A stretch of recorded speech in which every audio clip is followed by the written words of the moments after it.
is going on, everybody? Welcome back to another episode of No Neutral, where we discuss all things Street Fighter and CPT related. I'm Brian F., and it's good to be back. And of course, I'm joined with my guy, Hollywood, Rob TV. And I got to put some emphasis on the Hollywood today. You know, look at the fresh background. I see the shirt, the microphone. Yeah, man. Are you about to lay down a podcast? What are you trying to spread to the world? What's the message here? I'm not going to lie to you right there. I ain't going to lie to you, Brian. Behind me, what you're looking at is Egyptian elk. Oh. You know what I'm saying? Listen to this. Oh, Do you hear that? It sounds sturdy. I will say that. It's expensive as hell. It's expensive as hell. And I tell you what, it is only appropriate for what we have today. No Neutral, only the highest of quality. Capcom Pro Tour, only the highest of levels of play. And that is why my expectations are where they are. When it comes to you, Brian, I need you to deliver. All right. I need you to bring the heat, the energy, the analysis when it comes to this episode of No Neutral, because it's about to be a special one. I'm not going to lie to you. Well, before we do that, we got to thank our co-hosts in Japan and all the fans in Japan for tuning into No Neutral. You know, they're supporting the quality that we're putting out, so thank you so much to all the fans in Japan for supporting No Neutral every week before CPT. We appreciate it. Thank you so much. That said, yes, we do have some heat to go over today. The heat from all over the world. The temperatures are rising all over the planet. I'm talking about Street Fighter still here, but we have the World Warrior update. This week, what we're going to do is we're going to highlight a couple of regions, and we're going to shift the focus a little bit just to go over some of the special regions across the world. We're covering some of the basics today, but don't worry, next No Neutral, we'll get into all those other regions from all over the planet. But the first one we're going to discuss a little bit is US West, because one man set out with a mission. We had him on the show to discuss what his plans were with the World Warrior program heading into the US West, because he didn't qualify in the CPT event. We're talking about Chris CCH, and he said, you know what? I'm putting an end to that today, and for the next 5 events, because he is currently 3 for 3 first place finishes in the CPT World Warrior for US West, doing exactly what he said he would do. And I don't know, has there been any of these grand finals where he's been really close to losing? It seems like he's just been dominant throughout. There's no such thing as being close to losing. It doesn't even count. I don't care if he's down 0-2 or anything like that. It doesn't matter. When the man goes on No Neutral before one World Warrior was played, maybe one was played at that time, maybe, and directly says, I am going to dominate every tournament. I'm going to win every single one. He tells you in advance. He calls his shot.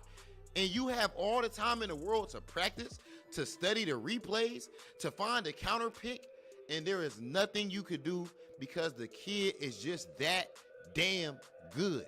See, there's a certain level of respect that Big Hollywood puts on people when they're willing to throw the gauntlet down before the fact. Anyone can talk trash after a victory, but it takes a special set of cojones. I don't know if I'm allowed to say that. I don't know if that's profanity or not. It takes cojones to do it beforehand and to put in that work. I'll tell you what, man, the conversation about Chris CCH, it needs to start shifting to another direction. It needs to start, it's already positive, don't get me wrong, but it needs to be taken to a new level. Chris CCH, not just off of this US West World Warrior events, but including it too, he is one of the best players in the world today. Outside of just Chris CCH and his meteoric rise, I have to also bring up some of the surprising results that we've seen in the West Coast, and that being, most importantly, Nephew. What the hell are you doing? Explain yourself. How I remember at the beginning of World Warrior, we're like, yo, you only got to make top 8. That's easy. In any region in the world, if you're good, you should be in top 8. But not just in this region. A lot of regions have shown me, yo, I'm underestimating the skill of these regions or something like that. Because right now, my man Nephew is sitting at 10th place on the leaderboard.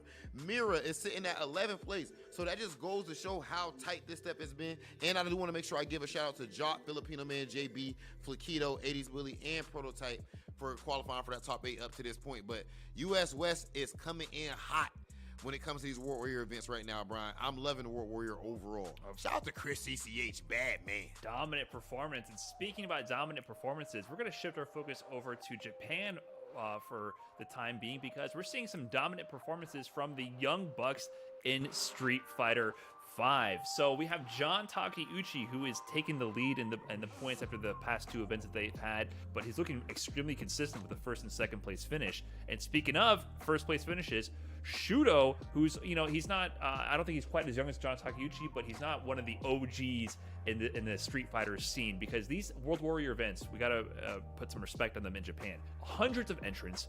Look at the top 64s.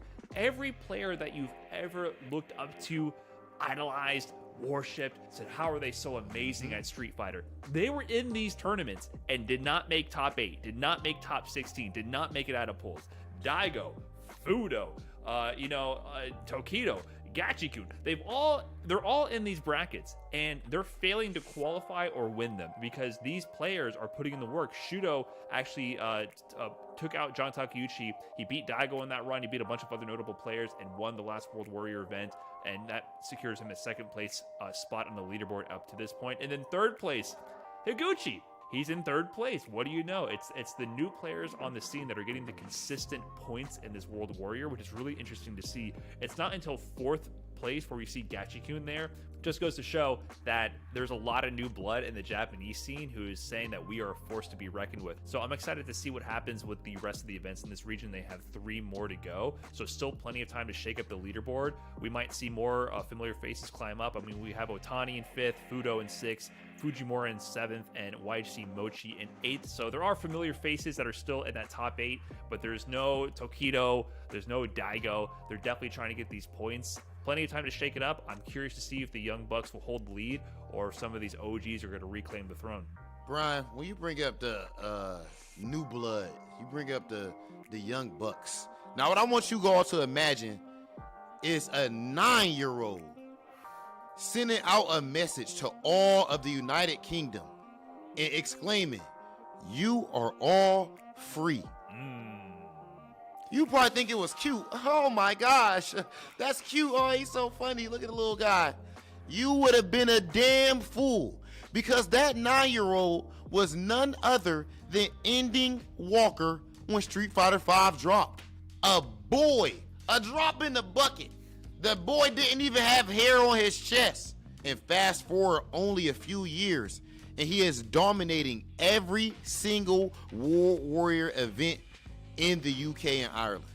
We are seeing him go up against players like the best Street Fighter V player of all time from that region, Problem X, who can literally probably say, "You was in diapers when I was out here in these tournaments doing X, Y, and Z." Young whippersnapper, young buck, and it don't matter. Hendon Walker's youthful exuberance, his cutthroat nature, even if he's not showing it on the outside, I can see it in his play. He knows how good he is, and he stands on it. He is a young wolf. And right now, when I look at the Hendon Walkers, Brian, when I look at the 4 fields, Brian, I have to ask myself, do I see Infectious in top 8 of UK's overall standings right now? I do not. Do I see my man's Hurricane, amazing player, in the top 8 of this right now? No, I do not. And even though my man Problem X, he's doing good, he's in 3rd place overall, but everyone would expect my man's to be in 1st place, and with good reason. Shout out to my man's Problem. But I'm here to be a legitimate analyst and to call it down the middle as I see it. You would not expect him not to be in 1st place, and you damn sure would not expect him to not at least be in 2nd place. You know who is there? None other than One Step Layered, cooking up with the Karen, nonetheless, a character you don't see much of right now. So I believe the story that we're seeing unfold in the UK right now is absolutely beautiful. Hendon Walker putting in work with the Ed of all characters, someone that's not that popular, and of course, again, someone who was 9 years old when Street Fighter V dropped. I think this is just merely a snapshot into what we are about to see. This is him warming up. It is beautiful. I love it. World Warrior is doing exactly what it's supposed to do. Just to put the final, statement on that, Ending Walker, 4 World Warrior events in UK in a row, 1st place, all of them. 2 of them over Problem X in Grand Finals. He's for sure qualified for top 8. There is no question about that. The question is, what happens on that final day in the regional finals? Does he win on that day? We'll have to see. Will the pressure be too much or not? Now let's move on to the next topic, Brian. Street Fighter League is in the air. Of course, we have Street Fighter League United States just recently starting up. Street Fighter League EU just started up. And then, of course, Japan has been going for a few weeks now. For today, Brian, I want to make sure I focus on United States and EU. Let's start right here at Arcade. Oh, yeah. The first fire storyline of Street Fighter League for me for episode 1. Of course, there's been 2 episodes of each of these so far. I would say that it has to be. Look, I'm gonna say Punk versus Minuteman. What? I love that personally. What? Panda going up against Nasser Bandits.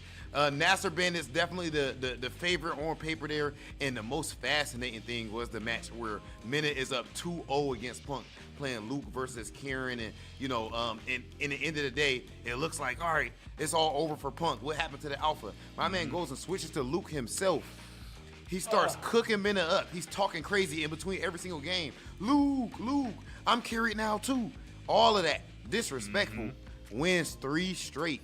At some point, Brian, I saw Minna specifically go and say, wait a minute. He turns to his team like, yeah, I mean, he's like, I'm calm. Like, it is what it is. Like, it's just, I tried to DP and it didn't come out. I tried to do my thing and it didn't, but it's fine. It doesn't bother me. At that point, it's over. I'm not upset, but I'm just saying. I'm not I didn't mad, put it in but the thing and it didn't happen, That's what you know you're about to lose. Shout out to Minna, but yeah, that was dope for me. We've all been there. Honestly, dude, it's unfair. When Punk picks your character at the character select screen, it is the biggest mental buff for him and debuff for you. It's just absolutely unfair. I don't think there's anyone else on the planet who's better at picking your own character and then beating your ass with him. Like, I've been in that position against Punk actually a number of times, and I'm always like, oh man, he hasn't got me with the ROG mirror. He tried that on me once, but he's gotten me with like every other mirror attempted. So like, I've been in that seat, and you hate to see it, but he's done that time and time again in Street Fighter League. I think that extra tinge of like disrespect just heightens him up. Like if he gets to disrespect somebody, I feel like his senses honestly, overall heighten.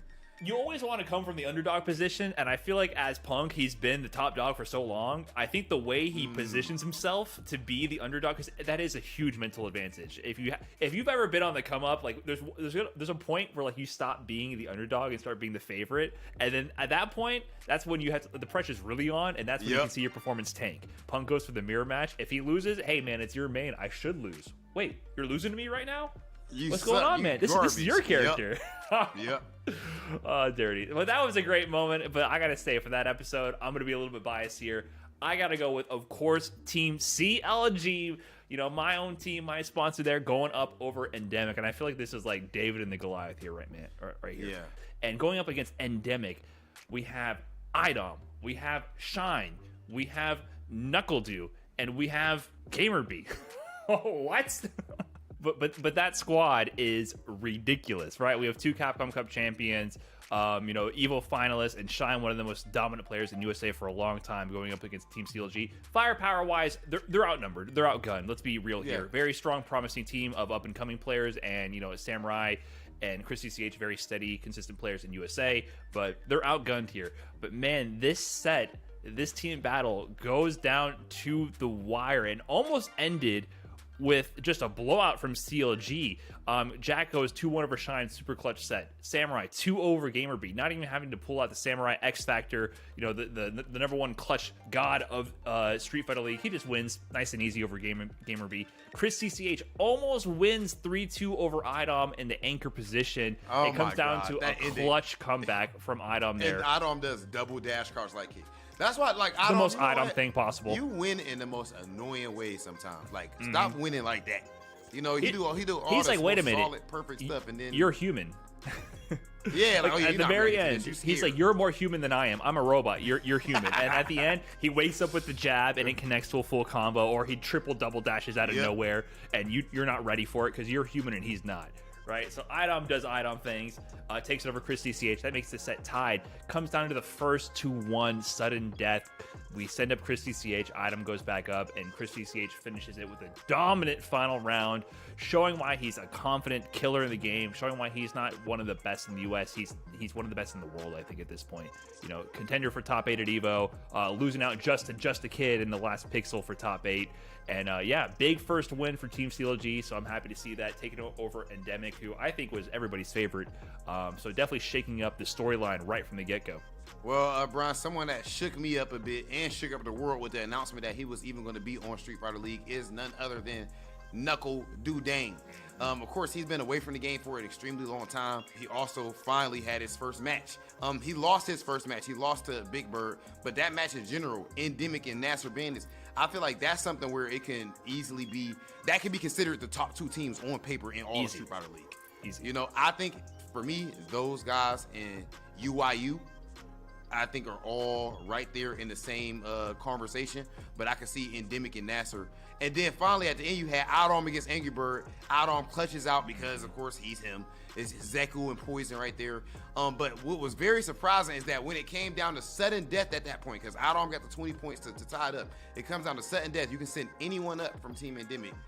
And all due respect, they made a shocking pick and sent Shine up over sending Dude or sending, I just send Outarm back up. Like, I don't understand the theory. I don't understand the thinking there.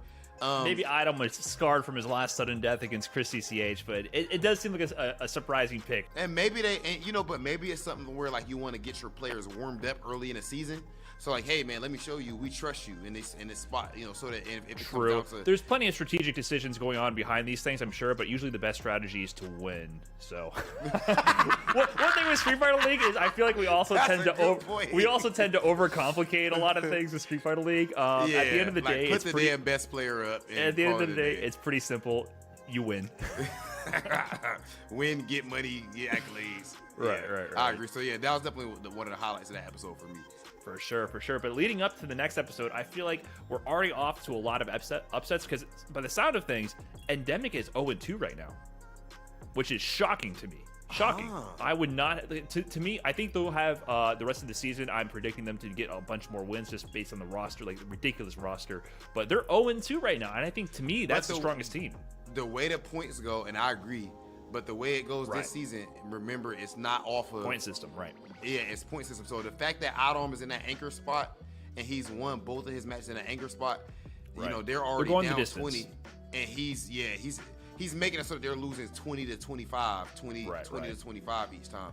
So at least they're getting a good amount of points. But right now it's still surprising. But that's a good. Very surprising. They are 0-2. That's good value to the format there. So it's not just all or nothing, right? So every win actually does matter in this format. You're contributing to your team's overall point spread for the season. So all your matches do actually add value.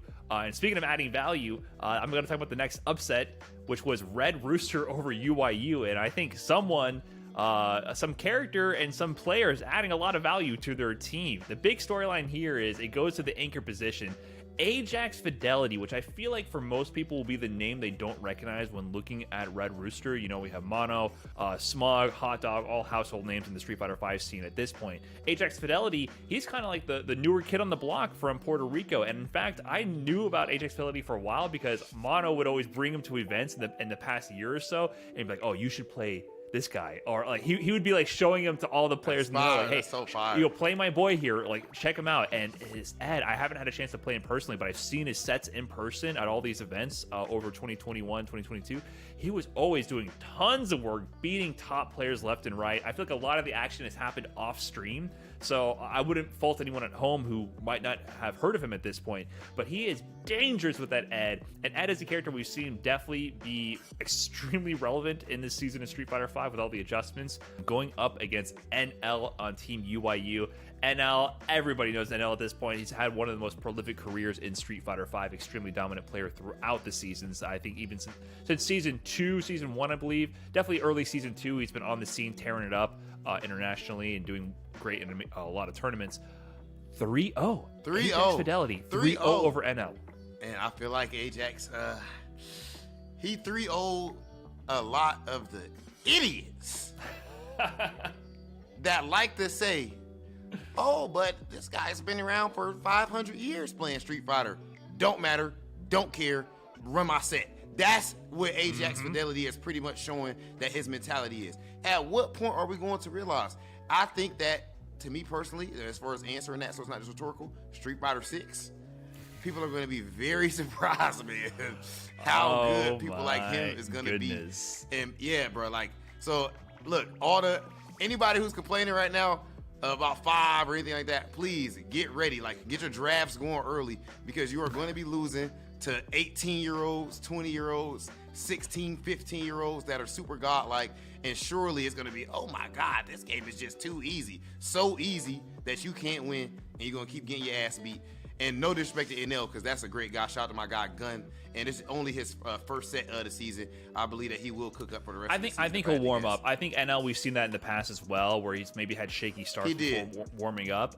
So I definitely still expect a lot of things from him and UYU. I mean, from all these teams, right? Early in the season. But that said, we have had a lot of good action in Street Fighter League USA, but we also have Street Fighter League EU. We're 2 episodes deep into EU, and there's been a ton of interesting action out there. I feel like the first big storyline is another upset. I feel like this is another similar David versus Goliath situation. I'm looking at Reason Gaming versus Gamers Origin, and the reason I think this is so interesting because Reason Gaming, to me, I don't want to disrespect them because I think they're all amazing players and great people. But once again, this is a situation where I think you thought somebody gonna get their ass beat when you got to say they're great people. Well, they're great people, and actually they're low key the favorites in a little bit. But I think some people at home, I think the Twitch monsters would have been like, oh, they're about to get their ass beat. They wouldn't know because to me this is like the squad from the UK that isn't the initial like name brands, right? We don't have any Problem X in there. We don't have the 4 fills. But we have Soundboy, MQS Shivs, and One Step Layered. These, to me, are the players who, if you've been paying attention in the past 2 years, you know how nasty they are. So that's what I'm saying. Like, I feel like people won't be like, oh, who are these guys? You know, because they're going up against Junior Leo, Luffy, Valmaster, Iconu. Seasoned players, even from previous Street Fighters, they've been prolific. They've been offline. They've been on camera. You can see who they are. You know what I'm saying? Like, I feel like people who don't pay attention just going to go on Legacy and be like, oh, this is the squad. And these are the people who even are they, right? But now they showed up and they beat some ass. And now you got to know who they are. The big upset, which is not even an upset, MQS 2-1 over Luffy. MQS is actually Luffy's demon. It's funny to say that, but MQS, very strong Fong player. He plays the perfect character because he plays a troll character and he's a troll IRL and Twitch chat everywhere you go. I met him at Evo and I couldn't answer a single thing he said to me because I know it's always just a joke set up so that I have to dodge it in real life. You don't want to say what type of joke, but I know exactly what type of joke you're talking about. He's always setting you up for something. He's setting the traps in game. Yeah, he's setting the traps in game and IRL nonstop. And he's kind of Luffy's demon. He's actually got a lot of tournament wins over Luffy. So he wins 2-1 over Luffy in that set. Shivs goes down 1-3 to Valmaster in the anchor position, so it goes to sudden death. He switches to the tried and true Laura, first to 1. So you're talking about like NL should go back to Cammy instead of Luke. I was happy to see Shivs and the first to 1. Say, screw Monot in the first to 1. You know, I'm going with Laura. Time for you to guess real quick. And he wins the first to 1 sudden death after losing the set 1-3 to secure the team win over Gamers Origin. And I think that's just a big upset to start the season off, showing that pay attention. You don't just assume you know how the record's going to go with these players, because a lot of people have been working under the radar, under your nose, and you just haven't been looking at the results lately. And on episode 2, what I believe is the best team on paper, Mouse with Problem X, 4 Fields, Broski, and Shax, they beat BMS with Mr. Crimson, Kills You, Link Exelo, and TKR. But as far as how the actual matches, the way that they played out, Broski 2-0 overtake TKR. That's one that I can see going either way. As far as a player skill, I even think like name wise and as far as their tenure in the game. And then of course Problem X versus Mr. Crimson. That's the big match that everybody will be excited to see. 2 Titans, maybe the strongest 2 players. It's got to be the strongest 2 players. They're up there. They're the 2 names that you're looking at. I mean, both these teams, like you mentioned, I think these are like the 2 most solid names, like has the biggest name on them and the most solid backup squad, not just being carried by one person. So we're definitely having the Titans clash early right now for sure. And then you had 4 Fields going up against Kills You, winning 3-1. I mean, bro, how do you have Problem X, 4 Fields, Broski, Shax? That's the interesting aspect of Street Fighter League EU. I feel like Street Fighter League EU really encapsulates having all these people who have been having to beat each other up for years, and now suddenly they have to be friends. These dudes went to war in I feel like in 2 or at least 2 CPT grand finals. Several events, yes. It might have been even more than that. Yeah, definitely one of the dopest things to see is that they're actually teamed up. That's going to be extremely tough to stop. So Mouse showing just why they are the favorite to win that league so far with that big win over BMS. I definitely think we're going to see a lot from BMS later in the season. However, I think the other storyline here is 0-0 Nation has won both their attempts at bat here. But is it really 0-0 Nation or is it Phenom Nation? Because Logan pointed out a super interesting stat. 0-0 Nation has won over Wild Blast and Team Go. And the last showing was really interesting because it was Phenom versus Akainu, and Akainu was using a lot of Dan. So it was super cool to see the Dan versus Luke matchup. Maybe opposite ends of the spectrum of what you would expect in competitive play. Honestly. And Akainu was holding his own with Dan. He was 3-1 in the anchor set. His Guile got washed. He went back to Dan, and he had some interesting interactions using V-Trigger 1, the 1-bar V-Trigger with the Fireball. He was able to charge it up and absorb Luke's blast and gain ground. It's actually a really interesting match to watch. But Phenom, he closed it out. Logan brought up in the trivia after 55 points total for 0-0 Nation so far. 45 of those are from Phenom. Damn. 45 of 55 points for your team. Yeah, that's crazy. Yeah, so Phenom is definitely doing the work. I mean, there's 10 points elsewhere. I think that was to Rickman's Barnett beating Vega Patch against Team Wild Blast. He was able to take that set, but the rest of it has all been Phenom in that anchor position and with the extra point as well when needed. So yeah, Phenom definitely doing work on this team. I'm interested to see if he'll be challenged because Phenom is honestly that strong that he could OCV all of Europe. Like he really could. But if that keeps happening, it'll come down to a first to one, right? If he has to be anchor position each time, but it's someone just has to beat him one time. That's the problem, yeah. And that's one thing I like. I like that, man. Like the sudden death I did. I love OCVs personally. I think they are extremely hype. However, this makes it, the way that the format is now, it forces your whole team to be more solid. Everyone has to try to carry their weight because even if you are super godlike, that sudden death match is first to win. I don't think that's by accident. I think that's by design. That's good thinking by whoever designed the rules for this. Because no matter how strong you are, you can lose that first to win. So you need your team to make it not go down to that in the first place. Definitely. And if you want to see how strong you are, you can head on over to CapcomProTour.com to see your upcoming CPT event for your region. Check out the upcoming events and make sure to register today for your CPT event. And while you're registering for that, make sure you scroll over on that same site, CapcomProTour.com, and take a look at the nearest World Warrior events near you. These are monthly events and another way to punch your ticket into the Capcom Cup. And these players in Europe West have signed up to do exactly that. Try to punch their ticket into Capcom Cup. But they didn't just sign up by going to CapcomProTour.com. They actually signed up the moment that they committed to putting all of those hours into training, all of those hours into film study, into traveling to events. These guys are about to show you exactly what passion for Street Fighter is. This is CPT Europe West. So then, you really want to go through the trouble? Fine. Oh, we caught him in air zone! Wheeled back in his seat. He's like, this is your first time tuning into Street Fighter League? Where have you been? We've been waiting for you. This is Street Fighter League. Looks like I can have a little fun now. We're about to take you on a mad, wild journey.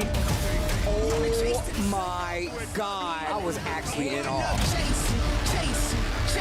Street Fighter League is coming to see who is the best in the world. And I'll tell you right now, it's only the beginning. I will fight you. Gachiku! Oh, wow, Gachiku. Oh, that is really unfortunate. You saw that exchange right there. We've seen something open with punish it a couple of times, but the jump back, Kino stealing it all back from Gachiku. You can't jump in the corner. What are you doing? Oh! Yeah. Oh my God, just 1 second left and it runs so out the clutch. clutch. Just teasing, just lots of tea. Get the kettle warmed up. And he gets the stun. That was nasty. It's even more an international players ball. We're getting players from all over the world. And I said it before, but we're getting the best players here to show you guys off.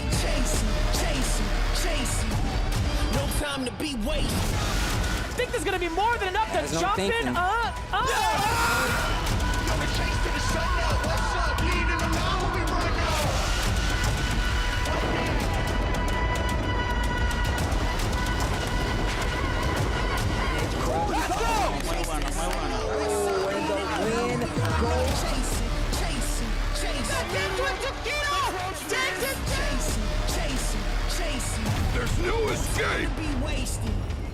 actually broken. That was actually ridiculous. Can I get the digital scissors on that?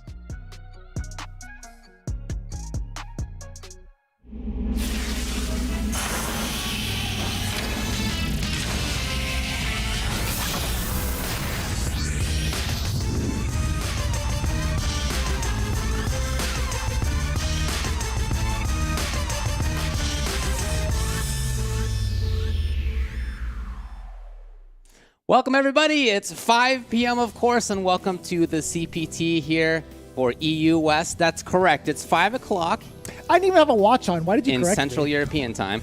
I don't know why you're... Look, anyway, welcome. It's 5 o'clock, everybody. We're very excited to bring this to you. Of course, my name's Ultra David. I'm here with Vicious. We have 8 of the best players in the European West region. We have 4 players from Italy. We have 2 from Germany. We have 1 from Switzerland and 1 from Belgium. And 2 Americans. Very excited to call the action. Yeah, we've talked about this pretty much early on in top 16, what the score was really like for some of these regions, right? We had 6 Italians, 6 Germans, I believe. Well, they had a little extra coming in from the UK via Reinhardt, but we don't count that. So, now that it's kind of narrowed down to this many players, to this many regions, right, it's still a solid representation overall. And what's something that's really catching my eye is how much the Italian scene has leveled up. I've only caught a glimpse of them. I feel like in 2020, I started to see like some of the Milan FGC kind of like really pop up on Twitter, but now they've really come into their own in regards to the skill of the game. They really have some skin now into the competition, and I'm really eager to see like how that's going to go moving forward for today's top 8. Yeah, they are looking very strong, no doubt about that. We also have a really interesting lineup when it comes to characters. I think this is going to be a really interesting top 8 with respect to that. If we can go in and tell you who the players are, we'll get into more info with respect to which characters to expect as well. Here's the bracket we have starting out. That's SYG Garnet from Italy with Fong. We have Takamura, Belgium, Akuma, SYG Mr. Wolf, Seth and Nikali from Italy, and then Fasa with Urian from Germany. We've kind of already expressed which ones we are really, really looking forward to, but it's going to be exciting either way you put it because it is going to be the winner's side. But looking down below, that's where it gets even scarier, I feel like, because it is a one shot to go through it all.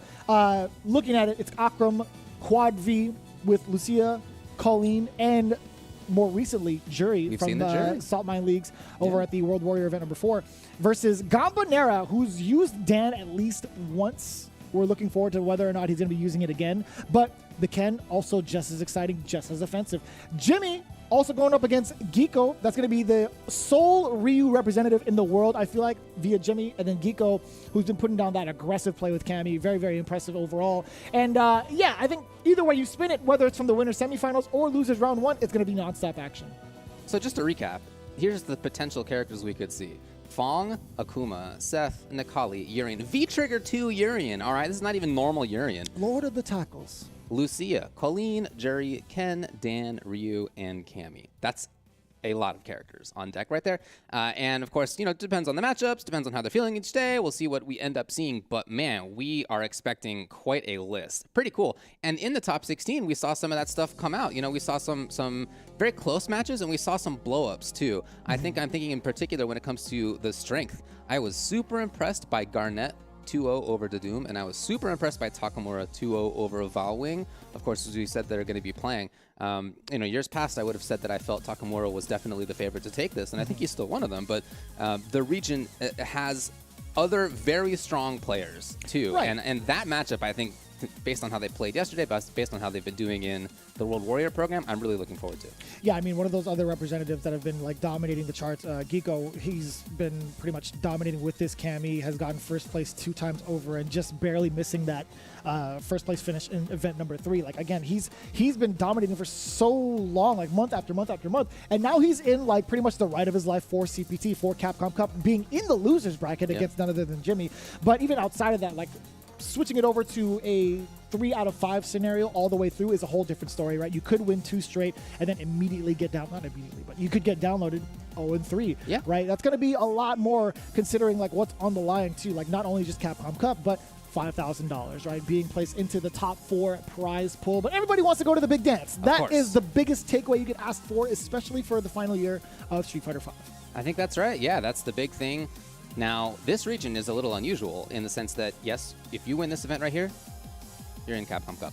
But of course, every region that has a World Warrior event also has the chance to win, to get through by being #1 in points, winning the World Warrior event for that region. But this region happens to have 2, both EU West and Germany for the World Warrior. And so it is a little different in the sense that like there's kind of 3 ways to get through, just depending on where you live, of course. So I think that's been interesting because it gives us more of a look at more of the players in these 2 regions. If you've been watching Salt Mine League with the EU West, with Germany World Warriors, you've had a closer look at these players, which has been really, really cool to see. As Jeremy said, we were watching a bunch of it earlier, stuff that we watch regularly, of course. So that's been a blast to be able to get that look at this region in a way that we otherwise wouldn't really be able to. Right, and again, big shout outs to every other tournament organizer that's been throwing down for each and every one of these regions, because again, we get to see so many of these players highlighted, especially with the final run.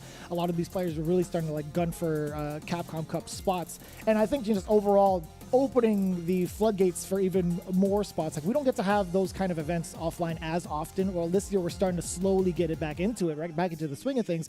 But the fact, I think this is going to be like the most potential entrance into Capcom Cup that we've seen thus far in, like, even since like the inception of Capcom Cup, right? Yeah, it's definitely cool, man. There's lots of stuff to still look forward to, but there's a lot of action to look forward to today in this CPT event, as we're going to get into our first match for this top 8 on winner's side. Again, that's going to be SYG Garnet versus Takamura. Yeah, and so Takamura is pretty much a household name, right? He's been dominating a good amount of his opponents, whether it be across the pond or even within the States. Any sort of event that he is able to travel to, he has been the force to be reckoned with. Garnet, however, also one of those cats who's been dominating specifically the EU West World Warrior events. And man, watching the way that he's been playing, it's been super impressive. And it's one of those matchups that we were looking forward to, right?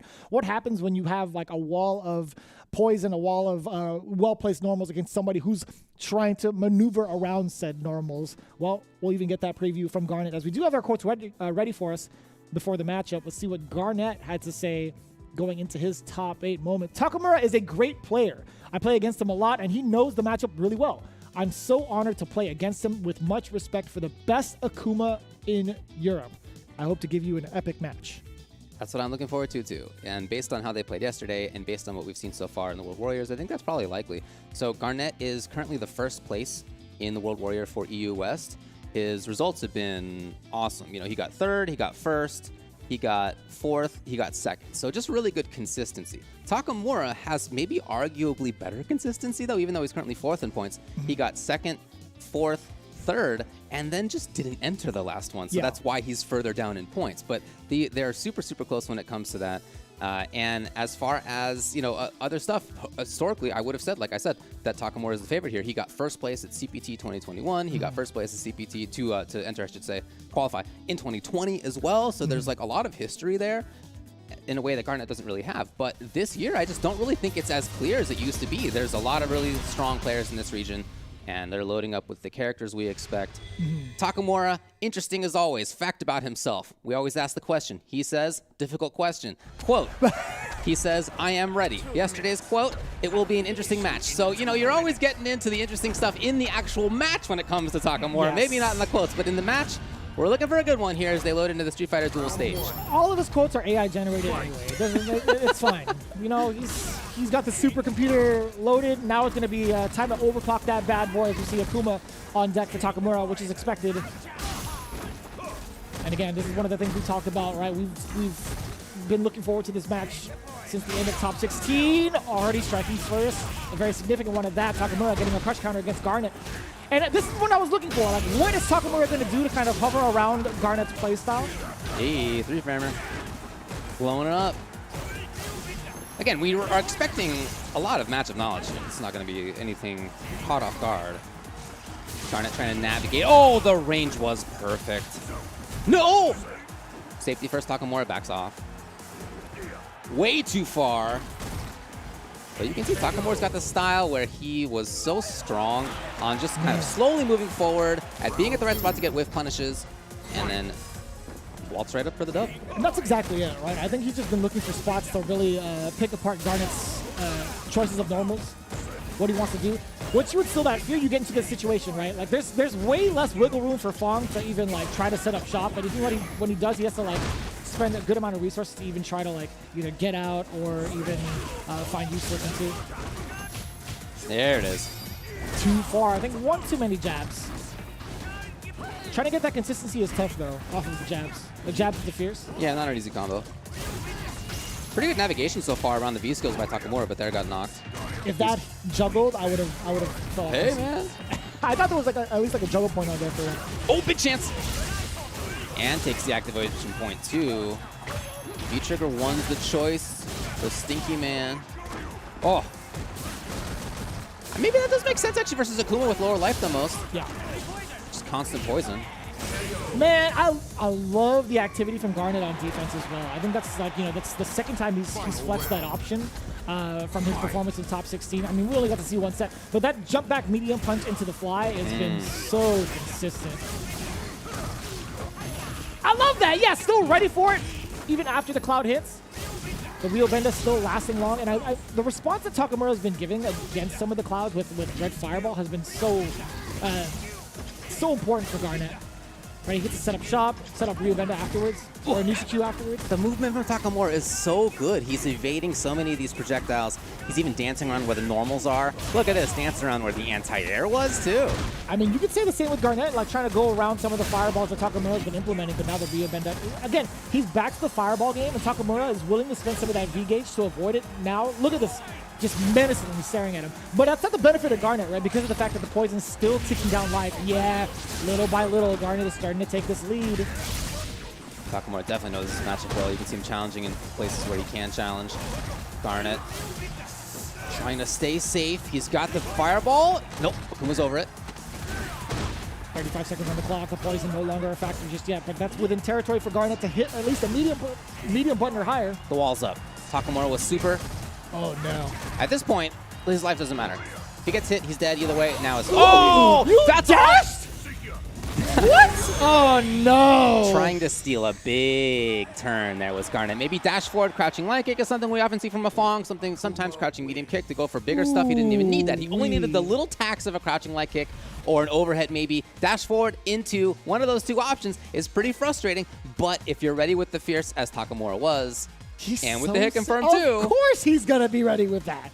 Of course he's going to be ready with that. Man, this guy Takamura, he just never stops, man.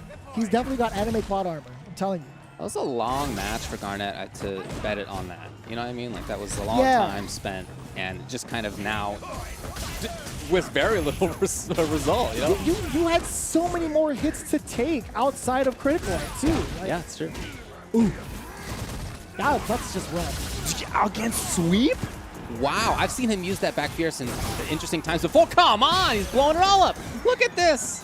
Takamura with some really expert uses of Akuma's specific matchup knowledge, specific understanding of where he was, specific understanding too of what Garnet wanted. He wanted to sweep activate, and Takamura just blew it up. How did he know? Also, like, you'd have to what? Sure, you could kind of punish it, like whiff punish it, but at the same time, if you do it preemptively, like, that's a bet. Yeah. And that is a long-winded bet at that. Yeah, for sure. Backing away, the power props get blown up again. Yeah, just the spacing has been so proper from Takamura. More often than not, just blowing up some of the big things that Fongs like to do, whether it's sweep, coward crouch.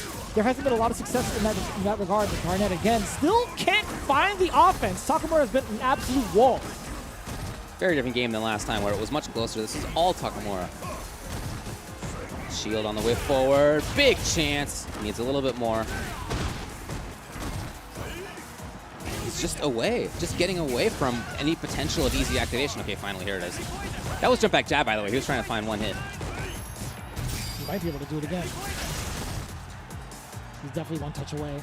I don't know if Light's going to do it. Maybe. And it's going to be the low medium kick just at max range. And that was a counter hit, by the way. That was Takamura doing a slight stutter step and throwing it out just a little bit early to get that big counter poke. That was...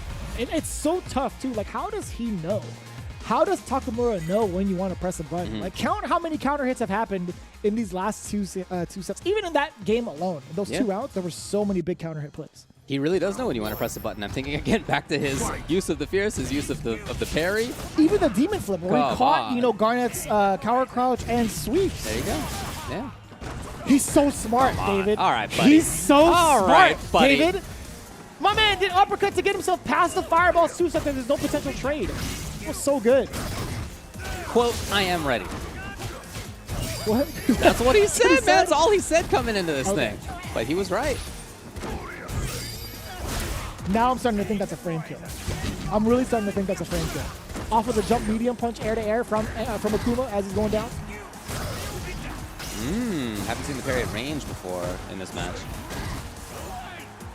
Looking for, yeah, Takamura was just giving him sweep activate right there. He didn't want to take a risk on getting hit. I like this a lot more for Garnett. A lot more activity on the screen, being able to land some of these hits against Takamura. Yeah, the anti-air is there, even against the neutral jump, but still ready for the big rear punish. Off of the medium kick, getting things started. You are negative after that. But Takamura still sneaking in a V skill 1 and covering the options of the V reversal, getting the throw, putting himself at match point, always ready. Legit, always ready. He's already in. Underneath, but okay, yes. Here's Garnett. Side switch, you're still not able to finish the combo, and I love Takamura utilizing that V-gate to just get out of there, right? Using the V-shift to not even be a part of the following mix-up, and Garnett now in deep trouble. What happens now? He's gonna hold this mix, bunch of plus frames. Hey, no charge though, surprising. Takamura just totally in control, looking for hit confirms. Garnett is frozen. Look at that guy. Look, the hit confirm. No! Oh boy, it could all go downhill. That was a little bit of an awkward exchange. Has to hold that. Does he shift out of there? No, not quite. It still could be Garnett's game. Oh, the standing heavy punch could have been it. Oh, and he saved it. He gets another round. Garnett barely making it happen with a slight walk up into the crouching low kick. Then I feel like within that range he could have got standing heavy punch. But either way, Takamura already with an explosive start. EX uppercut past the fireballs. Hey. Passing through. Garnett firing right back. Okay, Garnett's looking good. So much V-meter used. Oh, that's a big bet. That's the first time we've seen Takamura take a really big gamble throughout the set. Could be into setup. No, that's not what he's going Overhead? for. He just wants that's in throw. the front, surely. Garnett with the game. But why the raw activation from Takamura? It's a good question. What could have been possibly? I don't think there's anything else that could have possibly been with the button inputs. To be honest with you.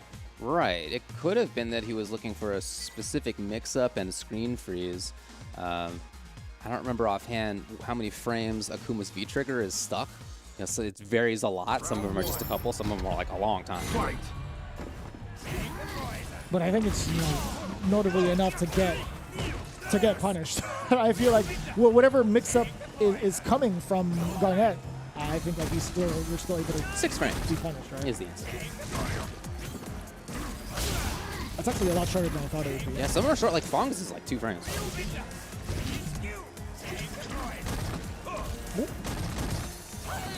And I love the placement of the EX the regular fireball in the air from Takamura. Ooh. Garnett misspaced it. Takamura, as always, was on point of his spacing. Big plus frames, but Garnett just totally stuck. Got a bit ahead of himself. And same thing there, and Takamura is going to go back to match point. Another commanding performance from Takamura within this round, putting himself at match point, as David just mentioned. But Garnett, we've seen this comeback happen literally in the last game, and already off to a great start. Again with that sequence standing medium punch to punish the fireballs. Heavy DP to get past it, and now it's just been full aggression. The punish is there, but no! Oh, a slight miss from Garnett. He had a slight opening too. You don't get those kind of openings with Takamura too often. Hey. That is a great exchange. So no EX on Takamura's side. Okay, here it is. What do you say? That's a fireball right there. Yeah, you got to respect that thing. Uh-oh, Takamura in. Garnett trying to buy Garnett some time, at least some space as well. Pass the red fireball, doesn't want to take any unnecessary chip damage. Letting the poison do its work. You have 60 seconds, you can keep doing it. No! The dash has been killer for him. Takamura's spacing. He just wants to see something overextended from Garnett, but instead it's he who does the overextension first. Garnett is alive. If he finds the right hit, he can kill. Gets to reapply the poison as well with 40 seconds. I think it's going to be just about equal. If he lands his V-skill, it's going to be a pretty big deal for Garnet. That could be it. You're forcing the movement from Takamura, but still wasn't able to get anything out of it. You can't jump, you're stuck. Yeah, he tried to move. He tried to move. Hey, it's a mix-up. You know, at that point, you're just in a bad spot. And he's spent so much time with his back to the corner, his back to that wall, that eventually, even if you make a lot of right choices, you're not going to make all of them right, especially versus Takamura. He was an absolute wall those first couple of games as well, right? Picking apart Garnet. And there was some really good reads overall from Takamura. It wasn't even just about the spacing. It was about his predictions as to what Garnet wanted to do in some of the early parts of the game. Like, you think about the general game plan of Fong and like how he kind of moves. Like, he's a little slippery fella. Yeah. Right? He could do like sweeps and activation, or at least kind of get himself out of the corner. He could do cower cards to get plus frames and apply his pressure. But Takamura was ready for all of that, preemptively. Right? We've seen some really big demon foot punishes, really big committal buttons to kind of stuff out some of these normals, like that back heavy punch, right? Or even V-skill also. Those a lot two. of heavy recovery options that Takamura bet on and actually found success with. And when he did them at range, as we saw in the last round there, he did a few back fierces, looking for a sweep or something like that. Unfortunately, Garnet didn't have the punish. He wasn't ready for that stuff. And so Takamura was able to do some things that were strong that could counter Garnet's actions without really fearing too much, which is a bad look for Garnet, unfortunately. So it is Takamura who takes it 3-1. Garnet will go down to loser's side. Again, those are two of the most successful players in this region when it comes to World Warriors. Yeah, and that's something we were looking forward to. We kind of mentioned those results over and over again between EU West and all the months that have gone by with Salt Mine League. And it's always been like Takamura pretty much up in the running when it comes to like any time these two are involved in those events. But now it's going to be Garnet, who could potentially face off against Geeko, by the way, which is something that's been pretty much tracked down for these last couple of months. But they have to see what Jimmy has to say about that. Either way, it's Mr. Wolf versus Fossa. We still got another winners match to go, and this one's going to be pretty exciting. Mr. Wolf's Seth has been so dominant against Jimmy, the one who sent Jimmy into losers in the first place. And then Fossa, Lord of the Tackle, he's the only V-Trigger 2 Urian I've seen in the CPT. It's just a rare choice, you know, that V-Trigger 1 a from sick Urian. choice. It is. V-Trigger 1 is one of the best triggers in the game. It was made a little worse, 7-frame startup rather than 5. Like, there's some nerfs in there. He's been playing Trigger 2 even since before that, though. So I like Trigger 2. As I said yesterday, I think that if many other characters were to have Urian's V-Trigger 2, they would be stoked about it. It's just that you don't see it as often because Aegis exists. So it's pretty cool that Fossa's bringing it in there. From Germany here, he's currently 3rd in the points for World Warrior in Germany. Mr. Wolf is currently 3rd in points for the EU West. So pretty close in that regard. Let's hear from Fossa. Says there's no telling how this wild ride with Mr. Wolf Seth is going to end. I just press tackle and hope for the best. What is it about Mr. Wolf that is so like Everybody thinks wild? he's a wild man. I Yeah. feel like there's a lot of solid like call outs Like for when- the way he wants to play. Well, Like, dude, when I watched the Salt Mine videos, I just thought he was a good player. I thought he was good too, yeah. And then yesterday, we didn't see anything that was like particularly zany or anything he like wasn't that. It was stealing just like turns. He wasn't doing like mean, EX uppercut into negative normals or whatever. Like I think he might have done that once, but like okay. Once in a 2 out of 3 set, I think there was like a V skill and the opponent blocked and he did EXDP, whatever. Like that's, maybe. but that's like very normal. That's not like. Oh yeah, doing particularly it once weird. is like, oh okay, you got me. Yeah. But doing Anyway, it over and all over right. again, I guess like we're from the West Coast. So We've seen it all, seen it yeah, all, I for guess. sure. But look, these players, of course, are going to know him better than we do. So we, in this 3 out of 5 set, will maybe see is it is going to be Seth again or Mr. Wolf. Mr. Wolf, yeah. Urian, of course, with Fassa. 16-year age, no, 16-year age difference, by the way. It's all the 27 to same in 43. fighting moves, man. Yep, that's exactly it. We're going to see. They're all equal here. Same part of the bracket, already starting things off pretty good. That V-Skill 1 is going to be a big deterrent against Fossa. So, like, a lot of the normals that Urian presents occupy a lot of the mid-range space, right? And also, having a Fireball might be nullified because of the fact that V-Skill exists for Seth. Great counter hit conversion off of that. Gets to extend it. And I love, the mix-up instead of going for a full combo. I understand what you mean in regards to, like, how wild Mr. Wolf can be. We just saw that right now. Back roll kill. Whoa! Okay. 33-second perfect. Totally in control the entire time. So yeah, I mean, like going for a V skill extension into a combo, into like a mix-up, I don't think that's too wild. No, I'm with you. But it is cool. It just seems good to me. I don't know. Whatever. We'll see if that continues to be the case. We get the V skill charge up there for Fasa, the crouching heavy.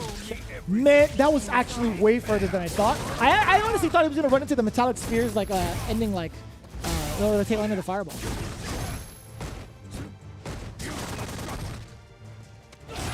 Ooh. That was a counter hit Coral kick. He thought he had the means to extend that combo, but no. Oh boy. Oh yeah, you're still stuck. Good block. Not quite there. Fossil would love to find a hit for activation. We'll see if he does. He could just get plus frames too. Yeah, that's what he's gonna do. Lord of the tackle. Let's see if he actually gets to find it. He's looking for hit confirms here. He does not want to put himself at -2. Will his lordship get denied? Oh, it's still there. Trying to hope for the best. Maybe a tackle will come out again. In a moment where he's negative, he could throw it out there, but Mr. Wolf is going to be forcing the gas. Mr. Wolf finds it as he did yesterday as well. His V-Trigger 2 usage is looking good. It's so good. It's actually so good. This is the most success I've seen with V-Trigger 2 in these last couple of months. I feel like there's been a lot of players I've been watching utilizing this Trigger 2, but man, he's been like so consistent with activating after the opponent is activated, because he doesn't even want to be involved with like your V reversal. He's going to be passive enough to be like, all right, well, I can wait till you pop yours, so that it makes my mix-ups a lot more successful, or at least yielding a higher chance of success. It's been very successful, no doubt. Ooh. And I love that, man. I haven't seen him commit to like a single like real jump. It's been mostly axe kicks, no? I think you're right. Oh, hey! That's why it mixed up. That's why the mix-up works. That's the mix-up work, no doubt about it. Oh, Fasa in big trouble to Link. Oh, I love that. I love that option from Mr. Wolf. Ooh, counter conversion off of the crouching jab. Fasa just getting caught in places where he shouldn't be, and the axe kick making people flinch. It's not just Fasa. Everybody in his path from Mr. Wolf, I should say. This axe kick is doing work. That was the big opener against Fasa, by the way. Axe kick's been huge. V skill's been huge. The mid-range buttons have been huge. Sweep or crouching roundhouse, huge. And it feels like Fasa is really on the back foot for almost this whole time. Oh, that's still so far. Man. Yeah. Mad far. That character on the left there, that's a 4-frame character with no EX invul. Against hits, anyway. Mr. Wolf's turn. He can get another one of that. Great blocks. Forward throw. Playing Hecaton creates a little bit of chip, covering the damage. And still being so aggressive. Charging it all up, but still nothing there. No conversion from Fasa could have been it right there. Low forward into a spin kick would have been enough. That was all the trigger, though. It's already gone. Power bomb. Plus frame for that, and stealing it away from him, Mr. Wolf. And that's a big bet. That's not even that wild, but at the same time, it could have killed him. It definitely could have killed him. Sure, I mean, that's... You win the game, or you lose the round, and then there's another round. Yeah. Yeah. I mean, that's I would hedge my bet on it's the like a next classic uppercut. decision that people make. Anyway, I don't mean to like come across as like defending this guy in particular. I just like don't really see the evidence of him being a wild man yet. But I think his options of not going for like knockdowns after a combo or another mix-up, like just constant mix-up, I think that's what makes him like quote-unquote wild. Well, he's clearly difficult to play against. Absolutely. And that's it. That's the big underline. Very difficult to play against, hence wild. So what is it that Fasa? That was so cool. Nice work. That Nice work. interaction was gone by. Fasa would love to just be able to get away to a safe spot, but he's never able to do so as Mr. Wolf with the roundhouse even is making it all work. I don't even know what that's about. What that's all about. The standing roundhouse. That's actually kind of wild to me. Too far for Coral after the activation. Mr. Wolf's in. And in the corner as well. This makes it going to be so much more difficult to traverse. Oh, to got defend the against. big explosion. Are Uh-oh! you dead? Oh, yeah, You're that's hella just dead. kind of super. Doesn't even need it. Oh, Mr. Wolf yeah. at match point. He wasn't going to spend it either way. Seth also gets, I think, a fuzzy mix-up off of that. Like, if you walk forward, I think Seth can jump short away. Oof. Oof. Ooh. Hey. Bring him to the corner. Look at the amount of damage. Now, Fasa in control can actually get a stun off of this. He does. doesn't fear the scaling. In fact, he just wants another set of hits. Mix. Off of the reset. About a knee drop. Doesn't find the... okay, I was going to say. Doesn't find the hit off of the headbutt because Mr. Wolf was crouching, but still manages to get a big counter hit into the big perfect. Exactly what he needs to stay alive. Mr. Wolf. Let's see if he gets phased by the EX Hekatonkeries. Where's that? Where did that come from? Just take up a lot of space safely. Why not? No, that was wild. We're not defending that You're one. right. EX tackle, the classic. We haven't seen that a lot from Fossa. All right. For someone who claims to be the Lord of Tackles, that's excellent. Really Most good response. excellent. Yeah, and had armor on it too. Fossa, his movement's looking really good, outside of where Mr. Wolf would like him to be. Backdash just in case yet again. However, that's slowly cornering him. Yeah, Mr. Wolf reading the movement. Trigger. Oh, and that's I think that's the It's first still there, time. still there. Oh, he could reversal. Fossa doesn't need the trigger. This is one touch. Oh, my boy. God. Perfectly timed jump in. Mr. Wolf's here. He finds the next one. Oh, what? Oh, he just built that, David. He did. He just built that. Yo, Mr. Wolf and his meter management, just his awareness of when he's going to have critical art has been absolutely stellar. This guy is Looking is really something else. good. Yeah, I love what I'm seeing here. So Mr. Wolf is the winner, and he will move on into that winner's finals, where, of course, Takamura is waiting for him. These guys are built different out there. Holy. This guy, Mr. Wolf, and even like, tracking down the movement with EX Hekatonkeries has been so on point. His button decisions, like in that last game alone, like throwing out the roundhouse 2 to catch Fossa doing whatever the heck he was doing, like what is actually happening? I have no idea. I thought he made a lot of really good choices. He did take some risks in there, there's no doubt about it, but those were almost all successful. And in a 3-0, if you take some risks here and there and they're all successful, I mean, that's just good Street Fighter. Yeah, he wasn't really hedging his bets either. Like when it comes to the quote-unquote risks. I mean, EX uppercut for one of them off of like violent knee drop. That was like for the win of game 2. But even in game 3, I think that's where he took the most quote-unquote risks. Like he had like EX Hekatonkeries, which isn't even unsafe, and he's throwing out like buttons that are like heavy recovery, like roundhouse, and it actually clipped. I'm like, those are the 2 big instances, and also him throwing out V trigger 2. While Fossa actually had V reversal on deck 2 times over. Again, those weren't like really wild decisions. That was just him being like, all right, well, I'm gonna just play. I'm gonna play ball. Like I've had such a pretty good nasty ball. lead. He is the one right now for the way he's been playing. Again, he's been super dominant 3-0. Right, I think that's really impressive. Now he's going to need that kind of aggression, that same kind of game strategy against someone like Takamura, who's been an absolute wall. So that's going to be setting up for our finals later on. But we still have plenty more matches to go through coming soon. But first, I shouldn't have thrown it up like that. I just realized. let's talk about what's coming soon, huh? Let's do that. Let's talk about the Capcom authorized mobile game, Street Fighter Duel. It's available now for download in China. The global version's coming soon! Fight along with Ryu, Chun-Li, and Ken against the Suzaku Castle, further into the Shadowloo City, explore the mysterious organization, experience the classic stories with all your fighters, and recall your memories of the original Street Fighter. Your Street Legend is now back on track. Various fighting styles, counter, stun, combo, and super! Jeremy. An impressive array of fighting elements and the associated combos offer you a new battle experience challenging your combat skill. The epic legend is/will be reborn on mobile. Download Street Fighter Duel now/in the future, and let's fight for each other and join the journey with millions of players to become the best fighter.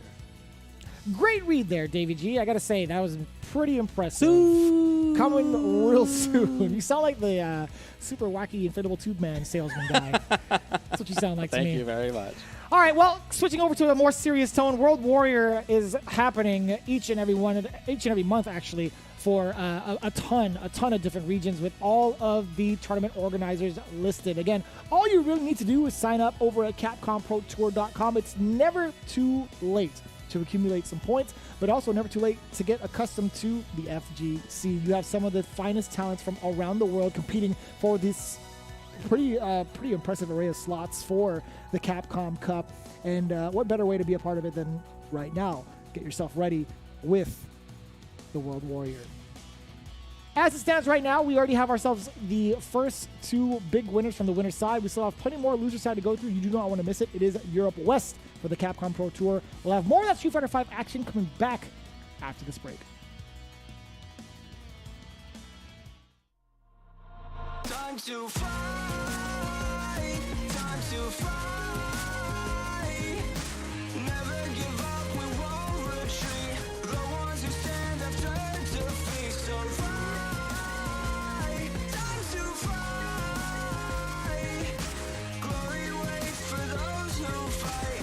We unite, we are street fighters.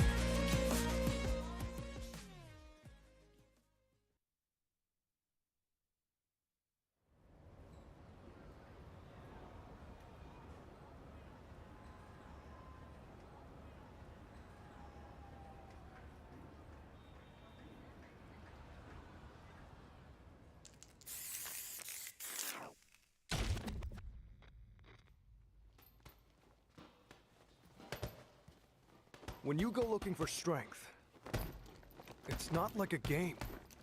This journey doesn't have a real ending. Okay then, hope you're ready to begin. If you want to start off on the right foot in this city, hit the streets. Yeah, hey there, I do this. Never fear losing. And when I get up in the game, y'all be improved. A real problem, but I solve them all fakes proof. And if you think I'm going forward, then you talking fool. Yeah, y'all wanna win, let me spin, boy. Or dunks aside, I'm super fly like I'm hanging off the rim, boy. I've been winning for my kinfolk. And I put on for my city from the intro. Fight!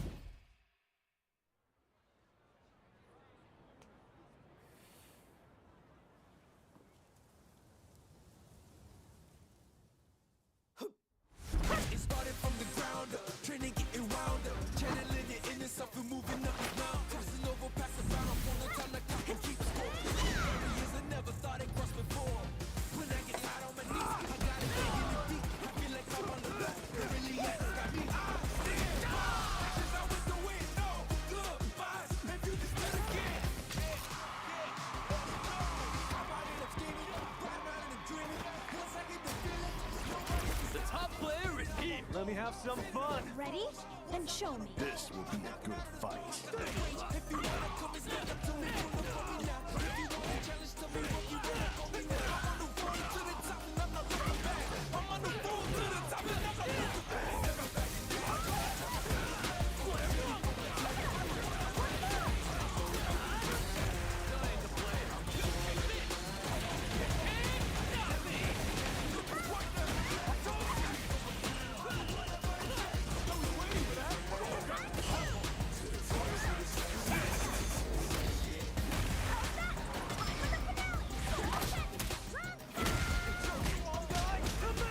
This is our destiny. My secret art.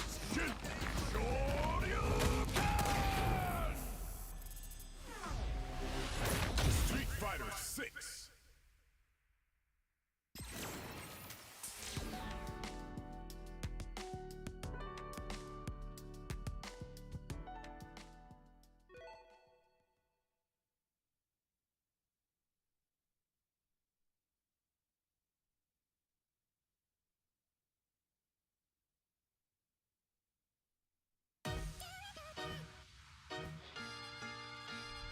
If I go too far, please forgive me.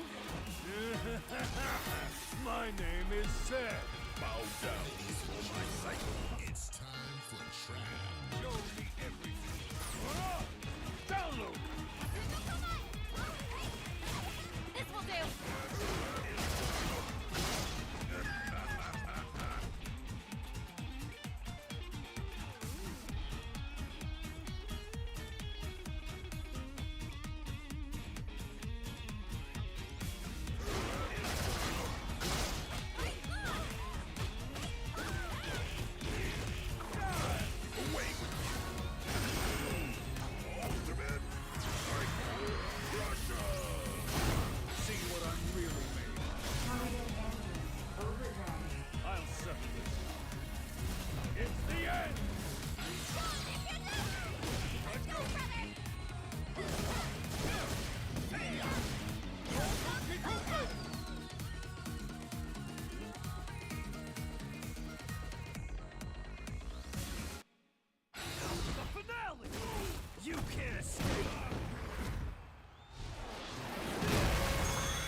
Back with one of the strongest regions in the world. That's right. EU West is coming back at us with the rest of the top 8. Vicious here with Ultra David. You saw what transpired within the first 2 matches, and it's actually kind of unprecedented to see it go down in a 3-1 and 3-0 manner. Just to kind of look at the bracket in just a little bit. Those matchups were blow-ups, but not in the sense that it was free. Right, I think there was a lot of detail in it. There were a couple of perfects here and there, but at the same time, you've seen the potential from like the top 16 performances up until this point. It still could have gone either way, I feel like, but as it stands right now, Takamura with a very dominating performance, pretty much picking apart what Garnet wanted to do, which is kind of like historic now at this point because we've seen the results from the World Warrior events from EU West, like 1 through 4, month after month. But at the same time, flipping it over to Mr. Wolf and Fossa, I had no idea what to expect, to be quite honest with you. But it was in fashion of 3-1. Oh, actually, no, 3-0. Mr. Wolf pretty much calling out all the shots and being quote-unquote wild, which we sort of saw, just a little bit. Well, one of the perfects you mentioned was actually by Fossa, so it wasn't, you know, hey, it was a See what I'm 3-0. saying? It was a close 3-0, as the old idiom says. All right, let's go down to the loser's side. We're going to have Akram versus Gamba Nera. Yes. Very excited to see that because of the fact that we've seen Akram pretty much flex her size. I hate using that word. Oh, just boy. Use a ton of characters, actually. Yeah. Had utilized Lucia in a very effective manner. Like, this was the most impressive Lucia I've seen in a CPT performance. That or may a be CPT right. standing. Not very common. It's not a lot of challengers That's to that. also kind of fair, yeah. But, yeah, it was great. I really, really liked what we saw from Akram's Lucia. We also know that he can play Colleen. We've seen him play Jury, so see what the choice is here. Versus Gamba Nera, who we've seen play Ken largely yesterday. He tried the Dan once. It didn't work out. He went to Ken. It all did work out. But, again, been watching a bunch of these salt mines, and I've seen the Dan, and Dan's looking really good when he's on top of things. So it'll be up to him in terms of the choice. I do know that they played not too long ago in Europe West #1 for the World Warrior. Back in July, they played, and Gamba Nera is the one who took it 2 games to 1. So we could expect maybe like the run back Lucia versus Ken, but at the same time, I don't even know how that matchup worked out for the first month. But either way, Yeah. Let's take a look at the quotes coming in hot from Akram. Quad V. I love playing against Gamba Nera. His mind games are amazing, always fun. That's really positive, and I appreciate that. Like, you could tell about the history, like, you know, between these two, there's no animosity. It's like, man, those were actually some good games, and that's the kind of vibes I want going into like the future of Street Fighter. It's like, man, I got blown up sky high, but damn, that was fun. I'm totally with you. Yeah, I think that's a really good mindset to have. If Yeah. you can lose and still find that it's fun, then not only is that like cool, now you're not mad, that's great, but also it's easier to learn from that and to get better and to improve. So really good mindset to have. Akram is currently 5th in points in the World Warrior. Gamba Nera currently 6th, so very close when it comes to that. And Akram has been in these top 8s before. He was actually 5th in the CPT 2021. Yeah. So again, he's been super impressive. Even like watching some of the VODs we were checking out earlier, the amount of characters Akram has under his belt are characters that really haven't seen the light of day outside of Colleen, right? Lucia, Jury, not really the best picks in previous seasons of Street Fighter V. Surely, like, somebody could like say, well, Jury was pretty good. Like, no, that was only in the hands of like 3 people in the world, or maybe like 2. I would say 2. This is our resident Jury. And Listen, I stole my Jury from 2 people, Shine and Just a Kid. All right, that's all. As far as Gamba Nera goes, this is Italy versus Switzerland, just to reiterate. The Italians showed up big time. They are half of this top 8. Gamba Nera is one of them. He, as a reminder, said that Street Fighter V is his first fighting game. He started playing in Season 2. So only the last few years has he been doing it. But yeah, you're in the CPT top 8. It is going to be Lucia versus Ken. Did Akram have a fun fact as well? I believe they did, right? Yeah, Akram's was I destroy a lot of buttons, usually HP Right, with that's what it Colleen was. and MP with Lucia. So Which is common. I mean, there's a lot that could lead to like, or there's a lot of options you get off of that standing medium punch from Lucia. We'll see if that's going to be a factor here. Going into a game 1. Again, 3 out of 5 all the way through. Tried to steal the turn right away. Interesting. Word. Oh, he was looking for the release on that projectile. So right away, we're seeing that these players know each other well, that the mix-ups are already installed. They're on Yomi layer deep. Yeah, so you'll see a lot of decisions that are like, okay, well, I wouldn't have done that when I'm first starting out my set, but they're way past that. Right. Is essentially what we're saying. Right. They're way past the introduction. Back throw. Hey! Ooh. Really? Either way. It's such a good activation point that she has. EX run into that. Like, that is one of the better ones in the game, in my opinion. Watch out for the throw. Oh, and the counter hit. No conversion off of the jab, but still Gambonera actually a little bit of a scramble. Also tried to get a confirm into run. Not quite successful. Akram Quad V taking first rounds. Over it. That's cool. I like the usage of that. Typically, you see that canceled into, but just straight up using it to get over catching mini is pretty cool. Yeah, I think it's a pretty decent low catcher, if you ask me. Like, even from that range, it's going to be very difficult to punish. All right, finally. Okay, Gambonera's in trouble. Back-to-back throws. Oh, come on! Medium punch is coming, right? Oh, no! Okay, that could have been punished. But Akram with just an absolute jerkery showcase. Woo-hoo-hoo-hoo. Lovely stuff. What corner pressure right there. And again, that's not the kind of thing that you do the first time in your first game versus somebody. That's when you've played 1,000 times and you're like, all right, well, the 990th time that we did this, like, this is what happened. So this time I'm going to go for 10 straight throws. And sometimes in the 1,000th game, that works out. How many throws did Akram find in that sequence? I think there was 3, then there was a button into a throw, and then another throw. There was like 5. I think there was 5. Yeah. That's super impressive. Like that is a lot of damage to eat. You're eating about like what 100 something plus or 120 plus like damage each throw. That sounds even right. more so. That is a lot that adds up. You're literally taking someone's like health 5 times. Thank you. Hey, there you go. That's how you know it's live. Just in case you were still questioning whether or not these events are live. Yeah, it is. It's pretty good. That's 5 times. It's very effective for convincing them. Yeah, and what's really annoying is that like you could pepper in like that normal and still lead to like a frame trap. It's like, no, I'm gonna throw you again, so you have to guess. That's kind of tough. And it's not necessarily a throw loop. There is a point of contention there with a 3-frame normal. Sure, yeah. I mean, she doesn't get a free walk-in for another grab. Yeah, but she has a really good spot where she could just pick and from into other stuff. So you got to respect it. I think timing-wise, I love the angle that Jump Fierce takes with Ken. Just being able to reduce that jump arc and hit the opponent a lot sooner than most people think. But yeah, I was going to say, like, there are some spacing traps with it. Oh! Off the medium punch. A little bit of a mishap there from Akram. Back throw now. Gambonera gets the stun of his own. Built some meter off of that, and look at that. Yep, nice and clean. 76 seconds on the clock. Pretty much took barely any life off of him. Nice start. Nice rebuttal. Yeah, looking really good in that round. Pick confirms there. Yes. Beautiful.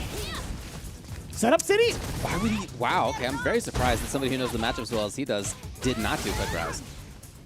Or maybe Akram played different characters against Gambonera. Could be.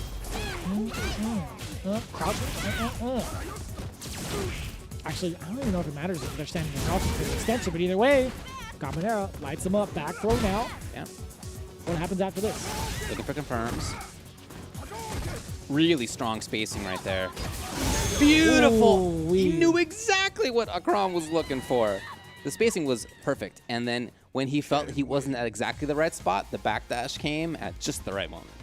Yeah, and that was always overall a very, very good call. That sequence also was pretty impressive. Like, sure, he took 5 throws in a previous game, but the way that he locked down Akram this time around, he covered it with a couple of things, right? He was looking for a button confirm, or looking for like a buffer from the standing medium punch. That didn't come out. He went for EX Fireball to make sure that Akram stays in this corner. And he's like, all right, well, if he's going to try to counter poke me now, I'm going to throw out this roundhouse just in case. So I love that sequence of lockdowns from Gambonera. Very smart.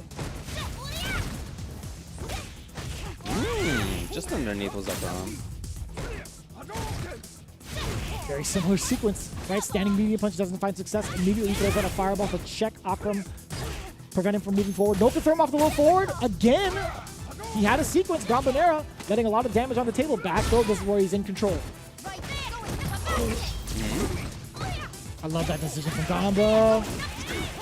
Up until this point. The corner carry, come on! That was the whole trigger, but still, a great corner carry. The delay! He delayed it for so long! All right, make it happen. That's what I'm talking about. Oh, and the backdash. Good call out from Akram, getting himself out of danger. That could have been a huge momentum boost for Gambonera, getting that back throw into V-trigger, what have you. Akram making the right calls with that backdash. Oh, again! And a side switch. So smart. Going for the knockdown off the sweep. No check on the dash, or actually the V-skill run. So tricky. So tricky to maneuver. He's had opportunities. Yeah, off of the low medium picks for sure. Hey. There it is. Capitalizes it on it this time. With Oh, the back throw, boy. puts himself in the corner now. Akram. Triggers there as well. We see the activation point off the V-skill. It was bound to happen. Ooh, and he still gets anti-air with the medium punch, still covering the V-shift afterwards. There's going to be a lot of damage. What's the setup afterwards? Not quite dead. Throw will do it. Hey, Dominier's out of there. He does spin the whole trigger. It's going to get Oki up. Oh, jab!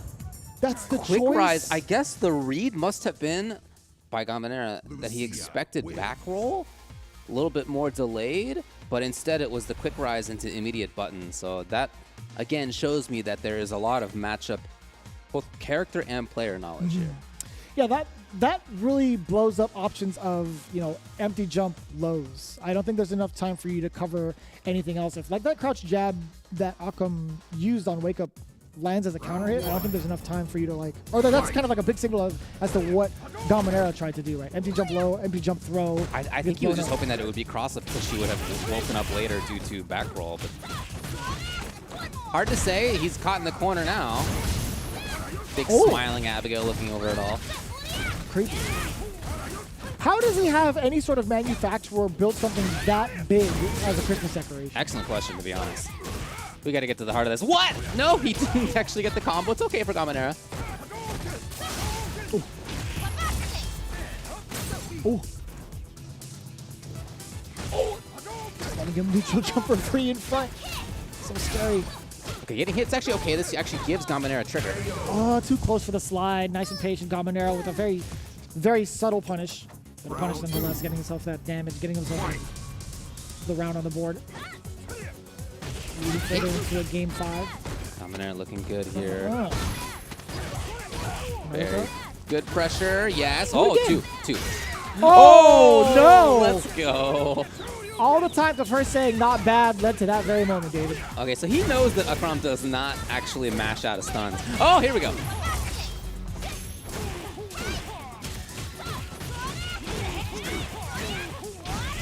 My God. I was just waiting for that combo to end. Forward throw. Do it again.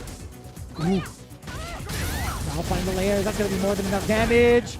Tatsu or even uppercut. I like that. I like that a lot. EX uppercut to ensure that everything was pretty much ensured after that. I think he had the meter, but yeah, and I get that. Very flashy ender, and it's down to the wire. Expected with the pregame quotes, seeing how much they've played against each other. It's like, this is gonna be something that's gonna be pretty much even. It looked like it was gonna be a big shutout though. At the very all start. things considered, yeah. Yeah, Akram said, I love playing against Gamanera. His mind games are amazing, always fun. And Gamanera said Akram is a really good player as well, so there's a lot of respect on both sides. And in a 2-2 matchup, that makes sense. They're trying to stay outside of that range. Ooh. Excellent jump timing. And we were starting to see the cogwheel kind of turn for Gamanera. The answers to the fireball are definitely there. But what happens afterwards when Akram beats you up for how many seconds and puts you into this corner? What are you going to do now? There's the medium punch.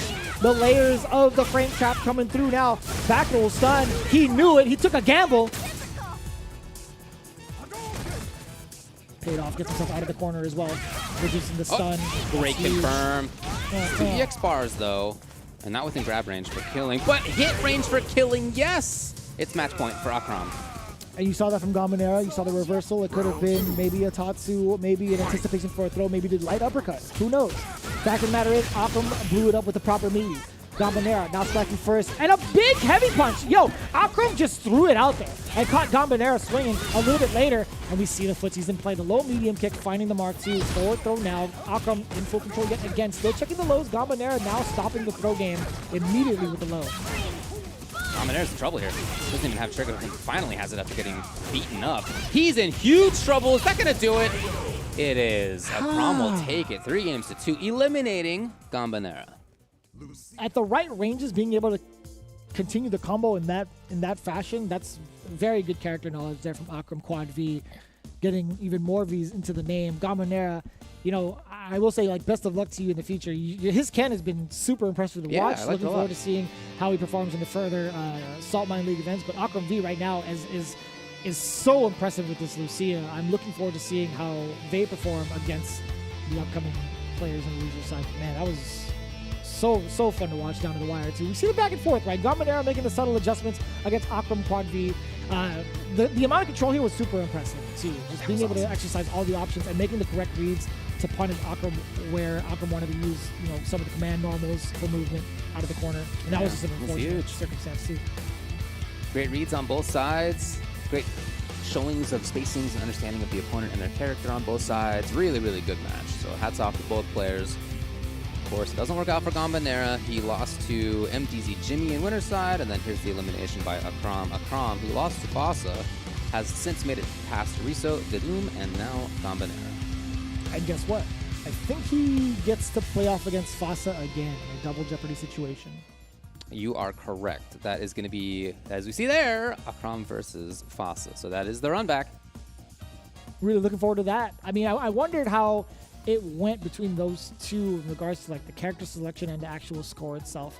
I'm wondering how close it was round to round, but we'll get to that answer in just a little bit. In fact, we're going to be switching over to Jimmy versus Geeko, and this is going to be super exciting, right? The lone warrior, the lone Ryu representative in the world, I feel like. And if you want to contest it, by all means, let me know. Let me know what your Ryu is about. But right now, Jimmy is the man of the hour with the Ryu, but the one who has the quote ready is actually Geeko. So let's take a look at what the Cammy stand, I will say, he's got the Cammy Queen hashtag over and over again, and I appreciate that. He's a big fan of the character and big loyalty to this character and has found a lot of success. Let's take a look at what he had to say going into the top 8. I'm very sad I lost against Fasa. I made some bad decisions at the end. I don't really think you did, by the way. Just to let you know, Geeko, I'm going to stop you in the quote. I don't think you made any bad decisions. But I managed to get to the top 8 anyway. Let's focus on the next match. Jimmy, I know Ryu, but I haven't experienced I guess I haven't experienced with him. I have trust in my Cammy Queen. I'm going to rephrase that eventually, but that time's already passed, I feel like, so it doesn't matter. Either way, Geeko, not having too much experience with the matchup in with somebody who pilots the character like Jimmy, which I can totally get because not a lot of players pilot this character the way Jimmy does. Yeah, and Jimmy backs that up. He says, Geeko and I don't play so much, so I'm looking forward to it. So, okay. As opposed to last time when we saw two people who clearly know each other very well, this is going to be a little bit different in terms of testing the waters a little bit. Some of the decisions that you'd like to make that are like the real zany stuff, you're going to have to hold off until you know a little bit more. Maybe, but anyway, yeah. that's the common wisdom. Some people just go straight out and do it. It can be effective as well. We'll see what the reads are here between Jimmy and Geeko. Jimmy looking good so far. I mean, he's down here in loser's side, but in terms of the World Warriors, he's currently first in points in Germany. Yeah. Really impressive play overall from both ends, right? Yeah. Both dominating their respective regions. Geeko second in points in the US. Yeah. Ooh. Missing an opportunity for an early low forward is going to be pretty critical, right? I think pushing Jimmy to the corner or push anybody to the corner as Cammy is so pivotal to her strategy overall. And that's a big jump in, yeah. One too many fireballs against Jimmy. Getting the proper read and reaction. Geeko now in control. That kind of stuff makes sense for a Ryu at the beginning, though, of a 3 out of 5 match. See what the opponent's willing to do versus fireballs. If they have the reaction, sure. Yeah, you make those bets. Ooh, yeah, the low forward. Big damage. That triggered, too. Ugh. It's so cool. It is cool. Even if it's not, like, extending the combos, the fact that it's a parry that knocks down or, like, staggers is It looks really good. Yeah. Geeko has a Oh! couple. Oh! Okay, Jimmy busts through. Everybody in the house felt that. That is for sure.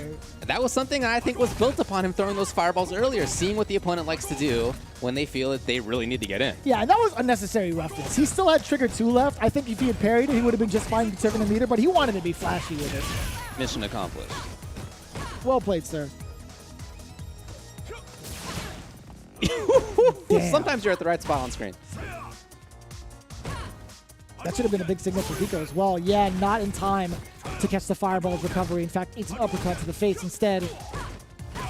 Oh, man. No, Geeko, yeah, he has had some chances to get hit confirms. And we saw him getting that pretty consistently yesterday. Only the first game here, all right. And Jimmy kind of teasing the idea of the fireball, but I do like that EX into the activation. I like that a lot more. We're going to see an activation route, possibly from Geeko eventually. No, we're going to see a forward throw instead first. Ah, there it is. Yo, you countered it with a stand jab. You knew exactly when Geeko was trying to come up with a frame trap. Jimmy's at risk of getting chipped out, though. Never mind. Well, it worked out. It worked out for Geeko. Had V-Trigger 2 come out, you were dead. You were actually dead. It's a big risk from Geeko yet again. Oh, you know that was a dive kick. Oh, twice so far in just this first game. That's a little bit too high up. Jimmy's able to act first off of that stand jab. Oof. Man, Jimmy's just defense on the way in, very, very strong. Man, a slight stutter step gets the big opener off the crouching medium punch, and it leads to this exact sequence. How many medium punches are landing via counter hit? Geeko no longer in stun, but still the uppercut is there. One more touch for Jimmy, and it's a throw. That's a lot of meter. Actually, doesn't even matter because that's game 1. Yeah, that's Jimmy taking it. Again, very impressed by after he saw Geeko jump in the first, third of round 1 over a fireball, and after that, he basically swept the skies. He seems like he got a pretty good read on the intended approach timings. He did get grabbed by one hooligan, but then he shut down the next one. So, if you're a Geeko here, you really got to think about how to vary up your approach timings. We saw him try to get through a fireball with Roundhouse. These confirms are huge. He did have some chances last game that he didn't take.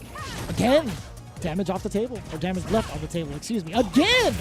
These low forwards are absolutely critical. You're adding so much extra damage. Like, it is hard to do, but man, if you're in CPT top 8, it's something you got to make happen. Agreed. The wind.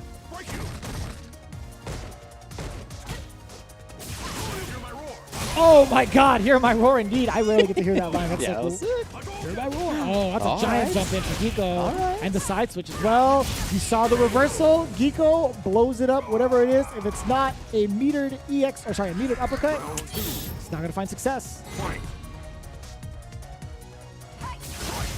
Next fireball starting things off for Jimmy. Forward throw now after the dash up 2 times over. A slight delay, but Geeko finds the button first, and now we get to layer in all of these normals.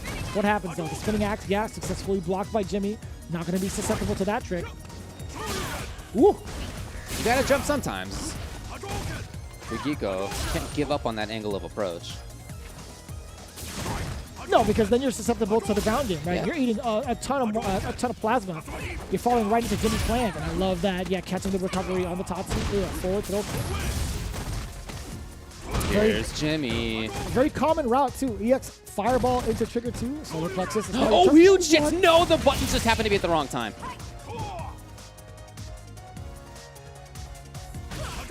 Really, it was Ryu. Crouching mini pick got there first.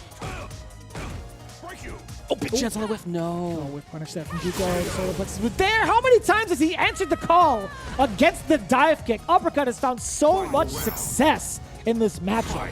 You can actually see him buffering for it just before that, too, as his character kind of dipped and dodged. This exact movement right here, that's him inputting potential DP. Yep.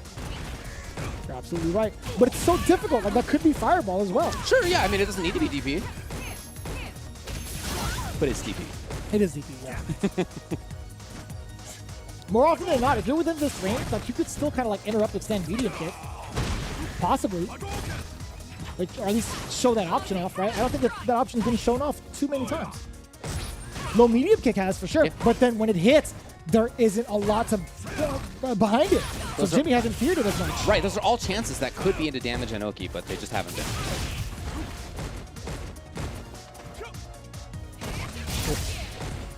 The activation mount off the block, crouching heavy punch. Geeko can make something happen. There's a lot of great life. That is a big cash out, or a decent cash out, I should say, from the low medium kick. Jimmy, just ready for everything, it seems. There, that's gonna do it, as the second game goes to Jimmy as well, up 2-0. Look, I don't think that Geeko is far out of this. If, literally, the single change of if he were to hit confirm at a high rate would be a totally different story. Again, like, could I consistently do that? No, I find that tough. Many people find that tough. I don't want to make it seem like that's an easy thing to just, why don't you just hit confirm, just do the thing. It's tough. But, man, it would be very useful right now. Yeah, just the circumstances you get off of it, right? Like, it's not even just about the damage. There we go! Yes, I love him exercising this option, standing medium kick to stuff out the fireball attempts. It's like, if you can't cover it airborne, if you can't punish it airborne, yes, throw out some of these normals. It makes Jimmy reconsider. Then you get to start to layer in the jumps again. You get to reintroduce that option. Yeah, here's Geeko. Really doing a good job with punishing. He had the hit confirm earlier. Oh! And I love the delay from Jimmy, opening up the low. Ooh, that's raw. Send it back. Hey, ooh, buddy. That was game. It's still game. Okay. Woo, I almost tore David's arm off. But yeah, I think, Geeko, that was a very big instance where low forward could have sealed him the round earlier and that, reducing Jimmy's chances of survival. I love that navigation. Not something we've often seen. So yeah, you're right. He's been sort of bringing in more of the tools. That was one, the medium kick. Yep, we see it again. He did have the hit confirm at least once. Not here though. Jimmy now believes he has the read on Geeko's movement. You don't throw that many fireballs in a row if you don't feel like you're pretty sure you know what the opponent's going to do. Oh, that's huge. And I like that. Geeko finding an opening off of the EX dive kick. Jimmy had actually committed to a solar plexus, and that's going to be the big game for Geeko. Finally on the board, slowing things down and dissecting. Remember, we've talked about this at the beginning of top 8. It is a different circumstance when it is 3 out of 5. You may get shut out 2-0, but once the information starts to get digested, you start to make those adjustments. It could be a whole different story. Again, that was a very big turnaround for Geeko. 2 rounds straight. Very interesting battle between these two characters who have not qualified for Capcom Cup. That's right, Ryu is in exactly the same position with respect to Capcom Cup that Cammy is. Neither one has qualified yet. The backdash read against the throw. It still puts Jimmy in a very awkward position. Having to fight out of the corner. Actually susceptible to that now. Everything going Geeko's way. The mental stack is now being applied against Jimmy. So many other things to consider. How many stand light kicks does she get? I thought it was going to be 3, but that was 4 straight up. I thought it was just 3 within range. Ooh. Little +1 light for you. I thought the pushback was so significant. Medium kick, and that's going to be, yeah, and I love that from Geeko. Just nice and easy. Another round on the board. That's the strength of having the hit confirms. Not that that's how it started, but that just gives you Oki more often. And when he's able to find Oki as Cammy, you can have a lot of success, as we just saw. Huge jump. Oh, man. Yep, it's all coming together. Yeah. You're going to do it again? Oh, you saw a delay! Geeko catching all the buttons. This is going to be death. Yeah. Absolutely. What a game. That was a speed run of a game right there. Is that 4 rounds straight now? It's 4 rounds straight right now, yeah.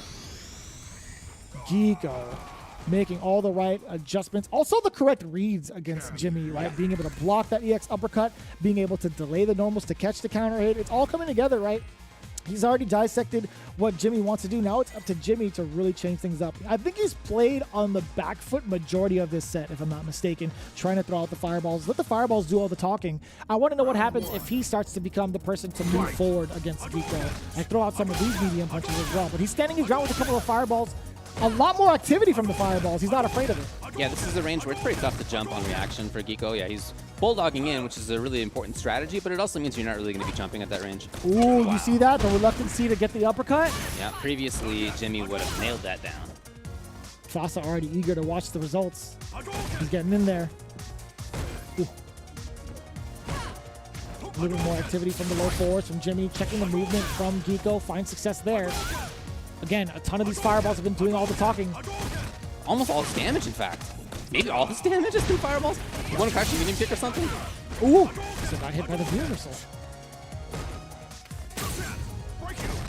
Solar plexus, not return anymore. The jump out, still gets checked. But that's not going to be a bad deal for Jimmy. Oh, except this corner. He's got his own activation ready on EX, of course! That's such a cool combo. There's a range here where it's pretty unsafe to throw fireballs. Oh, boy. Oh, and that was so subtle. I couldn't even tell that was a mix. Alive. But barely. 30 seconds on the clock. Yes. That range right there is the perfect spot to throw a fireball, especially when you have V-Trigger 2 activated.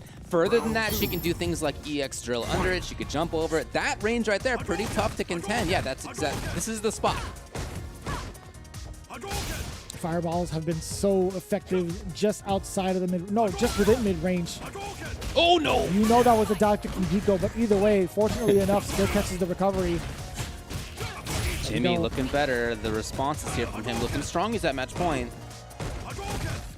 There's that forward movement that you were talking about wanting. Ooh, wee. That V-chip gets blown up. Giko absolutely ready for that defensive option. Crouching heavy punch into the activation. Uppercut. You already know. And the stun is there. Giko keeping it close. Ladies and gentlemen, the closest set we've had thus far. Down to the wire. Final game. Final round. It's Giko who's had the momentum going into it. But look at the meter down below. It was just about even before that explosion. Before the EX Fireball had come out. Giko now in control, actually having the clear advantage, but the uppercut there from the missed dive kick. Input from Giko. I guess Jimmy was already ready anyway. Correct. Here it is. The dashing around by Jimmy actually cost him. He's cornered. He's stuck dashing. We've seen twice in this round so far. Big dashes. Ooh. Jimmy finds his way out. Dashing, but no, checked by Giko. He was ready. Top throw. Well, look at all these resources on Giko's side. Oh, Jimmy can't throw a fireball at all anymore. No. There's screen freeze into super to contend with on that. And so he's not. Oh, you're punishing it! Oh, Jimmy! That was so smart from Giko. Jimmy. Unfortunately for him, whether he was going for the hit confirm and missed it, or whether it was just the buffer Big and buffer. Giko dashed or moved forward, blocked at the right moment to proc the EX. Either way, excellent play by Giko, an unfortunate end there for MDZ Jimmy. Ooh, nobody could have expected that outcome. I feel like it was dominant in both ends, right? Like Jimmy controlling the matchup pretty well, consistently. The fireball game on point, the uppercut game on point, very Ryu-esque up until the point where Giko was like, I gotta slow it down. I gotta add the mental stack first instead of just continuously jumping on this cat. And we see the amount of control right from Jimmy. We see the damage output. Sure, that's fine and dandy, but what did the most talking, had the most effect, was the fireball and uppercut game. The amount of control he had in neutral was phenomenal. But as it went on, as you mentioned, Giko started adding more stuff. Thinking about the stand medium kick. I'm thinking about getting more hit confirms from crouching medium kick and crouching strong. Thinking about doing things like jump in early dive kick to get over fireballs. He started dashing forward at ranges where Ryu can't immediately press a button and getting his own button there a couple of times. Whiff punishing. It just it all opened up more and more for Giko as things moved on. And of course, at one point he had 4 rounds in a row. Then Jimmy took that first round of the final game. We'll see here. After that, back to Giko's control. So yeah, as you mentioned, man, that was definitely the closest one we've had so far. Those 2 losers side matches in round 1 were both 3 games to 2, but this one, man, went right down to the end. Yeah, I wish we could have watched like the little tidbit of it right before that moment happened, because we've seen the signal where Jimmy was throwing out these low fireballs. Fireball was low forward in general. He was not allowed to throw a fireball as soon as Giko had both bars on deck, and that was like, that had to be like the big read from Giko. He's like, all right, well, he's throwing out these low forwards. He is looking for a buffer. I'm just going to try to walk into it safely. I'm going to make sure to proc this EX donkey kick and make him regret it, which is kind of tough too. Like at least with Jimmy buffering something like that, it's like, man, that's a big bet. That is a giant bet where it's like, this is end all be all. If I get this hit to land, I'm winning. It could have been fireball. It could have been like EX fireball. Could have been something, but he went for the big bet, and in result, it's going to be Giko taking it down. Moving on to face off against Garnett, which is a matchup which we know for sure they've been playing off against each other month after month. Lots of cool stuff ahead. And I know that. Because do you know where I'm from? Have I told you where I'm from? I believe so. In fact, I've actually come from a more, more frequent future, actually, where you're going to say something about Street Fighter Duel, if I'm not mistaken. What? How did you know? But you're absolutely right. The Capcom authorized mobile game, Street Fighter Duel, is now available for download where I am. Maybe when I am is the better question. Jeremy. It's also available for download in China now. But the global version is coming soon to all you who live here in this present time. The Epic Legend is reborn on mobile. Download Street Fighter Duel now, if you're me, or now, if you're in China, or soon, if you're everybody else. And let's fight for each other and join the journey with millions of players to become the best fighter. And although it is coming soon for those in the West, what is currently available right now, actually, is still not a good segue because it's only available for the Middle East. It's going to be the registration for the Capcom Pro Tour coming in. It's closing very, very soon. It's actually closing in, a few hours, I guess, technically, It is October 23rd, currently, as I'm speaking. Registration closes October 24th. I got to make sure that the birds hear this as well. Middle East, be sure to put that signal out there. I will be doing so as well. EMEA, you do not want to miss your shot here for your chance at the Capcom Cup. Stream is happening October 29th and the 30th. Pre-show starting at 5:30 Pacific Domestic Time. Stream sharply at 6 a.m. For more information, capcom.us/ME, which stands for Middle East. Again, registration closes on October 24th. So that's our first round here at the top 8. Winner's side we've seen, loser's side we've seen. We are going to be taking a quick break. We'll be back with losers round 2, where we have at least one run back and another match that has a lot of history behind it as well. Don't go anywhere.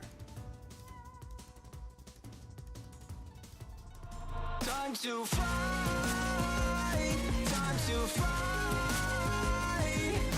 Never give up, we won't retreat. The ones who stand after defeat. So fight, time to fight. Glory waits for those who fight. We unite, we are street fighters.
Welcome back, everybody, to the EU West. We, as I said before, have made it through the first round on both winners and losers side. We're here to look at round number 2 in the loser side. My name's Davey G, and I'm here with my boy JV. What? I'll take that, I guess. I was so confused as to how you're gonna like spin it using like my name and then the letter, making it rhyme with D and G. But JV. We'll take that. We'll definitely take that. Hey, everybody, we have ourselves quite the matchups ahead of our pretty much bracket, right? We had Takamura and Mr. Wolf sitting on the winner's side. We kind of previewed it a little bit, but with a little bit of production magic, we could probably pop it up right now. Ooh, they're on point. Technology. Even before the snap. Takamura versus Mr. Wolf is going to be happening in the winners finals, but not before the losers quarterfinals. We see down below Fossa versus Akram Quad V, then Garnet versus Geeko. Now, Fossa had a pretty troublesome run-in with the Wolf pack, really, the head wolf, if you will, 3-0. But I will say it was still, you know, we talked about it being 3-0. It was also pretty close. We've seen a perfect from the side of Fossa as well. It's going to be a little bit tough to traverse somebody like Akram V, who's been on a hot streak, an absolute hot streak since top 16. That also went down to the wire 3-2, but still, Akram has been playing so well. And I'm really curious to see whether or not that Lucia is going to be the main choice, because we've seen the jury picked not too long ago from Salt Mine Leagues over at World Warrior number 4 for EU West. But, oh, they're the same age too. Very, very cool. Aww. But really curious to see if Lucia is really going to be the pick against the Urian. When they played in winner's side earlier, Fossa won 2-0. I checked it out. And according to Start.gg, that was, of course, a Urian, and it was Lucia on the other side. So maybe Lucia again. We'll see if that's the choice from Akram. That's really cool, actually. I was thinking about that. I'm like, oh, yeah, there's going to be a potential double Jeopardy match, and I kind of missed that earlier. Double Jeopardy right here, yeah. So it's going to be, look, that was a while ago. That was yesterday. That was actually before top 16, so we didn't get a chance to see it. So it's not a case of like somebody has thought about it and the other hasn't. Like that was yesterday, and they've, I'm sure, thought about the match since then. That said, the person who loses typically is the one who thinks about it more when it comes to the run back. They have some success. Yeah. Yeah. If it's two like evenly matched players and one of them loses, I often feel like it's the person who lost who has an advantage coming into the next one because they've thought about it more. We'll see if that's the case. Possibly. There's a lot of like stack on Fossa's side already, taking a pretty significant L against Mr. Wolf. So. True. Oh boy. His lordship a little bit too early on the tackle, a little bit too close, I should say, on the tackle. The distance. Did you know Urian's actually partying up there in the top in the same outfit? I did not know that. Oh wow, that's interesting. Where did you hear that from? I don't remember. Crazy. I didn't say that. Big counter conversion. That's pretty significant, but didn't lead to like as much damage as we had thought from the low forward, because you can do, I think, actually only on standing you can get like the up kicks afterwards. But either way, we get the final fight combo going into the trigger activation, leads to plus frames. But yo, we can steal away any sort of turns with the armor from the V trigger 2. Look at the tackle still coming in hot. It's much more willing to go into the just trying it out. You know, you're safe, you're -2, but something he's typically not done on stream so far today. Ooh. Hey. Next tackle, we were just talking about that. Forward throw, one more will do it. The overhead does get blocked. Are you going to be dead? Well, oh no, he lives even still. He's got another EX as well. Akram knows he's not doing anything. Okay, when he was, it was just putting up a shield. Oh, that could have been it. Ooh, wow. What was that? That's a great question. I think it caught the slide. Oh, sure. Okay. Even for Akram, though, I mean, like sliding up until that point, I still think Fossa would have been, it would have been his turn to act. Either way. Already ready for trigger. Ooh. Oh, just outside of jurisdiction, man. Not your territory. Ooh, ooh.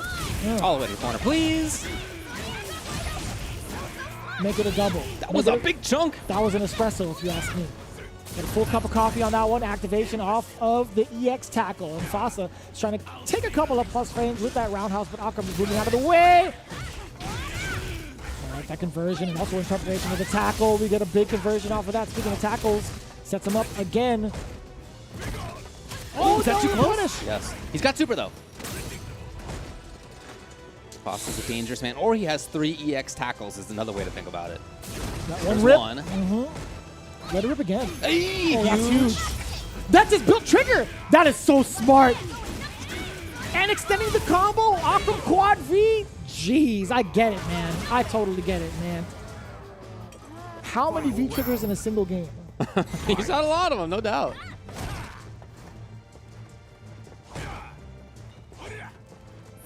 Whoa. Ah, first big connection at that range there. I don't think we've seen that button at all until today. Very rare. Ooh. Negative situation. Fosa's still out of the range. Getting a microstep, a couple of microsteps away from grab range has been pretty successful. No! A little bit of a mishap. We got a big scramble. But watch out now. Trying to catch Akram flinching. Yeah, hoping this is a button that he could armor through, but that is not what's come. Looking for confirms there. So a Crom on that minus situation for his opponent takes control. Oh no! Awkward. Yeah, funky. Oh boy! That's actually like maybe death. Super's here. Yeah, yeah. She's not the healthiest person in the world. No, she is down. Wow, 1-0. Past the 10-yard line, over on the stun meter. I gotta say, if your life is pretty much like below like the halfway point, you more often than not you'll be dead, even with minimum damage scaling. But I will say, that is the first time I think we've seen Akram use a couple of options, roundhouse and neutral and EX uppercut thus far. Yeah. I haven't seen it on Wake Up at all. I think you're right. So it's very interesting. I think there's something about Urian that's really picking at the brain of Akram, forcing some of these crucial errors, one of the crucial errors, I should say. Here we go. Very quickly into the corner. Oh, that handshake just reached so far out there. The art of the deal, man. Foss is all about it. Ooh. Well, the armor's there for Fossa. Oh, yeah, that's exactly what he was looking for before. Akram this time does get underneath.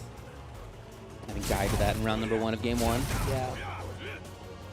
We see Fossa kind of covering the advance against Akram with a couple of crouching medium punches, but still no dice. Akram looking for the activation route. Playing it nice and patient up until this point. Gets the big opener against Fossa. Look at the amount of damage incoming. Still has trigger on deck to do a block string to make something safe. Ooh, that was huge. He's going to die anyway. Oh, that was weird, but it works out for Akram. Okay. So that was just a button for the sake of the button, by the way. That standing medium kick, I think, yeah, either way, like even if that was blocked, the intention was for Akram to throw out V skill or V trigger anyway, because normally standing medium kick isn't cancelable. So he's banking on the frame trap, just happened to be fortunate enough to catch Fossa moving. Plus there, and gets the grab out of it. There's Fossa, harassing slightly. His Urian is so different than so many other players. Here's a Crom. We're going close to close, aren't we? Oh, without a doubt. Oh, yeah. He's on the case. She gets to travel for free from government funding. Sick punish, too. Oof. She has her paperwork signed off by Cody Travers. Again, running away with it. Controlling Metro City, keeping the streets free from Urian grime and crime at the same time. Akram doing an impressive job of making the rebuttal 2 rounds straight. And that's great because before this, he had lost 2 straight to Fossa in winners and then had lost the first one here. So that was a 3-0 effectively that he's now overcome. Fossa's Urian is just so unique. So much more of the coral kick than almost anybody else. He also has trigger 2, which is unusual, but I feel like one of the reasons to play trigger 2 is to have a 2-bar trigger, which means that you can have more access to things like V-shift and reversal, and he's really sparing with both of those still. He's playing for that trigger. It's already there. We see that coral kick.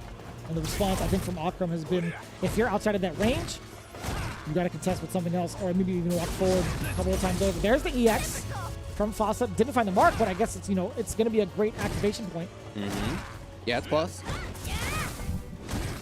Trying to see if they can get a confirm there. Lots of gray life on Akram's side, basically just from blocking stuff. He's so scared. He does not want to get touched. Ooh. But he finds the hit first. Oh, the drop! Oh, too far. Off a counter hit, standing medium punch. No whiff punish at all. Over at the lows with the frame kick. Okay. Ooh, the second time we've seen it, and it worked. 50% ain't bad. And also, all things considered, No, I lied. I think Akram still could have died with that risk. Because, Maybe. Because Fossa actually had like a little bit more to go into critical art. So what a risk to take either way. Chasing down the movement. We see the reads coming through for Akram. The X tackle finding the mark this time. Fossa counter hit off of the crouching medium punch, but only a metallic sphere to follow through. Didn't have the charge up. Great challenge. Akram trying to take too much space. EX yet again, all the way into the corner. Coral kick yet It's really again. been the name of the game. Coral kick. EX from further than that. That was so Harassing with crouching medium kick 2. Anti-air's there, getting a trade, not quite. Nice and easy. The Lord of Tackles now turning into the hot stepper. Standing light kick, coral kick, crouching medium kick, all with the intention to control Akram into this corner. Keep him contained. Classic little spacing setup after the charge sphere, so you get a light tackle. Okay, here's the X. Ooh-wee. That just caught the ankles of the low forward. Akram finding success with the EX uppercut yet again. Oh, that's a punish. Would have been sick if that had comboed. I think that's what Akram wanted, but didn't quite get it. Under normal circumstances, I think it would have too. Forward throw. So he could, yeah, I was just gonna say, could EX activate? Well, he may spend a lot on this. No, okay, no. Sacrifices the corner positioning, but still gets the mixes. Yeah, opens up Akram V one more time. And very similar results we've seen thus far from their last encounter, right? 2-1. Fossa taking it yet again with the advantage 2-1. But I gotta say, like, anytime somebody gives up the corner, with one more touch to go, it's so tough to like not want to try to contest them after that because you're kind of eager. It's like, oh well, I could actually get my moment to take my turn, push them to the corner, apply my pressure. But no, like as soon as you walk up, you're still susceptible to that mix of down below getting caught with the lows. Right back to the same game here from Fossa. Okay, he did get the V skill this time, but he's gonna try to scheme back to that same spot. Yeah, okay. Super important to see the whiff punish there by Akram. He's got a character with the kind of movement. He doesn't need to be in range for that coral kick or for the charge pierce very often, but he is often there. Oh yeah, the sweep punish there. I can't imagine Akram wanted to just let that fly normally. Man, so much time to even get a standing medium punch. Follow up, corner to corner. It's so good. Really nice. Oh, okay, the timing was perfect. Yeah, that was one of those things where Fossa needed to understand that V-Trigger 2 can be followed up by almost anything. That round was amazing. As soon as Akram had that trigger, part of it certainly was the trigger, the huge damage, the corner carry, but then after that he still had pressure and he really made that work. Do you remember what normal it was that caught Fossa off guard? Like Akram had thrown on a normal into the V-Trigger 2. Couldn't recall if that was a sweep or not, but there is a gap in between that if it was the sweep, because I might have blinked. I may or may not have blinked, but I did hear it. See the fireballs being teased a little bit. Akram tried to slide through it, but instead ran into it. I can see that being tough for Caesar, and he can hold it. Oh, ended the combo early. There we go. We get the extension. A ton of damage more. The running uppercut after that. Back throw. That's enough for stun. What? That was enough! Akram's gonna tie it up 2-2. 2 rounds straight. I was kind of concerned when we didn't see like the fireball starter, considering how much life was up. I'm like, all right, well, maybe considering scaling the fireball wouldn't be like the best option here, but it had to be like down to a mix-up. But no, that EX run into uppercut or the run into the kicks, I didn't think that was gonna kill. I genuinely thought that Fossa was gonna live. Negative. Barely. The last hit. Oh yeah, it's very close. A lot more activity at that range than before, where Fossa had really controlled things with coral kick, etc., as we've been talking about. But it's very active suddenly at that spot. Yeah, many more fireballs. We've seen more of the fierce. We've seen him backing off too. The little spinner thing. I don't know what any moves are called. You know that. I don't know. After yesterday's fiasco, I think you're right. lying. Yeah. I think you're an I think that's absolute called liar. fire smush. Here comes Arian. He's got the What about that big smush, option. smush headbutt? Yeah. Head smush. Violet knee smush? Head smush. Yeah. I'll take that. Fossa still just not coming off that red bar unless it's triggered. Here it is. Yep. Like that, yeah. The corner carry as well, still pretty effective. The coral kick as well, followed through with tackles. He tried to steal a turn. Has one more. Dash up. Tried to actually catch a delayed button or a throw.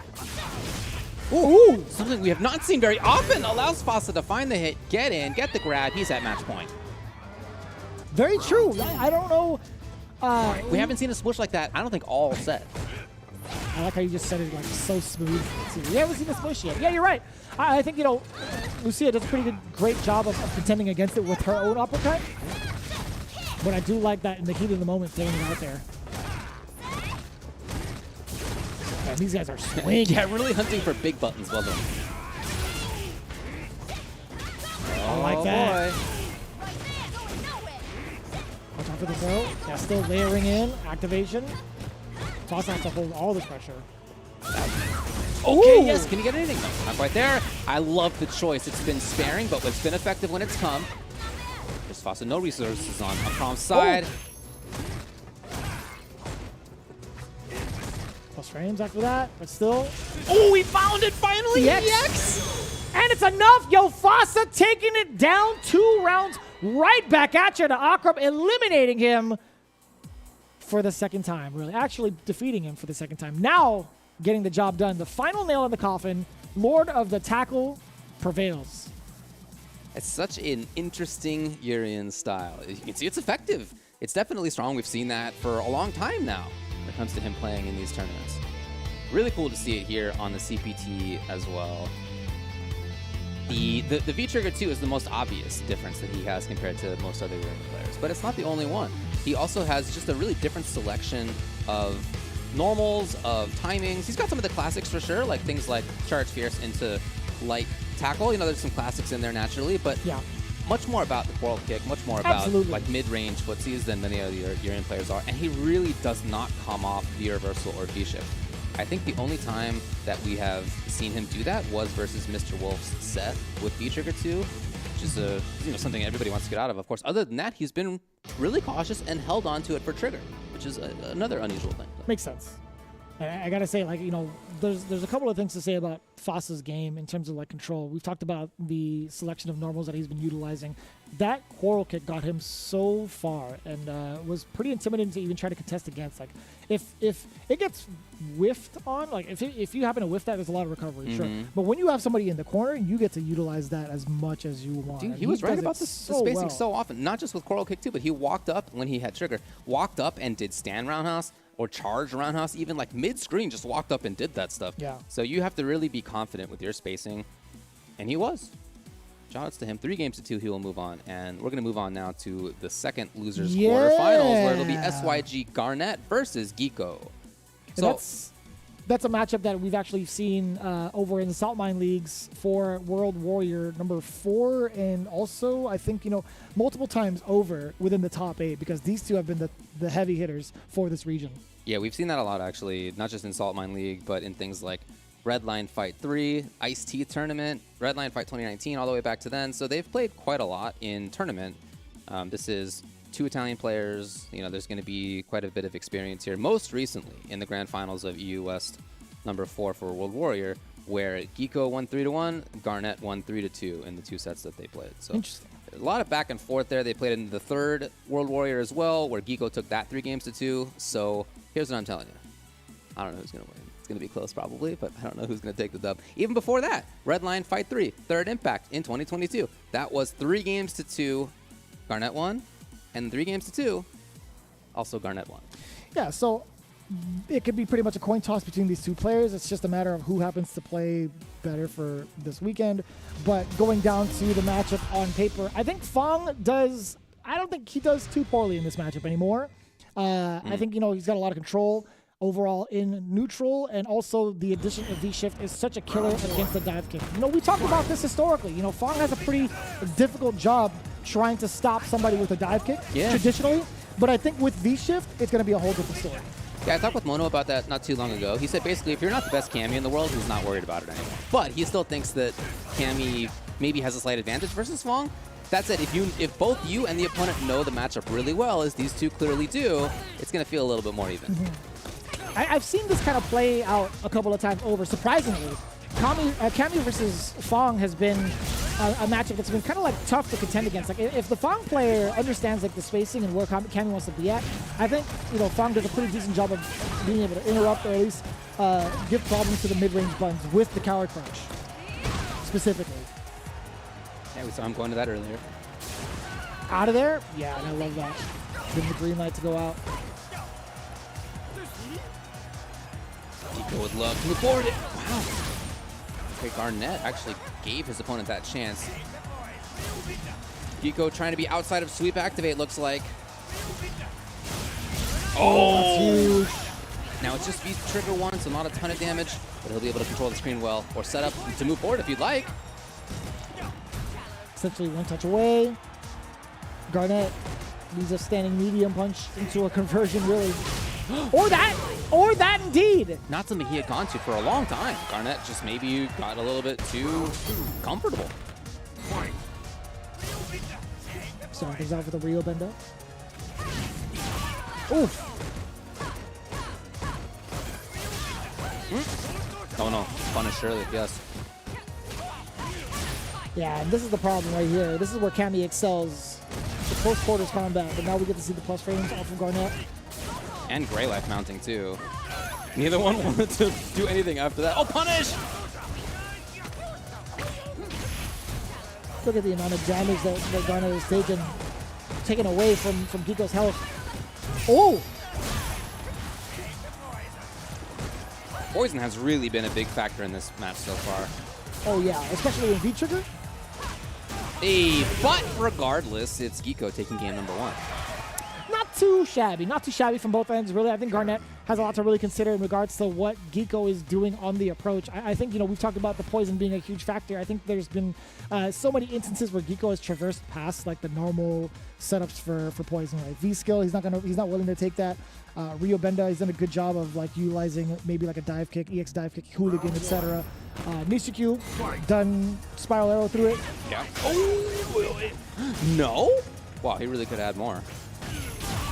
Now we get to see whether or not Garnett gets to survive this up-close onslaught. Geeko already getting the early advantage. But this is what I wanted to talk about earlier, right? The amount of poison damage that he gets from being up-close and personal to Garnett has always been a problem so far in this set. Look at that. Just passive damage. Oof. Mm-hmm. Only got 900 health, yeah. So much extra. Yep, and I love that reaction. It's going to be great for Geeko. Oh, that was so tricky. That was tricky. I like that. Not quite there on the whiff punish with Geeko. Oh, is this in time? Surely. I was going to see if the poison duration from the V-skill was still going to be there. Oh, no! Wow. Just outside of where he needed to be was Geeko. Sounds like you dropped something, man. Oh, boy. Any risks here? Okay.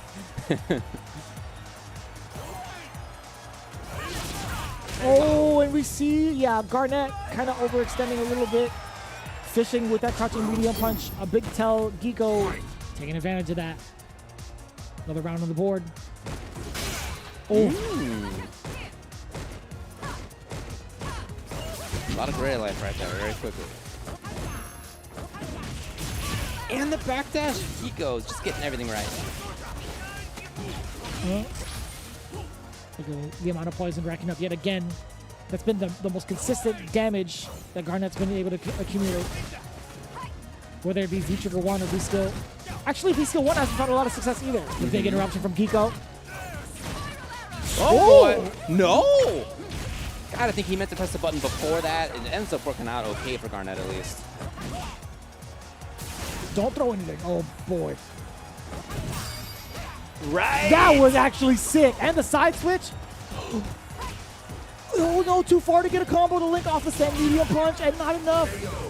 And a nice and easy, man, to stand short, a little anticlimactic, but at the same time, it's like, what could you have guessed? Garnett maybe trying to wake up with instant overhead, perhaps? Could be.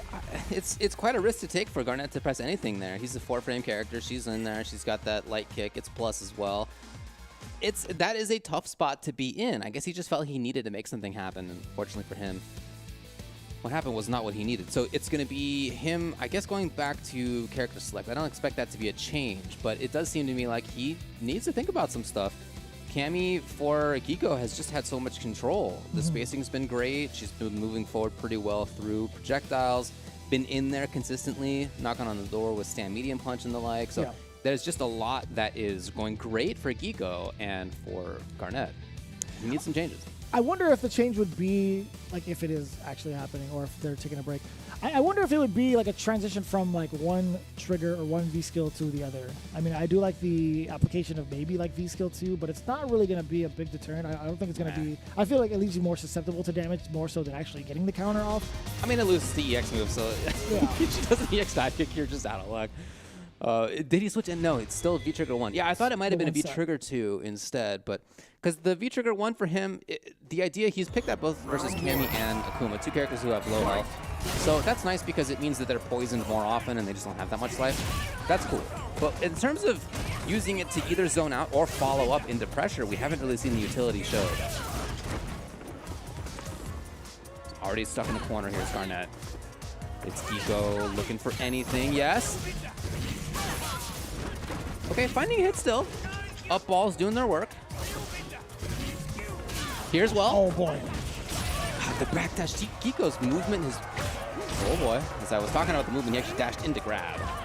But it's still not too bad of a deal. Like Garnet was still stuck in the corner, but now back to mid-screen, applying the medium punches as well. So the movement with a low forward, but Giko's going to be getting a raw activation. He's going to let the poison do the work. That's not a bad trade-off actually for Garnet, but if you throw another one, Giko had trigger on deck. Backing away, and again, just responding with Spiral Arrow against the V skill. We haven't really seen him fake it either. Sometimes Fangs will do things like throw to bait the opponent, and we just haven't seen that stuff. So Giko's been able to react each time. There was another one. Giko's at match point. Not even like a stand medium punch, but medium punch, again, a lot more recovery than maybe like a throw. That's a great trade-off. Hey, okay, here's Garnet. Frames. Yeah, even if it's... Oh, boy. Giko looking good. He's got his trigger. Here it is. Not going to spend all of it, though. Oh, Garnet is in such trouble. Yeah. Oh, and I love that option from Giko. To what end is V-Trigger 1? What's it doing for him? Okay, there was the first time in, I think, 2.5 games that he actually got pressure out of it. Didn't get any hits, though. And I love that response. Giko trying to keep it tight knit. Oh, actually, no, he's going to be backing away. I know what he's looking for, right? He's looking for that poison, any sort of poison usage. And I love the whiff punish in anticipation for the coward crouch. He's been within a range to react to all of the options that Fang has, whether it be, obviously, the coward crouch, you saw the whiff punish, but also enough time for you to react to any sort of poison, right? V-skill, Ryobenda, Nishikyu. He still had meter to go through all of that, right? So he was in the perfect range to stuff out whatever it was that Garnet was going to throw, ultimately leading to the big 3-0 from Giko. But big shout-outs to Garnet. Really impressed overall with the way that he's been navigating this character. Piloting Fang is no easy task, and I got to say, like, putting the numbers you've been putting up on the board, being number 1 currently in World Warrior is super impressive. So we're looking forward to seeing how he performs going forward into the future. I think that's right. And it seems to me like maybe a couple things happened here. One, he ran into somebody who he knows well. They've played a lot. It seems like it's been back and forth always before. But it seemed to me, too, that whereas Giko was, as you've been talking about, like very successful in all sorts of things. The spacing he was at, the movements he chose to move forward, the timing he chose to move backwards as well. Just a lot of stuff like was great. Reactions to fireballs, yada, yada, yada. I was surprised to see Garnet continue to do V-skills, continue to throw fireballs, continue to move forward in unsafe spots, continue to challenge on wake up when he was waking up against the Cammy. They're just those are in a vacuum. Any one of those choices is okay sometimes. You have to do it sometimes, but he just went to the well a little too often, and that was to his detriment, unfortunately for him. So he's out here. Looking forward to seeing more from him, as you mentioned. Yeah, so that results in our losers semifinals, actually, I believe, or is it what round? Yeah, losers semis. Yeah, so we have the top 4 lined up at this point. Pretty wild. As you guys saw, winners finals will be Takamura versus Mr. Wolf.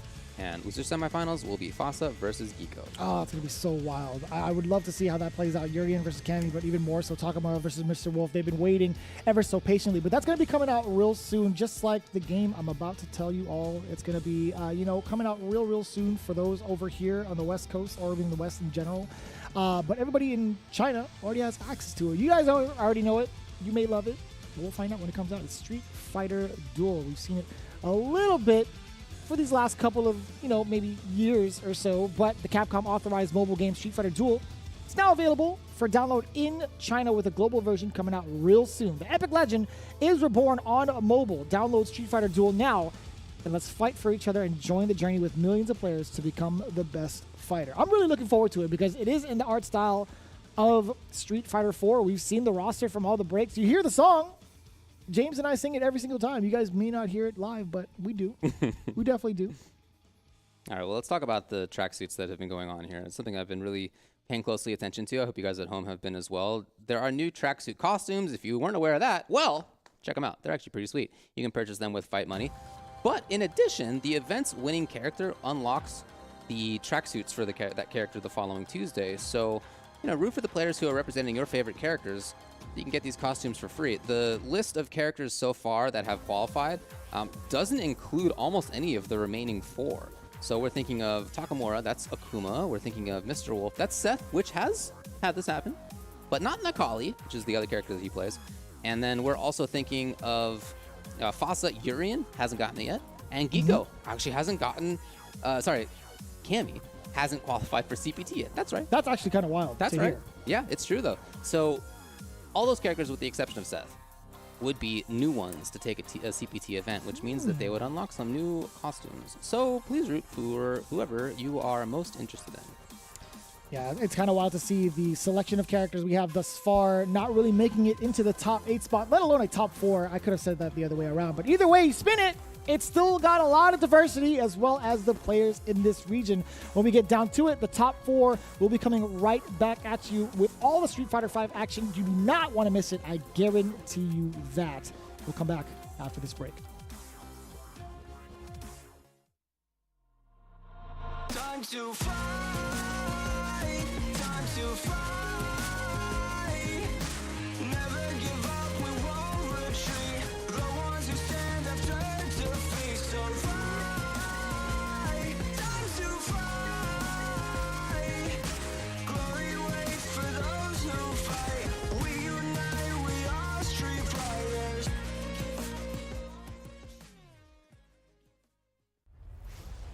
So then, you really want to go through the trouble? Fine.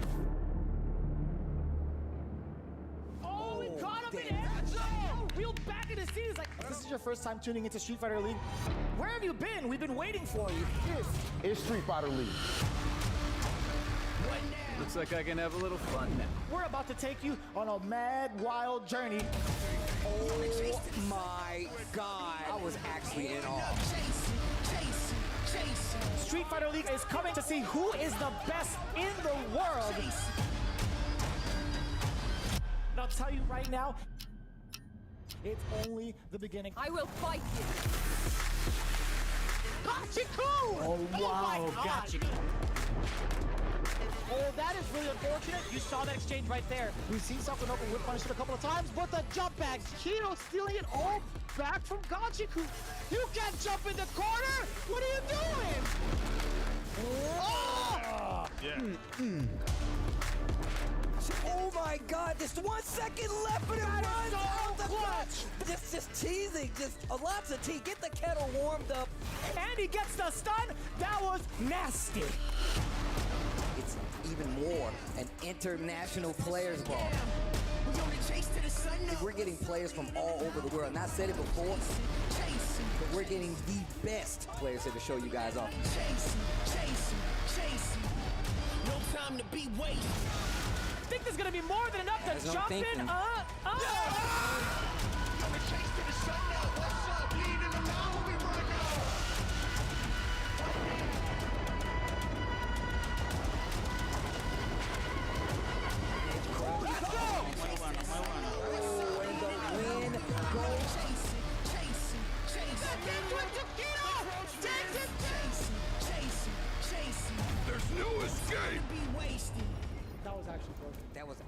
today. Can I get the digital scissors on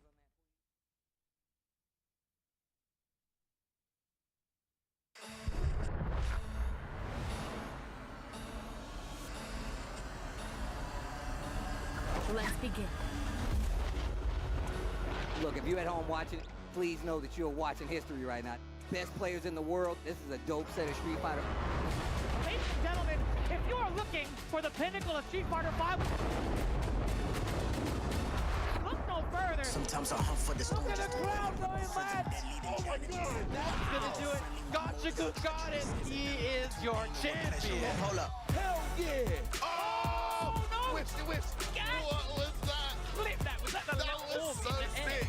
He is your back-to-back champion. Ladies and gentlemen, the new guard takes out the legend. This one is where dreams are made. I said everything. USA invades the stage here. And I cannot express how much this means to Cool But this morning I chose to wake up. Everything. There's no escape. Anything. Everything. Everything. I swear I'm ready. Let's do this. Bring it on. It's not enough. Let's party. Everything. Everything. Tell them I'm ready for anything. You have just tuned in to the culmination of years of work. Just the other way. Somebody call an ambulance. Not for me, but for you. is the best, without a doubt, Street Fighter V player in the world. So don't you ever think y'all gon' let me down. Woo! Swear right now I'm ready to fight.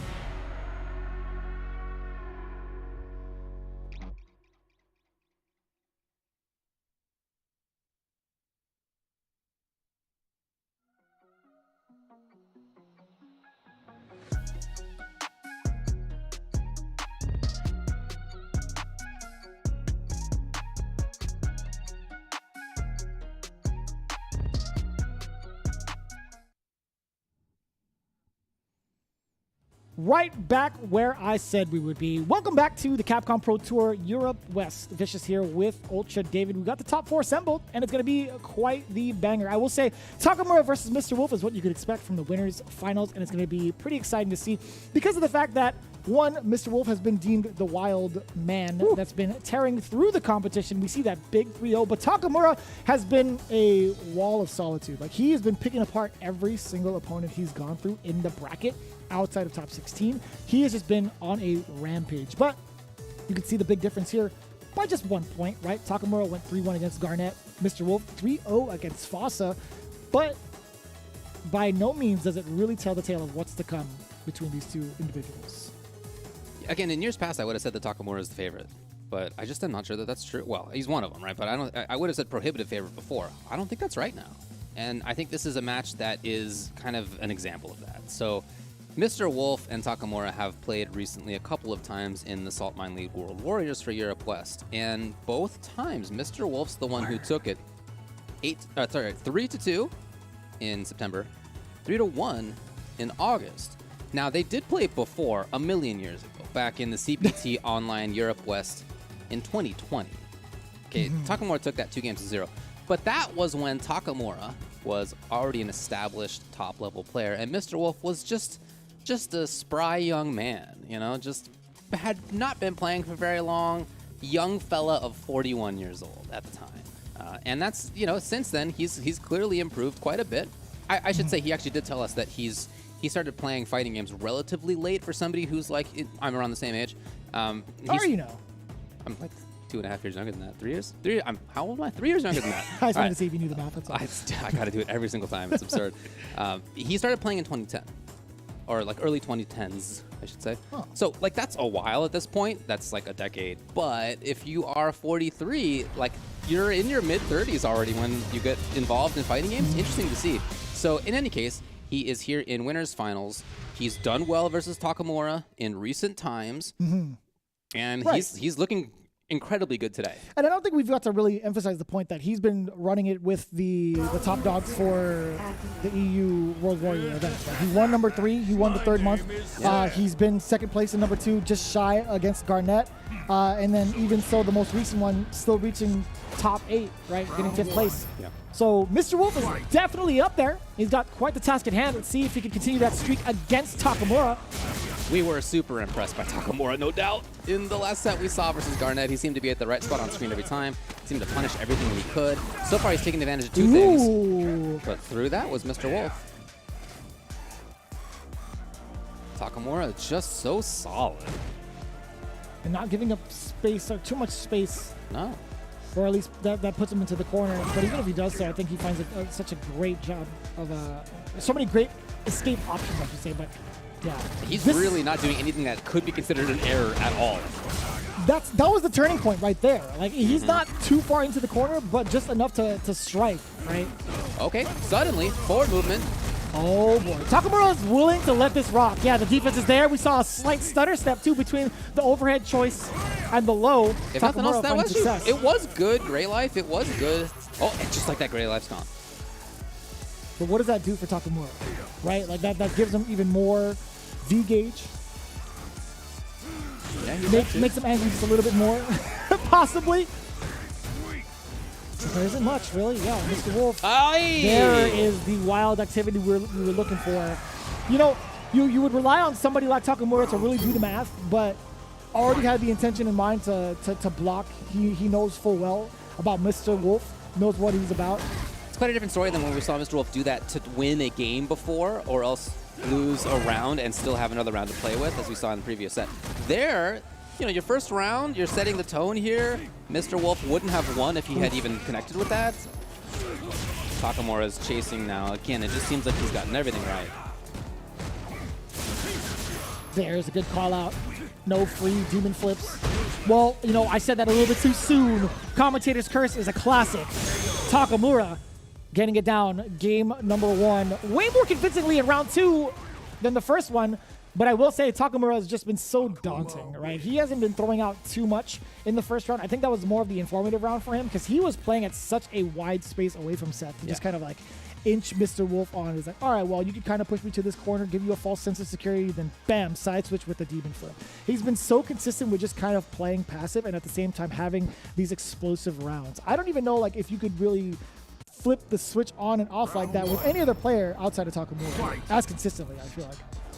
He's very effective at that, and it makes it really tough for the opponent to know where to be. This is that kick is a perfect example. Mr. Wolf is just not really sure where Takamura is going to be standing at any one like next instant. Okay.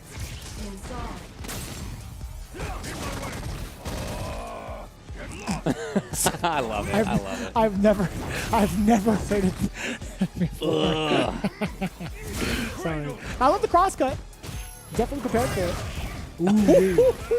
Speaking of preparation, Takamura knowing full well once you utilize that V skill within gaps that are significant from Seth. Oh, apply it, put it on top. Block successfully. The defense is just so good. Now there's a trigger potential. Here it is. I don't think back throw's going to be enough. So he backs away, gets the chip damage. Yes, sir. EX. That gave him trigger. Oh, but he was looking to block on the other side. He wanted to walk under, something like that. Whatever it was, the fireball's connected. That is a classic.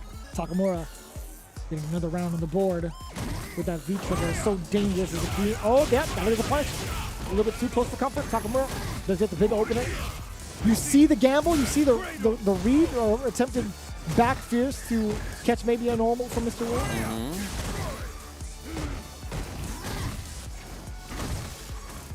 Again, Takamura out at this range.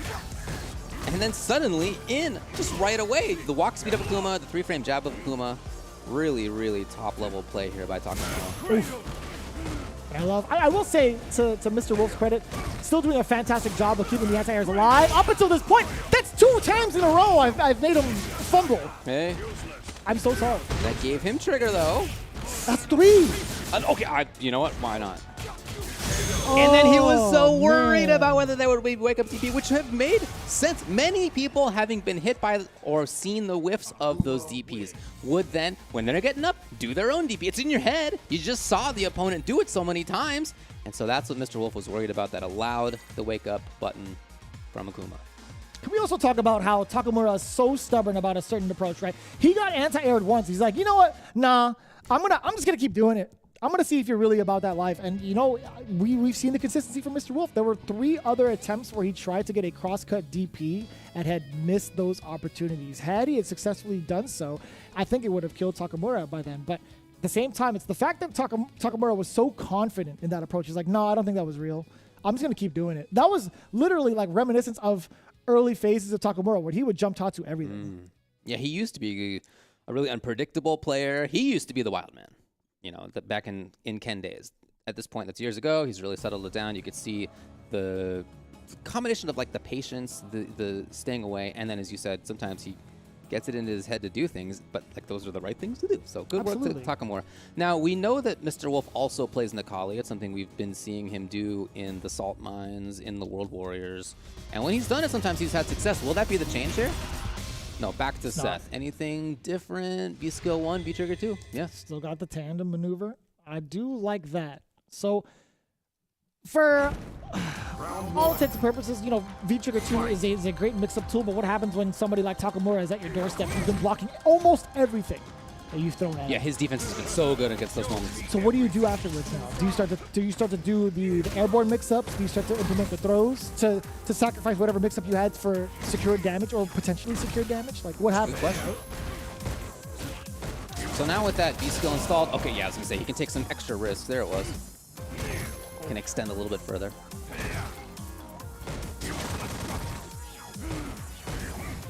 Oh. No! Awkward. Pretty awkward on that. Throw. Just like that, it's Takamura. Not only into the corner, but in there. Had it anyway. Activation will come here from Mr. Wolf. Can he get the kill on this? I'm not sure. Yeah. Again. Okay. Hard read in the corner, but at that point you got to make some kind of read for Takamura. Mr. Wolf, finally around. Off of a guess for game scenario, Mr. Wolf is usually the benefit, or playing at the benefit, but now the question remains, like, what do you do? Oh, I love that choice of medium kick within that range too. We've seen more of that this round. We've seen all the rest of the rounds combined. Just only a couple. Ooh. Oh, no. Punish. Super rare. Come on. 2 rare occurrences in one day. Buy a lottery ticket, ladies and gentlemen. How often has that happened between these two? No, very rare. So now Mr. Wolf, with all the resources, can set things up. No, never mind. Takamura's out. Ooh.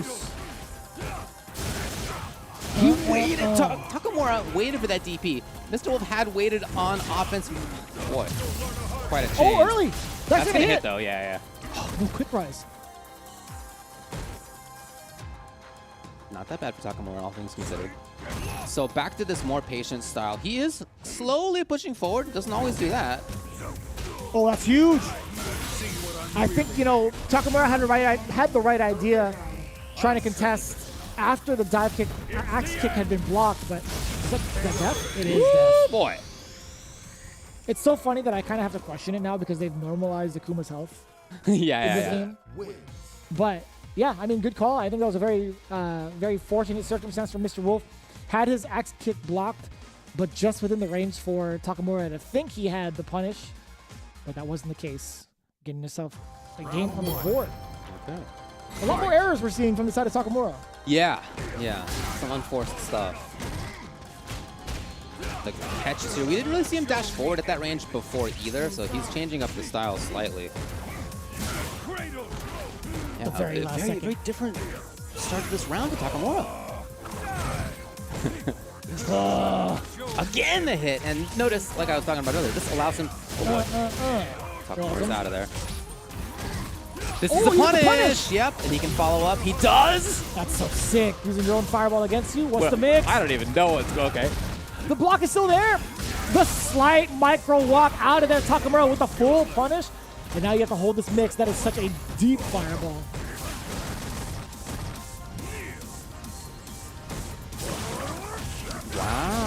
It's not gonna kill. Mr. Wolf's alive still. And that is enough! Yeah, I think more than enough. Takamura looking at match point.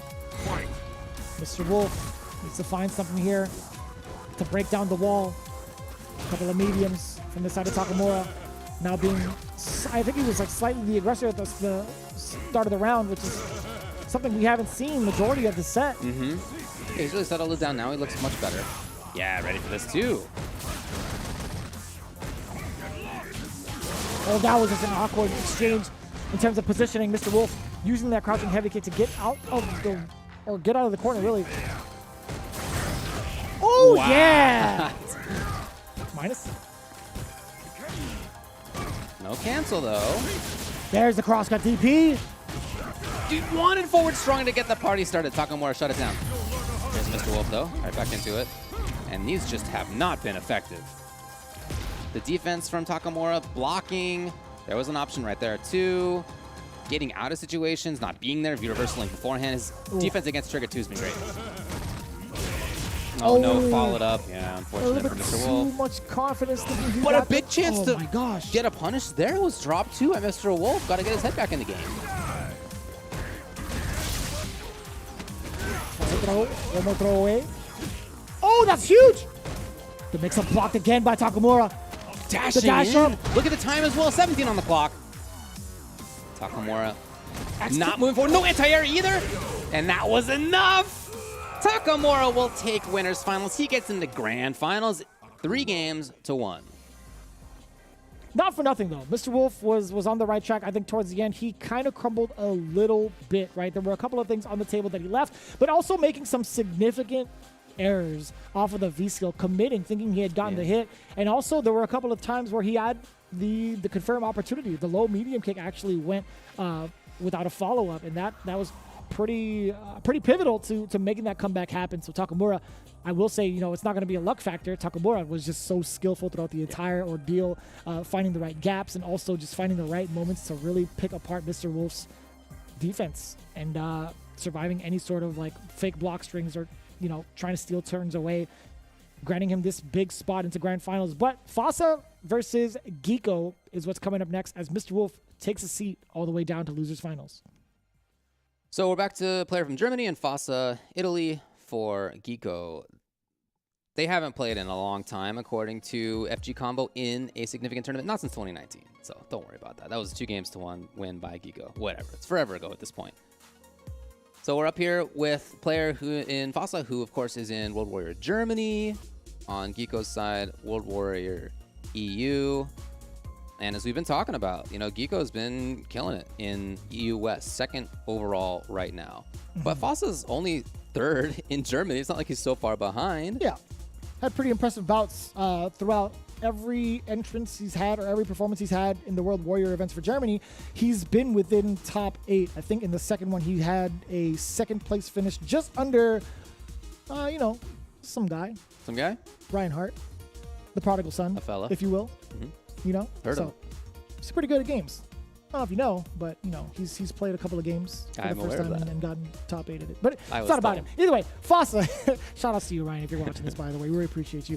Fasa, again, proven to be the hot stepper throughout the entire ordeal of top 16, utilizing that V-trigger too, something that's not really done to this degree. Or have we ever seen like a Urian bring it out with this much success? Yeah, you see it occasionally, but very rarely, of course. And as far as people who main V-Trigger 2 with Urian, he's the only one I can think of. I mean, I've seen other people do it, but he's the only one I can think of who mains it. And again, he just plays a very different Urian than many other people. So if you have experience against Urian, it's not necessarily going to be experience versus the way that Fasa plays. That said, although there's not a lot of match tournament history between these two, I'd be surprised if they hadn't played, or at least like not familiar with each other, of course. So we'll see how it goes between them. 3 out of 5, Urian and Cammy. Again, neither of those characters has qualified for the Capcom Cup. Oh, yeah. That's actually kind of wild. I mean, like, Urian, okay, I get it. Had some significant nerfs, but Cammy, that's kind of wild to hear. Cammy's always been good. Like, I'm gonna take this away from the matchup at hand. Yo, Cammy's been good every single season. She's been in Capcom Cup every season. At least one character, or one representative. if not multiple Yeah, centers. yeah. Like I don't feel if this was the season where Cammy didn't make it, man, Capcom did a bang up job. I will say, like in terms of like balancing everybody out. Yeah. great. There's one character who's already gotten there 4 times. But, as far as Cammy, not in there yet. Not in there yet. I love that, by the way. How many times? 4 times? I believe so. I That's was actually looking at it wild. I earlier. have to double check. Man. Yes, 4 times. Whoo, this character's good. I hope he's in Street Fighter 6. All right, moving on now. So, we do have, again, Fossa versus Geeko. Winner of that has to face off against the Wolfman, Mr. Wolf. Fossa has a pretty big, pretty tall order. I will say, historically, Urien has a really tough time against Cammy. Okay. I think Cammy does a pretty bang up job of keeping, you know, the footsie game pretty effective in her favor. I think she does a great job of contesting against the mid-range buttons that Urien can put out there. Standing heavy punch could be one of them for the side of Geeko to kind of punish things. But what happens when a coral kick comes at you more often than not? Ooh, boy. By the way, I don't know if we saw the stand medium kick button for Fossa in the entirety of his last set. Uh-oh. We did. Did we see it once? We did. After a coral kick, there was a standing light kick into a standing medium. Okay. Oh, no, Now- I'm sorry. That was crouching medium kick. Okay. I'm sorry. There it is. Yeah, we see it a lot more often. Thrice? Oof. Unbelievable. Not once, not twice, but thrice. Daryl Strawberry. Ooh. Well, not really what Geeko was hoping would happen, but great catch by Fossa. And good round by him, too. He really controlled the mid-range. You're talking about the strength that Cammy can have there, but Urien, by Fossa so far, looking good there. And we see some of these normals kind of just letting loose from the side of Fossa. I would love to see Geeko kind of attempt to maybe get a whip punish game going. But what happens when Fossa decides to switch it up, right? EX Tackle has been also such a strong tool for majority of the Urien players out there to close the gap, or even catch people by surprise. And I love that. Always in preparation for the dive kick. Ooh. Fossa has put himself at the right spot so consistently in that game 1. He was just so often at the right spots for Coral Kick to be at max range, for himself to be just outside of Cammy's options, including the dive kick where he immediately got the punish. Just really exemplary game number 1 by Fossa. Yeah, I think Didn't even get trigger, by the way. He never even had the trigger. No, not once. Which means you're doing pretty well. I will say, like, I want to know what happens when Geeko starts to get that adaptation game going. I mean, we saw the potential of it. We've seen how it's got a lot of success in the Jimmy matchup. But I want to see what happens now, particularly like how he navigates a Urien style from Fossa. Hey. Okay. So dash was the way that got started. Fossa will keep that in mind. I would hope so. That's a medium kick is the tool to kind of get himself out of the corner. The back throw now in full control. A little bit of a shimmy, and I love the blow up there from Geeko using that low medium kick. A classic stop to any sort of shimmy attempts. Geeko's outside of crouching medium kick, well, usually outside of stand medium kick, outside of coral kick. He's just outside of easy activation points for Fossa. He's expecting an EX tackle at any moment. Really good, patient gameplay for the moment. You saw him ready also for the whip punish. One time he moved forward, he got got. Ooh. Second time he moved forward, he also got got. There's the activation. He was looking for it. Nice and easy. Hooligan into the throw. Raw activation from the side of Geeko. Oh, he just caught Fossa moving in. And that's just enough. Oh, that was got to be last hit, right? Yeah. Just about enough from Geeko. All off of the raw activation. I think Fossa wasn't, you know, he tried to call Geeko's bluff. I don't think he really understood the risks behind it. Ooh. Usually when we've seen Geeko, he's been really good at whiff punishing, and there were a couple of big opportunities there where he didn't take it. There's an option to harass with normals after that forward throw in the corner, but it's a bust out EX tackle, but now it's going to be all Fossa. Tackle from corner to corner, so significant. Veer reversal out. Speaking of significance, getting himself out with the veer reversal is so imperative now for Geeko to maintain control and let the trigger wind down a little bit, not be in threat of any extra damage that could come in. Definitely. Oh, no. what? You know what that was. Yes. Oh! And back to safety. Nice. Got super! Gonna stand it. No complaints here. Absolutely no complaints here, especially with Geeko and the amount of meter that he had on his side. I'm continually impressed at Foss's ability to find those hits with Urian, a character who's not like necessarily a mix-up guy in the traditional like mid-range sense, only in certain situations. But he's been able to find hits regardless into trigger a lot. It's a layering a crouching medium punch or a standing medium punch. If that finds the way to thread the needle. Big opener. Now it's going to be Geeko getting an activation off the trigger from a block string. Or block normal, I should say. Making the deal airborne? Yes. Ooh, Okay. that is a huge bet, by the way. Yeah, probably was going to do the one that would end up on the other side of the screen. Fossa, now again, in a situation where he's got to find the hit. And how does he do that? Okay. What? Wow, I was hoping to see a tech, I guess. I think that was the intention. Yeah, Geeko was trying to blow up the throw, but got thrown for his trouble anyway. Well, it was a slight delay from Fossa. So I get that. Fossa, what are you up to? What are you up He to? wants chip damage. Oh, but it wouldn't have mattered. Geeko has V-reversal. Oh, that's where that kind of bet really pays off. Geeko will tie it up 1-0. And that was reasonable too. I don't think that was like a wild option. No. You know, had that air reset not had happened, it would have been a little bit more stable. But the fact that Geeko got caught mid-air, I think Fossa would have been able to just raw critical art and not allow Cammy to get out, maybe for chip damage. But I totally understand the gesture behind using EX uppercut in that moment. Good call out from Geeko. Ooh, that hit her kneecap. You shook hands with her kneecap. Oh God, that just sounds awful. Sounds gross. Geeko's already got trigger ready to go. Here it is. What? What has happened, David? What happened to the trigger?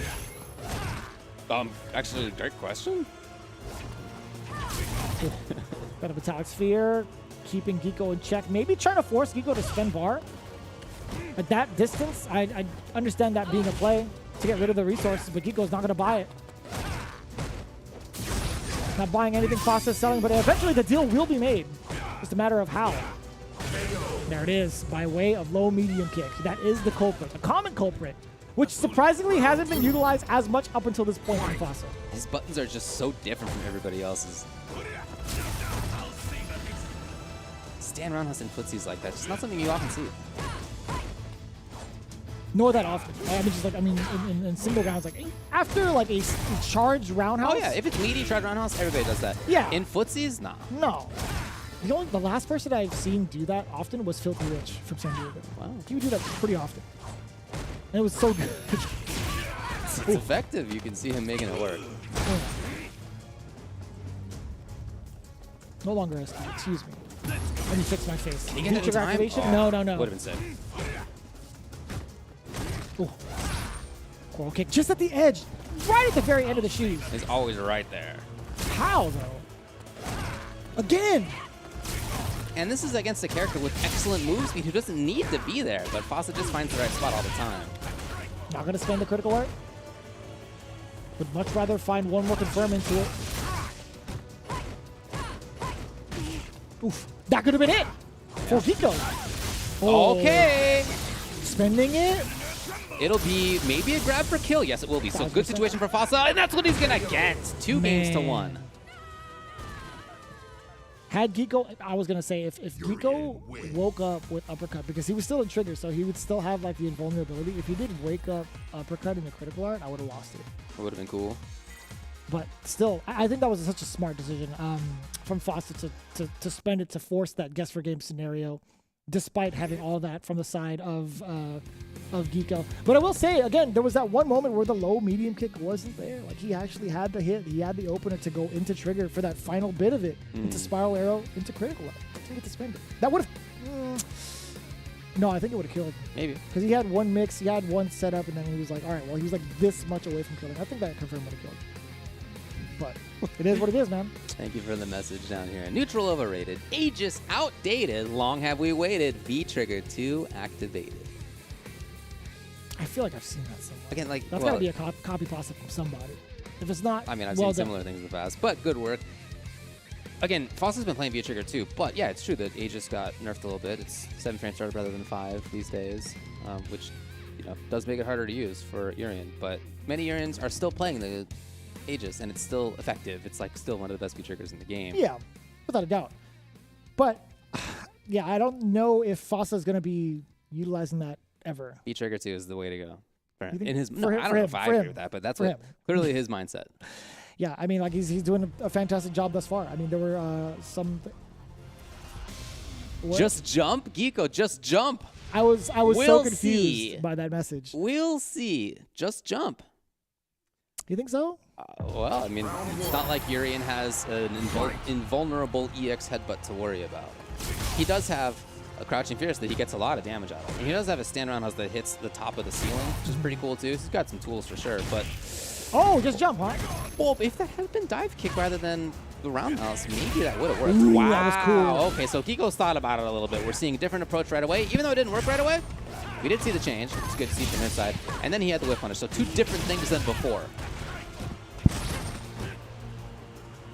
Just backing away, Looking for the Fossa. tag. Oh! Beautiful. Ah, I see, said the blind man. Yo, Sonic is actually onto something. Nico taking advice from the chat. Neutral jump. Find success in it. And I feel like that's a pretty classic strategy, right? Against anybody who has a special move that just lunges them that far forward, neutral jump is usually a great call. I think that would be great against something like the Coral Kick as well. Maybe catching the recovery on the way down. He did. Oh, boy. It's going to be whatever Fossa wants. Yeah, good damage. Jesus. Add on a little bit more to that. Tippy tip of that coral kick. It was too far, but he pressed his own button and he was right. Oh. Uh-oh. Side switch. Dash him 2 times over for the Oki. Fossa just walking out of there. Smooth operator. Not even trying to mess with that.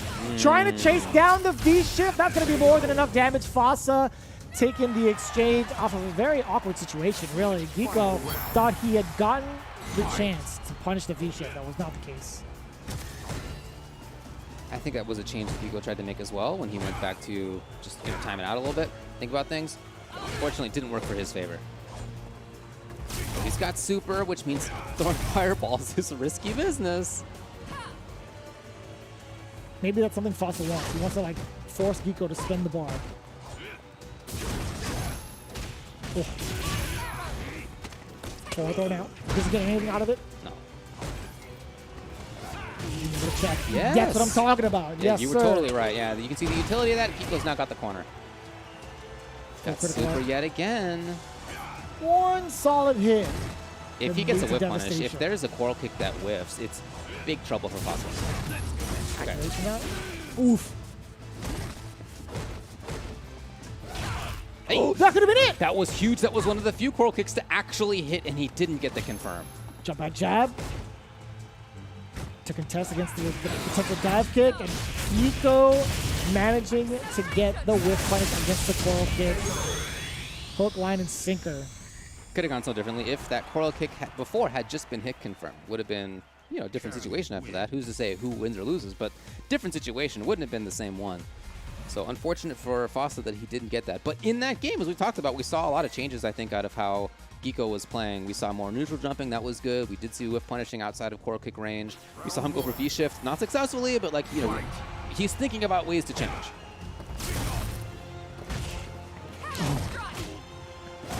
At the opener. Oh, that's huge. Not a lot of people have fallen susceptible to the V-skill, nor have we really seen it shown off from Geeko, so. Oh, you know what that was. He was trying to catch the V-skill. Just drills all he wanted. Okay, get out of here, Urian. Both 2-bar red triggers ready to go. Who's going to activate first? I think that's the name of the game, really. We're looking for big, clean hits. Fossa and Geeko, they both know it. Now they're looking for anything to whiff punish. Yep. Fossa looking to strike first. Yes, sir. Getting the benefit of that exchange off of the activation. Got the first throw, and now gets throw up these metallic spheres. That was so dangerous. That could have been activation trigger from Geeko. Yeah.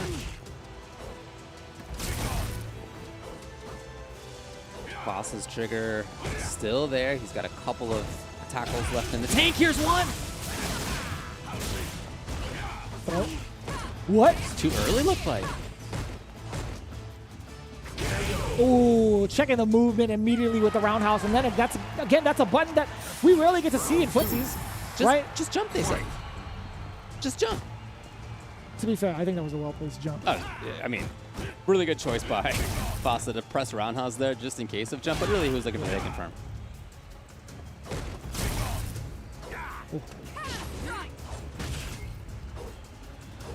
And no punishes here. Again, Fossa now resorting to standing medium punch, which we haven't seen a lot. Again, how many times? That's the second time he's gotten a counter hit and has missed the conversion. Oh, that's rough. So rough. And back to Geeko expecting that EX into activate, expecting Coral Kick, etc. He's just outside of all that stuff. Well, inside of the EX range, but trying to block it out, of course. There it is. Does he say excavate? You're asking the wrong fellow. I mean, I thought you were listening, too. Oh, boy. A lot of counter hit potential. Oh, no! What? Did it full on connected like that? Well, knee drop gets stuffed out, now into the corner. Very fortunate for Geeko, actually, off of that exchange from the anti-air. Backing off just a little bit. You are in danger. The tackle no longer. Just trying to find the end here. Patience by Fossa, 19 on the clock. Overhead, what a big one. Could have just been super flat. It's all right. Geeko takes the round. He's into the very final round now. One of them moves on into losers finals between these two.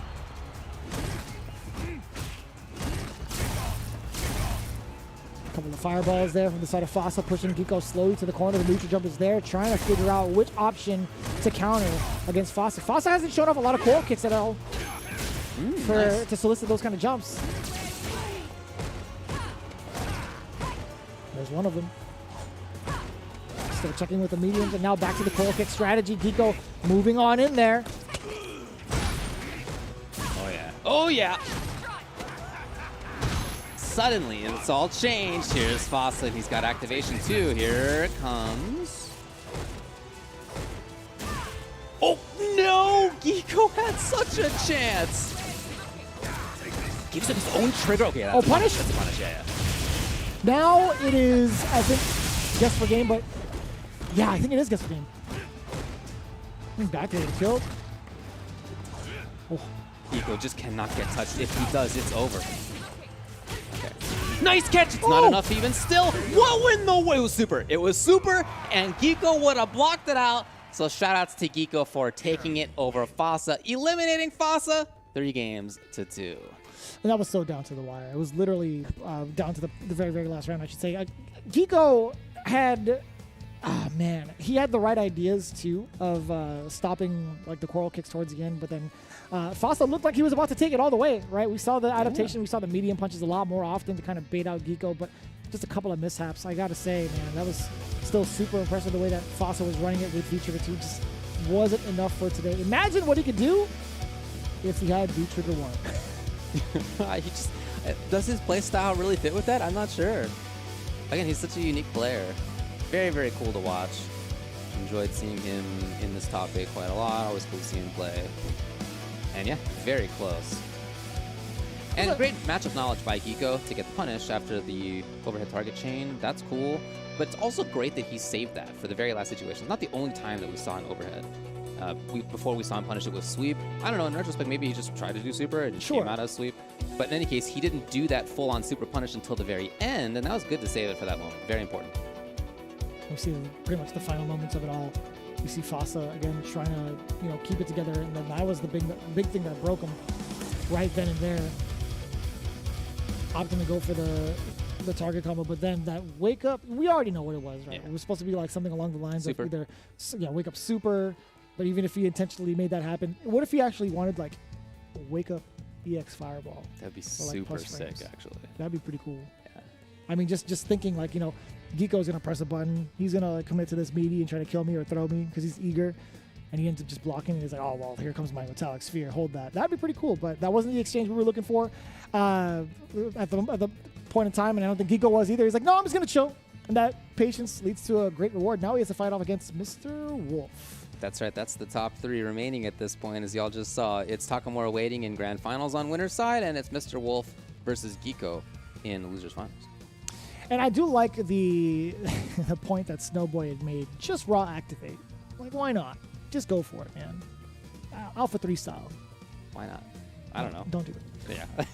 Don't do it. More often than not, it's not going to lead to anything huge. I think, there's so much of a big benefit of getting it off of like a confirm or even like off of a block string that leads into like a plus frame scenario, because you are going to be in somebody's face. I think, V-Trigger 2 does have a lot of potential, but I feel like in the current meta, in the current time frame, I don't think it's going to be enough. The current one, huh? Yeah. Well, what about the one in the future? What about the one down the road? I don't know. What about the one that's coming soon? It probably would have worked in China. There's one way to find out, and that's by going into the Capcom authorized mobile game Street Fighter Duel, which is now available for download in China. With the global version, that's coming soon. The epic legend is reborn on mobile. Download Street Fighter Duel now, and let's fight for each other and join the journey with millions of players to become the best fighter. Yeah, really looking forward to that. I'm a big fan of gacha games, big fan of the Street Fighter IP, obviously. I mean, we're here. Indeed. Very, very passionate about it. One thing I'm also passionate about is this project right here, Street Fighter League, that's been going on. We just started this month. It pretty much happens every single week. Street Fighter League US is now upon us. The action is going to be continuing this Friday, October 28th at 4 p.m. Pacific Domestic Time, with Endemic going up against Red Rooster, UIU versus Panda, and we see the man right there, Oil King. UIU has had a pretty rough couple of seasons, but I am looking forward to seeing how that's going to play out for this particular season, especially against the big timers with Panda, with Punk leading the pack. Endemic and Red Rooster, we've seen the impact that Ajax Fidelity has. We've seen the return of a legend, Knuckle Dew, back into the mix with Endemic, so you guys do not want to miss it. In fact, if you're that eager, you could check out the VODs, or you can get yourself ready across the pond with Street Fighter League EU with Logan Sama, F-Word, and Jammers, as well as Street Fighter League Japan going on with myself, Senkola, sometimes F-Word as well, but with the main commentators like Aru, Yamato, Nanai, and Hameko throwing it down each and every week. So again, a full action-packed week. Street Fighter League EU on Mondays, Street Fighter League Japan Tuesday mornings and on Friday mornings, and then of course to round it out for the week, Street Fighter League US. Set your calendars, set your alarms. It's going to be pretty exciting. A lot of stuff going on these days. Another thing that's going on is the World Warrior program. Of course, there are 26 different regions, 26 different regional champions as a result. These are monthly, so head on over to CapcomProTour.com for more information on how to register. We've been talking a lot about the ones in Germany, the one in EU West, because it's really cool for us as commentators to be able to get a glimpse of the action that we're going to see at the CPT. It's also just cool to be able to watch in general, right? There's talent all over the world, and these programs are one way to highlight the local talent in 26 different places. So head over to CapcomProTour.com. Let's head to a quick break. You know what's remaining. We have our top 3. Again, that is next up, Losers Finals, Mr. Wolf versus Geeko. Whoever wins there is going to get a chance to beat Takamura in Grand Finals. Time to fight, time to fight. Never give up, we won't retreat. The ones who stand have turned to feast. So fight, time to fight. Glory waits for those who fight. We unite, we are street fighters.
fun to play.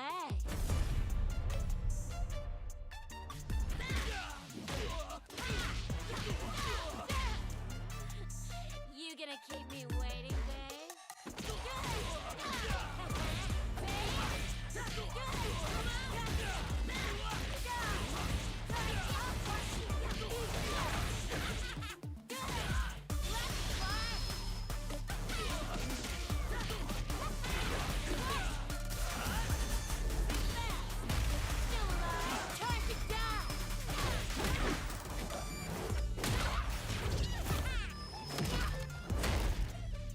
Such a lovely face. Stop, kid. You're killing me here. And only one of us is allowed to do the killing.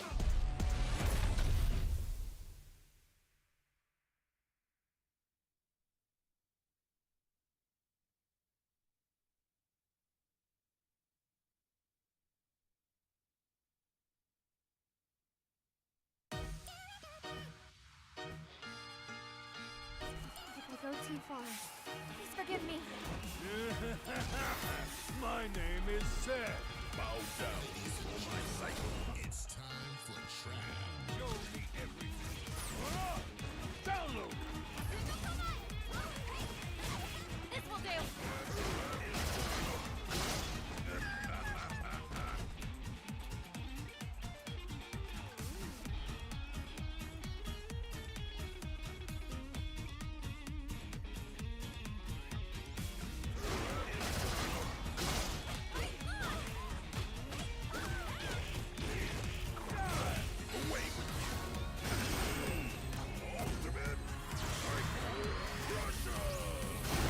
See what I'm really made of. I'll settle this. It's the end. Let's go.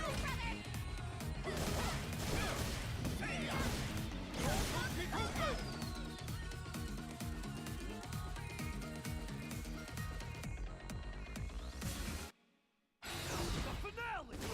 You can't escape.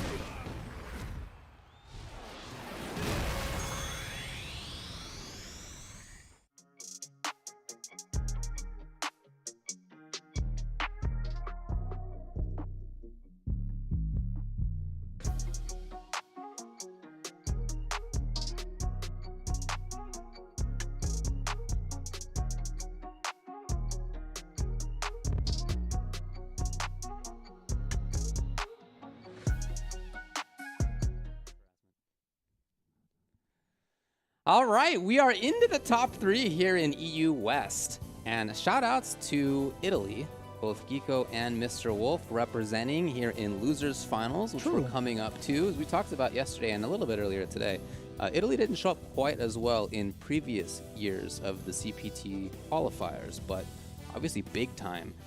Half of this top 8 today, and everybody in Losers Finals, but that's 2 if you didn't know, are from Italy. So that's very impressive. Of course, it's still Takamura in Belgium who is waiting to see which one of those 2 will come through. And he's been just an impenetrable fortress at this point, right? It's like been a wall of intimidation, however you want to spin it. I mean, like, especially with a character that we haven't really seen in the current meta, Akuma has fallen off significantly. And that is a known fact. Like, not a lot of players have been utilizing the character that Takamura has, especially at this level of the game, at this platform of the Capcom Pro Tour, any sort of qualifiers. But I will say again, you know, it's far from him being impervious to damage, right? We see him fall at least like 1 game from Garnett, 1 game from Mr. Wolf. Even in the World Warrior events, he hasn't taken all of them, right? As invincible as we make him sound, he is definitely susceptible to some of these matches, and it could be via either Mr. Wolf and Geeko yet again, because Geeko, he's had these moments against Takamura before. We just haven't seen it yet. It could be happening, but again, it has to be up to Mr. Wolf whether or not he wants that run back. He has to face down this impressive Cammy player. And of course, 2 players from Italy, they're going to know each other's playstyles. They've also played in tournament recently. They played in Salt Mine World Warrior Europe West number 4. That was this month, folks. And in that, Geeko got a 3-0 win. So pretty substantial. However, 14 days ago, really. The very previous EU West World Warrior That was won by Mr. Wolf in September, 3-1. So some recent back and forth in significant tournament play. I'm not sure what's happening in non-tournament play, of course. But when it comes to tournaments, that's what's come up so far. Now, they played forever ago in 2019, whatever. It's Geeko who won 3-2. But more recently, and very recently, a little bit of back and forth.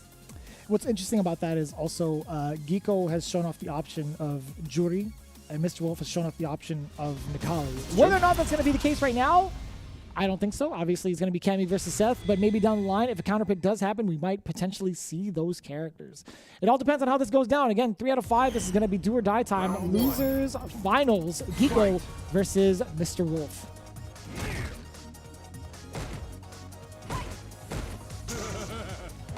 Mr. Wolf with the same loadout, both of them with the same loadout as they've been using. Geeko moving right on through knee bullet. Too early. That's Knee right. bullet, huh? It's called the knee bullet. All right, I believe you. It is, yeah. I'm not even going to contest that. But yeah, I feel like that's an option we haven't seen ever from the side of Geeko. Already finding success with it. Mr. Wolf getting a big confirm. Also into EX Hecaton Freeze. That is the name, I promise. Oh, it sure is. Useless. Forward throw now. Doesn't get anything out of it. Useless again. Mr. Wolf thinks so. So that was the trigger, and it really didn't amount to much use. Oh! Which one of these is supposedly the wild fella? Apparently it's... I love it, though. Make it happen. Here comes This is Mr. tough. Wolf. Yeah. The defense! Even there blocked it all out. Look at the gray life from just blocking. That was actually incredible. And there was a good amount of chip damage, even stacking on more so. Mr. Wolf, I think, is one confirm away with bar. Ugh, that's always a nasty position to be in. Geeko taking full advantage of Mr. Wolf's tendencies to tech, and that was guess for game no matter what. So anybody, I feel like, who's anybody would have also guessed tech at that moment. Yes. Mr. Wolf continuing to move forward. The use of Hooligan has been really effective, but also pretty unusual for Geeko. Not something that many camis go to, but he's made good work of it. Oh.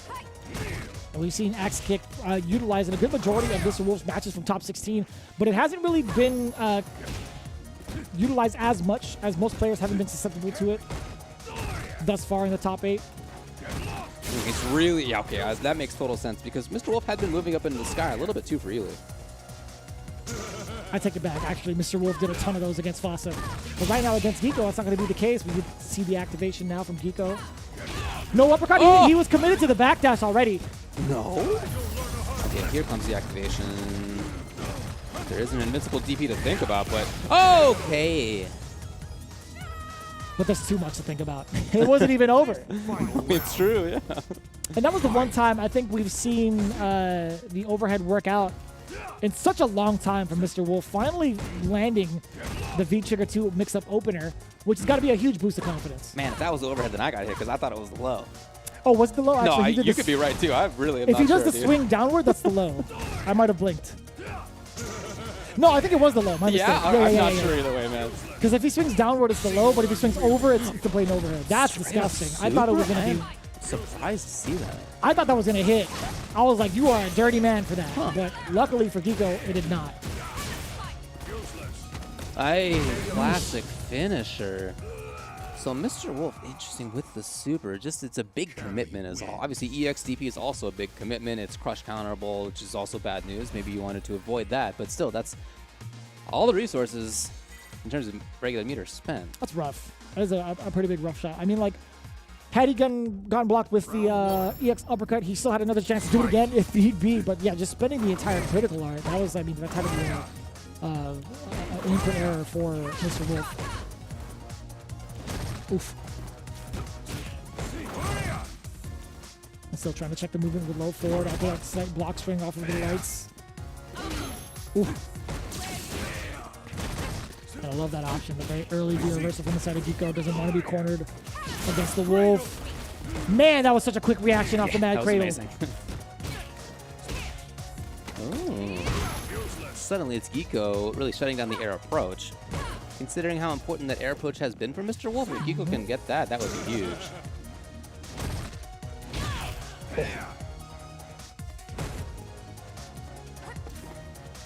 A lot more calm in the approach from Mr. Wolf, playing it a lot more grounded And as soon as I say that, takes the opener with the axe kick. Huh. And dashing forward after that. Wow. Stealing a turn. Is Mr. Wolf? He's got the grab. There it is. What do you got? What is that? That is the low. That is the low. Yeah, Okay, so okay. if Seth is swinging downward, I missed it the last time with a big opener from the V-trigger too. If he swings downward, that is the low.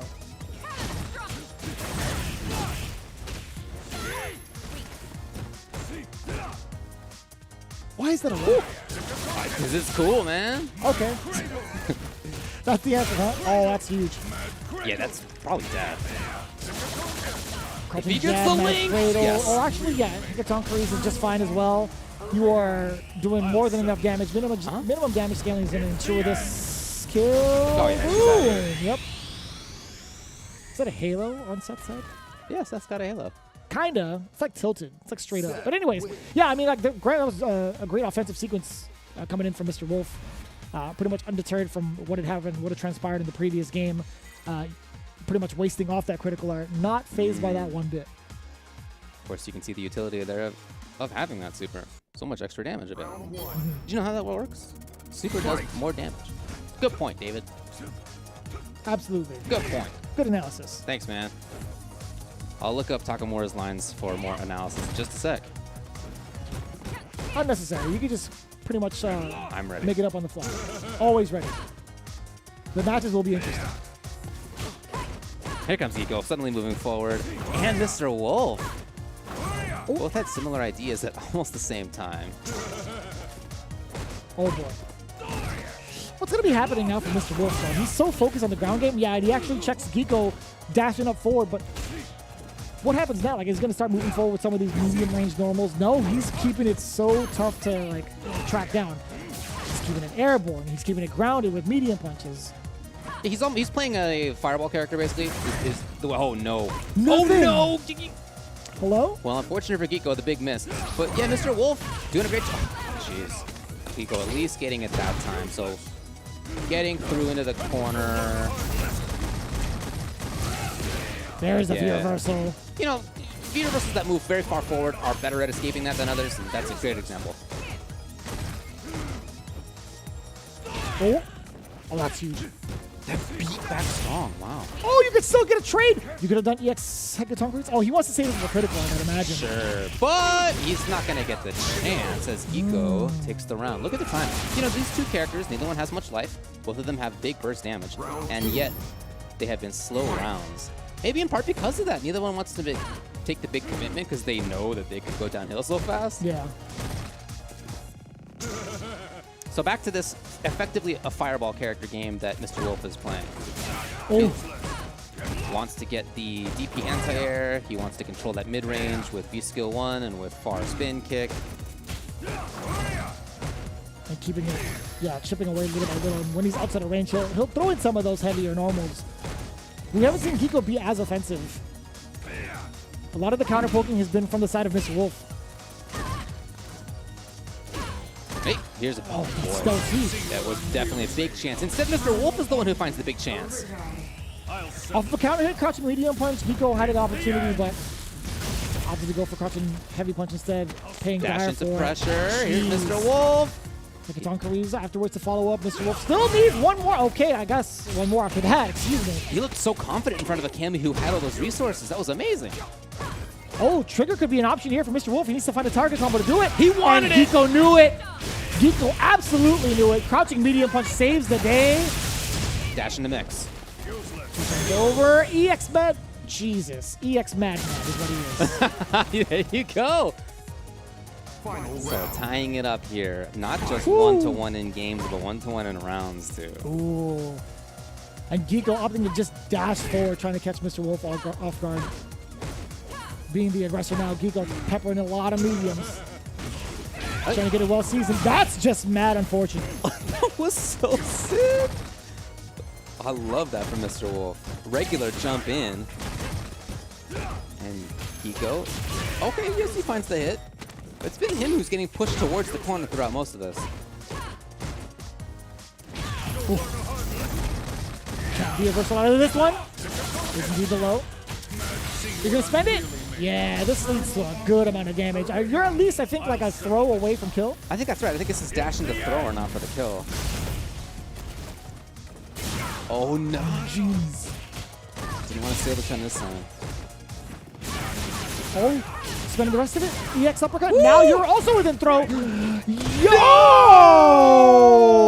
Gigo! 2 games to 1. Excuse me. I don't think we've ever really seen an ender like that. Ever. So I get the idea. Most of you might be asking yourself, well, what was that uppercut? Was that supposed to be EX? No, I think he was trying to think 2 steps ahead, maybe counter to the throw with a throw invulnerable DP. That was the light DP after all. Very, very possible. So it's 2 games to 1 for Gico now, who again is, like I said, he's been the one who's been getting pushed back most of this. He's used V reversal well, and he's jumped over occasionally. Ooh, that's a good response against the hooligan. Oh, that was raw. That was raw DP coming in from Gico. Won't confirm yet again. I don't think he wanted to do that early. Yeah, right. Maybe he just is, as I was talking about, saving V-trigger for V reversal. Look at all the mediums, adding up some of that gray life. Mr. Wolf trying to find a way out. Knockdown. Here's Gico. Look at the damage off of that. Oki will come. There it is. Finally gets an opportunity for Trigger, but now it's going to be Gico getting the confirm for Trigger himself. Yeah, so Mr. Wolf actually had that opportunity. I mean, like, he was just shy of being able to activate. Gico pretty much sniffed that out, preemptively got that crouching heavy punch. He was just looking for raw activation either way. It just so happened to hit Mr. Wolf. Oh, nice. You know, if Gico wins this round, then whoever wins the finals is going to be a new character to win the CPT this year. That's facts. That's true. Either a Kami or a Akuma. Yeah. That's if Gico can seal it out here. Medium pick is the way. Okay. A little bit too antsy. That is a lot right there. Wake up, jump into the EX dive. Here's Gico, who's got the corner just like that. Plus frames. You throw again. He is really 2 hits away from taking this. There's a Another grab. throw. Oh What? no, misconfirm. Unfortunate I there don't know for why. Gico. Just didn't see it. Gico overcommitting. Seeing things he thought he saw. Yeah, that could be too. Could have been a different thought rolling around in his head when he looked back on it. Ooh. Very, very deep dive kick off of the EX hooligan. Mr. Wolf trying to counter poke with that crouching heavy kick. Found a decent amount of success with it. Now back to the axe kick game. So hard to contest. Now the counter hit. Mr. Wolf pushing forward. 2 bars ahead. That's a punish. Here's Mr. Oh. Wolf. Dash up twice again. Checking the back dashes. Gico feels suddenly like he's so frenetic almost. Yeah, well, there you go. Oh. Uppercut. Oh, he did it again. He was buffering. No, come on, Mr. Wolf. Oof. Very important. Explosion. Yeah, there He you just go. got hit at the tail end of it. I think, was Gico already like on top of the ball? I feel like if she sat still, she would have been just fine. He didn't need to get hit there. Yeah, he pressed the button. And He got pressed hit. the button, right? Okay. I thought I was tripping. I'm like, there was a lot of No. time after the recovery. Yeah, if But- that had been like, super instead, or maybe if that crouching strong had hit and then he canceled into super, maybe he would have been fine, actually. But not what happened right there. So we're going down to the very final game here in Losers Finals. And it's been awesome, man. We have had a lot of close ones here. We've had 3 3-2s so far. Here's our 4th. Oh. Off to a great start from Mr. Wolf, despite taking a couple of damage, a bit of damage early on. The possibility for reskill could lead to a lot of damage, and also, more importantly, I think the corner carry is pretty important here. Can't be. Yes, it can. Oh, again! Wow, everything going well for Mr. Wolf. He's got dash into no patience. Patience. Oh, that's huge! Yeah, you get to extend the combo. Everything's coming up Millhouse for Mr. Wolf. I gotta say, these V-skill ones have led to so much, not in just in terms of damage. Again, with the positioning, forcing Nico to make some of these errors. But also Mr. Wolf occupying a lot of the space where Gico is trying to move in, right? Yeah, that's been a huge tail of this match. Mr. Wolf really having a lot of control over that, about 1/3, 1/2 screen in front of him, something like that. Yeah, about that spot right there. Okay, here's Geeko shutting down the air approach, which has been big for Mr. Wolf from time to time. But that's about where B-Skill 1 connects. It's like max range of spin kick. Roundhouse is there. All these tools you're seeing coming up from Mr. Wolf are tough for Geeko to deal with. Oh. Just micro-stepping out of the way. Anti-air continues to be good. That back strong. Getting a ton of mileage off of it. Suddenly, a lot of dashes here from Mr. Wolf. He had been a little bit more conservative in his forward movement before, but here he's got the chance. So strong with the counter hit game. The confirms have been so on point so far for Mr. Wolf. Mr. Wolf was really trying to give a look that could provoke a view reversal that he could block. He didn't give into it. Activation could be the case. Oh, boy! Forward throw. What are you going to do to chase down? The backdash is there for Mr. Wolf. That's going to be more than enough damage. Mr. Wolf is going to be eliminating Geeko if he does not drop the ball. He does not into the critical art. You already know what it is. Mr. Wolf now gets the run back against Takamura. Geeko falling just shy. 3rd place. Still got some money in his pocket and some more experience in the Seth matchup at least. Unfortunate end there for Geeko. He was at match point previously in that game just before. We've been talking about how, hey, maybe if he wins this round, you know, either character who wins Grand Finals would have been a new one to win a CPT event. Just not how it ended up playing out. And there were some changes in that last round, maybe last couple rounds, in fact. Sure.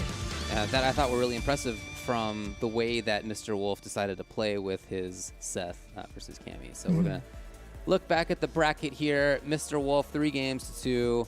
Yeah, a little bit more about movement. We saw some forward dashing in ways that we hadn't really seen before. We saw him get to the corner pretty quickly against Geeko in that final round. Right.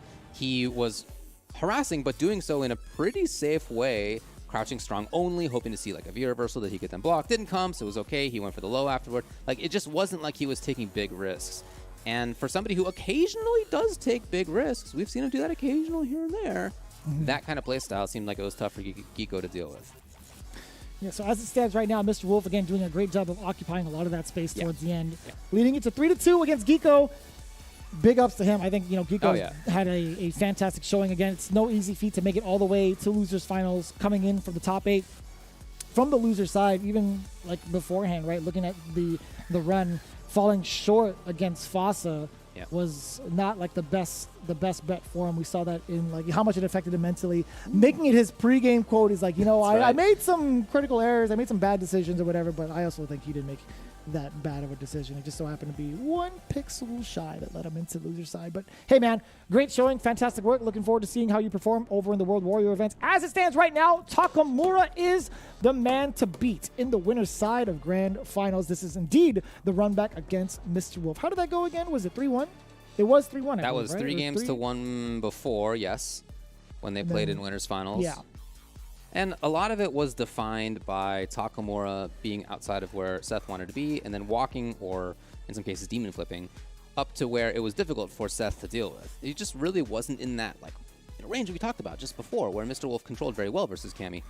Takamura was just out of that a lot of the time. And that's going to be what he's going to look for again here. He'd love to have that same kind of thing happen. Mr. Wolf's got to be thinking about how he can move more effectively into that range. Move more into the effective range where he can control things. He also, that is to say, Takamura did a really good job at waiting out some of what Mr. Wolf, I think, wanted to do. He waited out an EXDP after a neutral or -2 situation from Seth, and he waited out some overcommitments by... How do you call that? Like, how do you even have that mentality to be like, yeah, he's going to do this here? I mean, that came... My memory of that was in the first round, or first game, certainly. It was. And it may have just been that Takamura felt like if he had blocked, if he had gotten hit by that, it wouldn't have been the end of the world. And if he had blocked that, then it would have been, you know, him getting the W. So it's just a nice risk-reward decision, what can you say, by Takamura. So it was him having a great read on that kind of stuff, the risk-reward, the up-close pressure, but also, again, I think primarily doing a really good job at being outside of Seth's range while still able to challenge pretty quickly when he wanted to. Yeah, I think there's also key moments where Mr. Wolf had tried to I will say, was slightly overzealous in certain sequences where he would throw out low medium kicks into unsafe spin kicks. We're trying to get, turn stolen away, or at least trying to steal it away from Takamura, I should rephrase. And Takamura was absolutely ready for those sequences, right? I think there isn't anything that Takamura really isn't ready for. I think there are certain scramble situations where we saw him bleed just slightly, but it's not going to be in ways where you're trying to steal turns away. Like we saw that example when we saw, something blocked into a negative situation and EX uppercut. He's ready for that. But then even so, like if he sees something else, he's going to V-skill more often than not some of your sequences, and it's going to be hurting a lot. It's very cool to see him use all the aspects of Akuma that I felt like other people didn't really use before. We talked about previously. Back heavy punch. Back heavy punch is a great one. The V-skill parries are ones that you just typically don't see people go to. Not many people are playing Akuma anymore. The people who played Akuma a couple seasons ago were the people who were trying to play the best character in the game. Like that was their choice. Oh, Akuma's the best character, or like certainly top tier. Okay, cool. Now he's not. There's no beating around the bush on that. He's not the best character in the game. But if you are an Akuma player rather than a best character in the game player, Akuma is still a good character. So many options now. Very viable, can absolutely take a CPT, and Takamura is just one match away from making exactly that happen. Yeah. Truly the Swiss Army knife of Street Fighter, I feel like. There hasn't been a version of Akuma where he hasn't been like a competitive or like a viably competitive character. Like ever. Like not just in Street Fighter V, but like true ever. True. Even in Fortnite. He's kidding. Here we go. Forward throw to start things off. Takamura just within the right ranges already. Again. He evaded dive kick or axe kick, by the way. This is a totally different style. Takamura Akuma right now is almost at the dub. He's got the dub on the last hit right there. That, not even the last hit. That was a totally different style. Here I was talking about his mid-range control. Oh man, just doing such a good job of being outside of the range of Seth. Then just in there right away, trying to buzzsaw, trying to close it out, trying to do the speed run. Is not Takamura. This is CPU level 8 is what this is. Pressing buttons before you want to press it. Oh, and here comes Mr. Wolf. Oh no. Daniel's flying. Oh, that's a giant conversion off of the crouching jab. Not only is the damage there, but look at how much carry it has behind it. Also leading to this very moment. Takamura, he's playing defense. He's ready to ball. You can't cross this man up. He has ankle insurance. The defense is so good right there. Mr. Wolf. I mean, the offense is amazing for Mr. Wolf. He did so much. Okay, can he get there? Yes. Now, excellent response by Mr. Wolf after he got dunked, destroyed in round number 1. He came back big time. Playing off the bench, he wasn't ready. He still had his warm-up joggers on. Now he's ready to play. Sweep there coming from Takamura, firing right away. Mr. Wolf's trying to occupy that space with medium kicks. We saw a slight mishap. Man, another error from Takamura off of a missed dive kick punish. Wake up challenge. And he moved forward first. You can see Mr. Wolf had dash forward. Takamura was already there. Oh, boy. And he's going to keep the punish light there. He did not bring in crush counter to make sure that it'd be less scaling. So really, really targeted, well-planned response by Takamura. And that was as optimal as it can be, right? I think there was just like one touch, or like, it was a 2-touch stun. He did crouching jab into uppercut. He could have done like anything else to get a stun, but man, that was mad effective. For sure. That was actually pretty cool to see. But let's talk about this a little bit. We have the time. Takamura, an offensive powerhouse right out the gate. Round number 2, I think he was a little bit more free-flowing. He's like, yeah, I got to get rid of a couple of errors here. I'm going to be just doing just fine, right?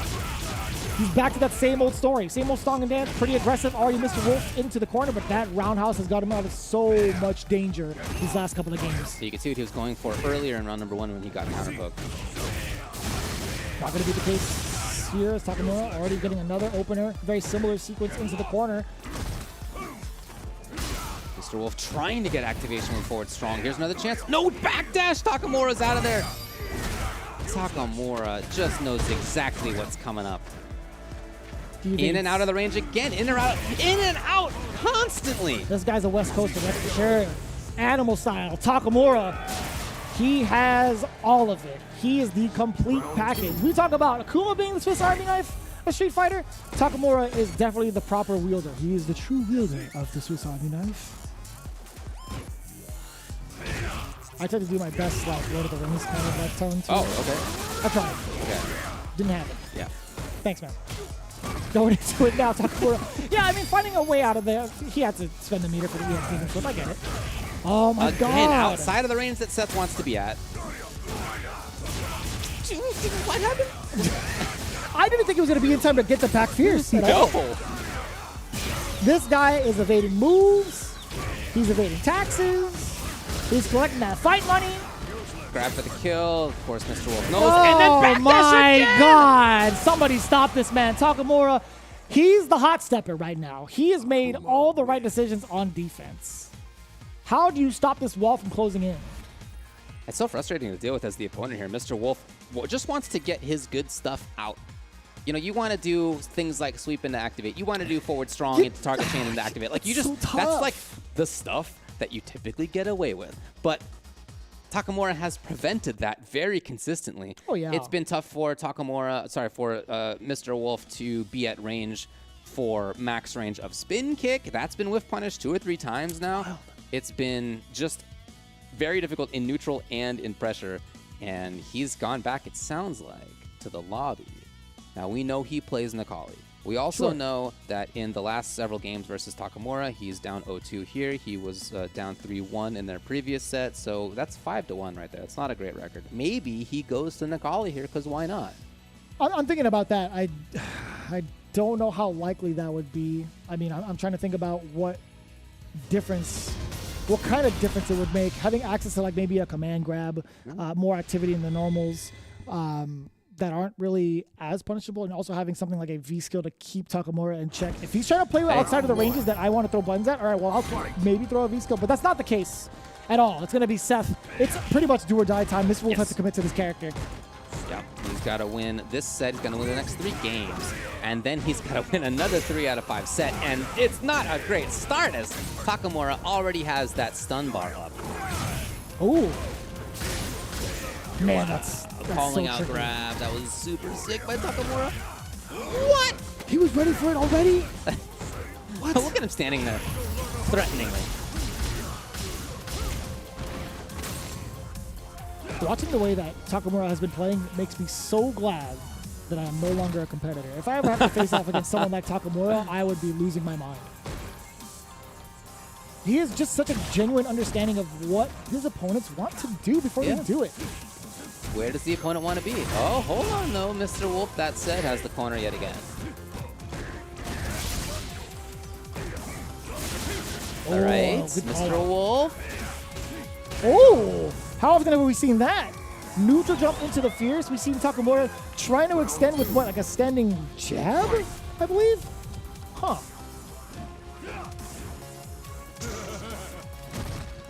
Takamura takes a big turn with crouching fierce.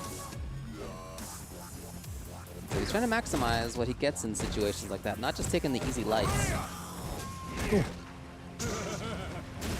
That's Man, that reaction. Absolutely. So much time to react to that. Takamura also, I think he was just outside of the range from where the VC would have landed. And I also love Mr. Wolf actually responding to the fireball, getting a punish. What? That blew up a V-shift. That was sick. That's stun. That's going to be the round, the game. The game, without a doubt. That's a lot of extra damage. Mr. Wolf, bring it all back. And I got to say, in that last instance, Takamura had run into the V trigger with that V shift at the very last second. And also what's funny about that is Mr. Wolf wasn't ready for that. He actually went for the sweep as the finisher, and that could have been so scary. If Takamura had busted out proper, I think that would have been a whole different situation towards the end. But great work for Mr. Wolf. Getting a little bit of a timeout to reassess, getting in the first game on the board. Or sorry, the third game, his first W. I think part of why he got that W there was with some unforced errors by Takamura. So great for Mr. Wolf that he got it, but I'm not sure if it's something to build too much on. We'll see what he gets. You see Takamura giving up a lot more space. I think he's back to that counter-poking game. He's playing back foot against Mr. Wolf. Forward throw now. What happens afterwards? Yeah, we saw him wake up with that. Okay, here we go. Down the plus frame after heavy spin. Great blocks. Takamura, and then he finds the hit into the win of the round. He's at match point. He's at tournament point. He's at Capcom Cup qualifier point.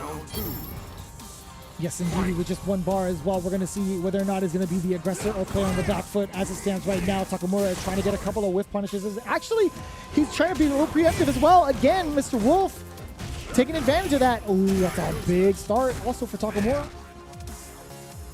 And right back to that range outside of the easy Seth options. But that move speed, the walk around from Akuma. Okay, here we go. But so fast, he just gets to move a lot. Here we go. Big stuff. Big stuff. Fireball. Oh, what's big happening? chance. This is stun. That's the round. Unless big drop incoming. We'll see. Mr. Wolf gets the Not lick. one bit. Yeah, Mr. Wolf had plenty more after that in case that crouching jab didn't kill.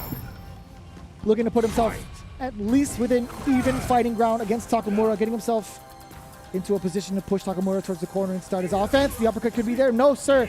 Instead, got a crouching medium punch. I'd imagine that would have been a cross cut. Really? No response from Takamura. And no button in the air either. Ooh. Takamura almost at super. Not anymore.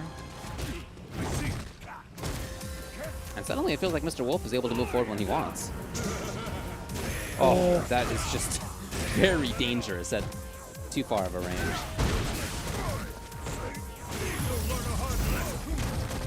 I love that. Yeah, covering the back roll as well. Here comes the mix. V-shift out of there. Mr. Wolf not getting a ton of mileage off of that. But there's one critical art that could be the great equalizer.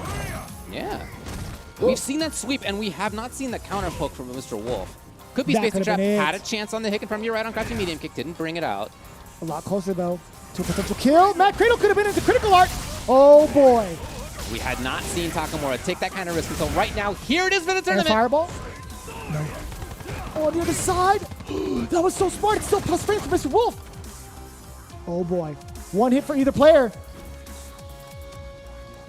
Nobody pressed. There is the chance, though. He didn't bring out missed the EX. confirm. Couple of whiffs on medium kick as well from Takamura. The big What? hit from Mr. Wolf. He didn't have anything to follow it up. There you And that's the go. punish. Mr. Wolf backing away Takamura, thinking whatever it may be, he thought EX Tatsu was going to be the answer. Mr. Wolf finds another shot at life. Ladies and gentlemen, he's looking for the reset. Hopefully it can happen. I would love to see it. That was a significant read right there by Takamura, expecting the walk back, expecting his opponent to be scared maybe, especially after having done the wake up EXDP before. He wanted crouching medium kick into Tatsu. Typically, he has the hit confirmed to just do crouching medium kick and then no Tatsu on block, but oof, that one he did not get right. Oh, that is such a big button to contest. Like, I understand V-Skill leaves Seth negative, but man, that is a hefty turn to take. I love it, yeah. Oh, yeah. Oh. Can he get there? Wow, What is Mr. happening? Wolf. Takamura making some very, very crucial errors. It's going a mile a minute. Unnecessary errors, actually. The throwing pans on. Scrambles. We're about to take an Takamura omelet. trying to make it happen. He's still there, though. You're dead. Is he? Can No, he I get lied, this I the big lied. conversion? Not quite there. Glide kick, nothing! But Mr. Wolf finds the hit, and suddenly, after Takamura started out so strong up 2-0, Mr. Wolf is at reset point. What is happening? Takamura has been giving a lot of damage for free, by the way.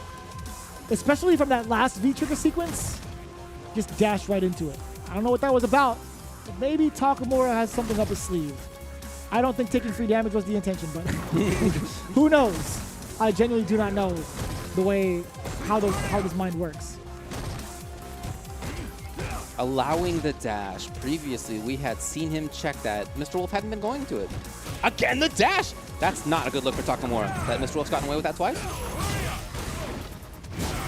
Uppercut from way up above. No free axe kicks.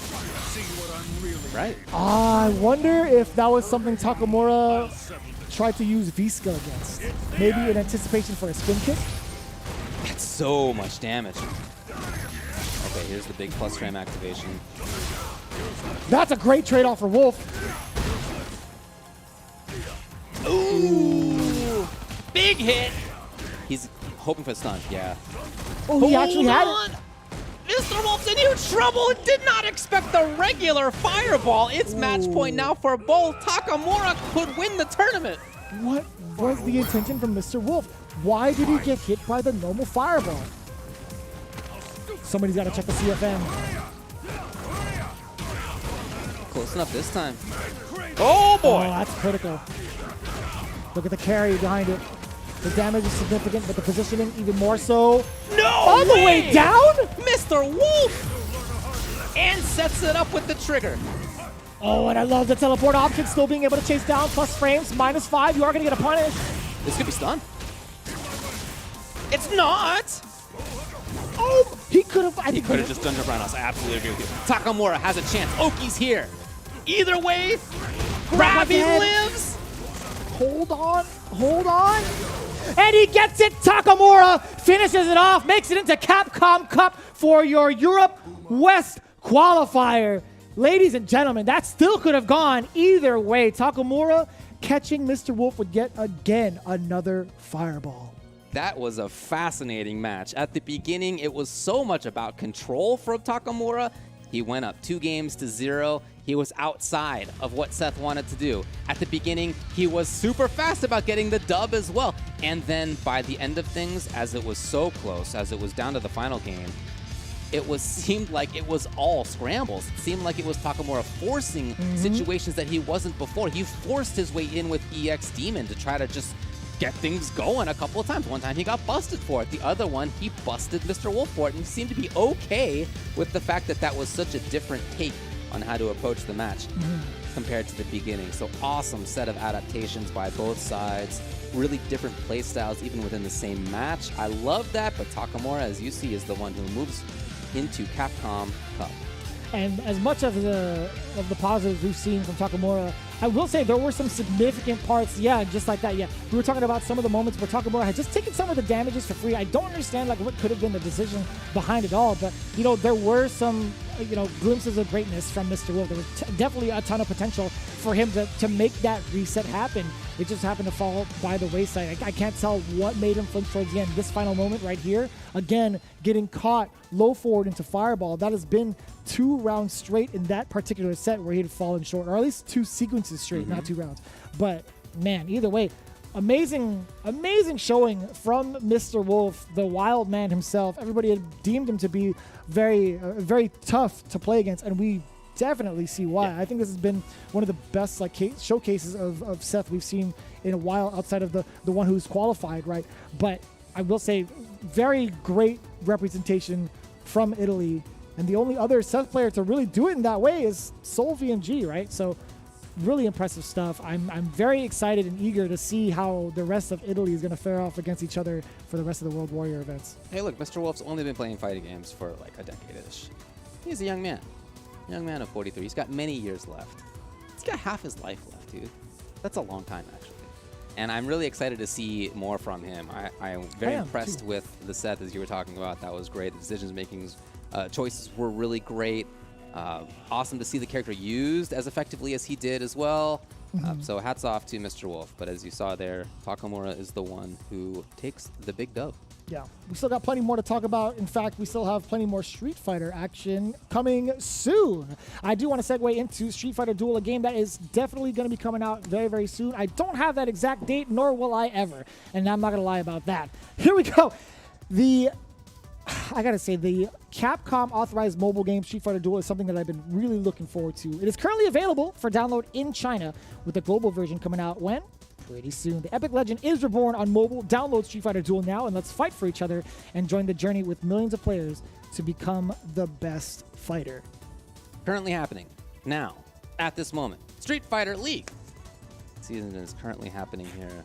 Week 4, that's coming up on Friday, the next 28th. Of course, of October, 4 p.m. Pacific time, if that's where you happen to be located. You can figure out the time zones for wherever you are. If that's tough for you to watch live, you can also watch it on the archives, both on Twitch and on YouTube. That's what I tend to do myself. Please check it out. Of course, as Vicious mentioned, this is not the only Street Fighter League that's going on. Yeah, we have plenty of them going on. One's happening tomorrow for Street Fighter League Europe. Again, this is them finally getting into the league. Really excited to see it. We had a lot of the players that came from the CBT Europe region playing in these events, including like the Nordic Baltic region. Also, we've seen Veggie and the likes of 00 Nation kind of come through. Wild Beast with Takamura, our current champion for the qualifier. You see all of them. It's going to be happening over in their time. I think it's like 2 p.m. their time, or it might be 4 p.m. their time. But either way, check up on that. It'll be on social media regardless. But Street Fighter League Japan is going to be happening as well, Tuesdays and Fridays, very, very early in the morning, as you can expect with Japan local time. But if you guys haven't had enough, again, Street Fighter League US happening week number 4 this Friday, October 28th, 4 p.m. Pacific domestic time. Ladies and gentlemen, we got ourselves another qualifier into the big dance. The deed is done. Takamura is back in the running. Very excited to see it. Hopefully we get a few words with him. We're going to prep all of that and even more so with what to expect further down the line with the Capcom Pro Tour. In the meantime, do not go anywhere. Please get yourself a little bit of water, a little bit of snacks, because we have so much more to tell you after this break with the future of what's to come in the Capcom Pro Tour. Stay tuned. Time to fight, time to fight. Never give up, we won't retreat. The ones who stand after defeat. So fight, time to fight. Glory waits for those who fight. We unite, we are street fighters.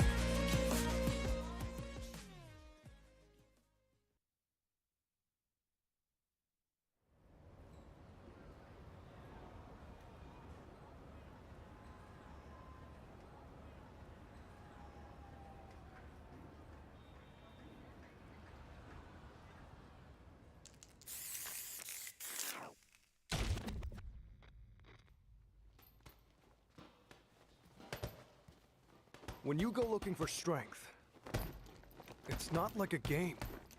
This journey doesn't have a real ending. Okay then, hope you're ready to begin. If you want to start off on the right foot in this city, hit the streets. Yeah, hey there, I do this. Never fear losing. And when I get up in the game, yeah, I'm here improving. A real problem, but I solve them all facts proof. And if you think I'm going forward, then you talking fool. Yeah, y'all wanna win, let me spin, boy. All dunks aside, I'm super fly like I'm hanging off the rim, boy. I've been winning for my kinfolk, and I put on for my city from the intro. Fight!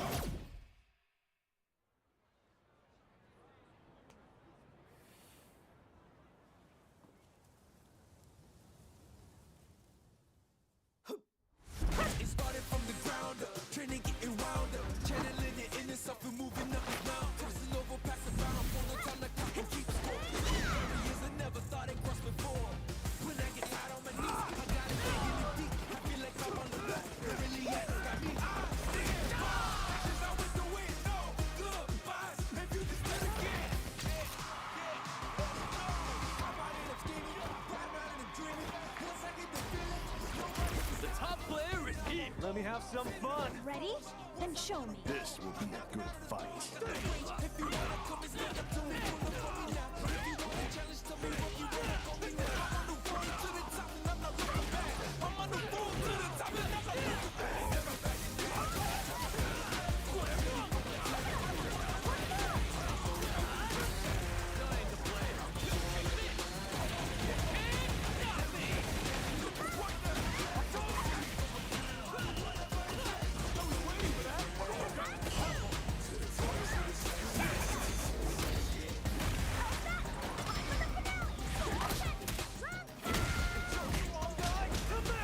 This is our destiny. My secret arts.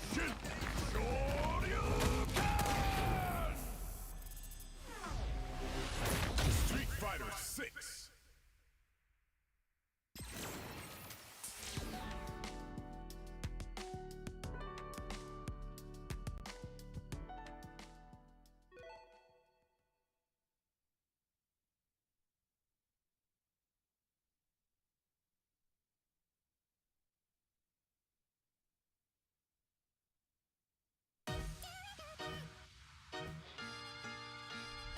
If I go too far, please forgive me. My name is Seth. Bow down before my cycle. It's time for trial. Show me everything. Download. This will do.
Congratulations to Takamura for winning the Capcom Cup qualifier in his region, EU West. Now, as I mentioned before, he did the same thing back in 2021, and he did the same thing back in 2020. Oh, boy. So that is quite some consistency.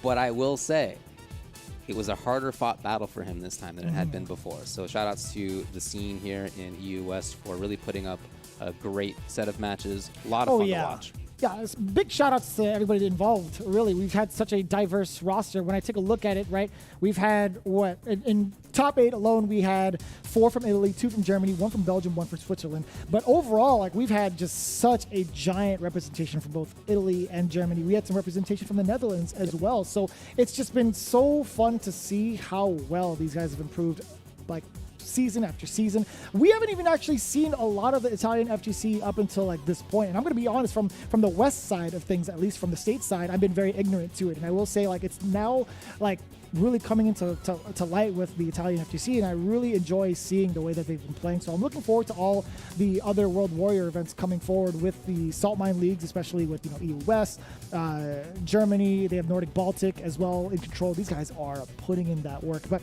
as it stands right now, Takamura, we weren't able to get an interview with him, unfortunately. But as it stands right now, pure domination in regards to his results from the top 16 up until the winners semifinals, all the way down to grand finals, right? Let's take a look. How did it go? Takamura versus Garnett, game number 1, he was pretty dominant, right? Taking down that Fong. It looked like he was going to be the person to just steamroll a lot of folks. Just the way that he was maneuvering past a lot of these opponents and the way they wanted to play. Yeah, that's a match that I thought was going to be close, just based on their previous match history and based on how they both really did so well yesterday. But as you can see, Takamura ended up blitzing through. Then in that second first-round winners side match, Mr. Wolf even more in control. In his match versus Vasa, it was just 3-0 pretty quick, and some of those rounds were really dominant. So I felt like on the winner's side, you could see who seemed like the strongest players in the tournament today. They really played well. Loser's side, we had some awesome matches. Look at this, 3-2, 3-2, then 3-2 again, then 3-2 again, then 3-2 again. Look at that path on the loser's side. The only one to get their speed run on was Geeko versus Garnett, which is a huge surprise to me because they've gone back and forth so many times over in the World Warrior events that I thought it would have been in very similar fashion throughout the way, like, you know, the waves of losers. But man, it's been so exciting to see just the way each and every one of these games develop. Out of all of them, I think still anything that involved Akram V, easily one of my favorite players right now for this region.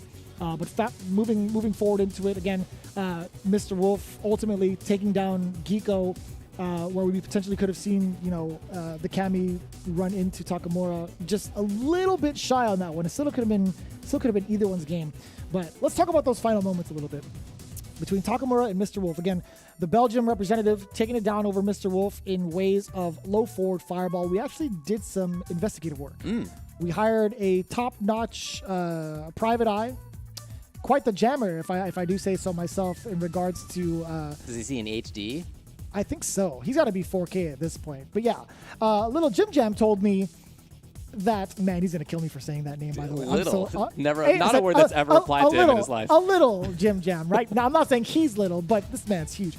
Jammers from across the pond had done the investigative work, and it's shown us that there was an attempt from Mr. Wolf to bypass the low forward fireball block string. Not a true block string, by the way. There is a gap for you to actually EXDP. There were inputs from Mr. Wolf in an attempt to get an EXDP past that fireball, which would have led him to the reset, ladies and gentlemen. So it was just unfortunate that Mr. Wolf didn't get the input quite right. And also there was a moment where we just didn't really get to see it because we get to relay it from a spectator's point of view, right? But it doesn't tell the whole story. Towards the end, that second instance where he got hit raw with the fireball, that was actually another attempt at an EXDP, but an EX Hekatonkeries actually came out. So it was low forward, he got EX Hekatonkeries, then got busted for it with the fireball. Just really unfortunate play. Again, the attempt was there. We could have seen an alternate timeline, but it's been preserved. So it has. It's going to be Takamura from Belgium being our champ. Sometimes it goes down to moments like that, especially in matches that are as close as that one was, of course, down to the very final situation there. And in moments like that, in those very, very final moments, it is often just like a funky little scramble. Somebody slightly screws up. Somebody doesn't quite expect something to happen. Very often is what defines matches that are as close as that one was. So, you know, it didn't work out for Mr. Wolf. I wish him luck in the future. It seems like his path through World Warrior is a possibility. That would be cool to see, but you know, not going to happen for the CPT in the direct qualification this year.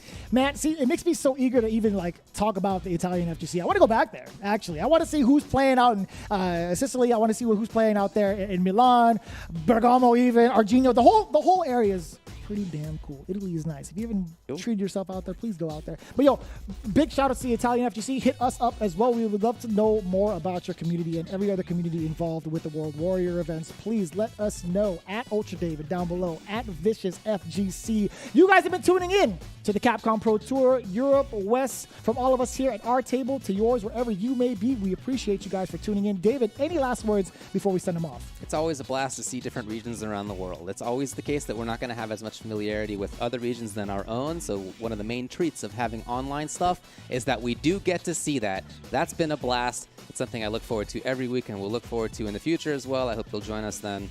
Have a good night. Well, that's going to work out.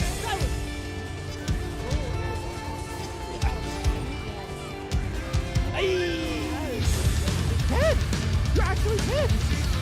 Oh, that's so good. He's hunting. Yeah, he's hunting big time.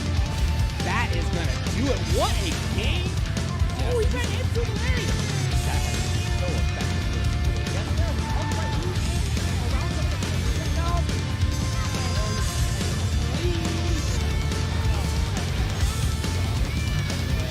Hey!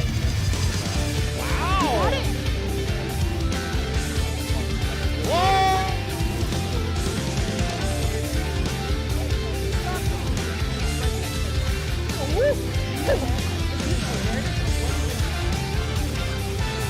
He's in huge trouble. He's not gonna do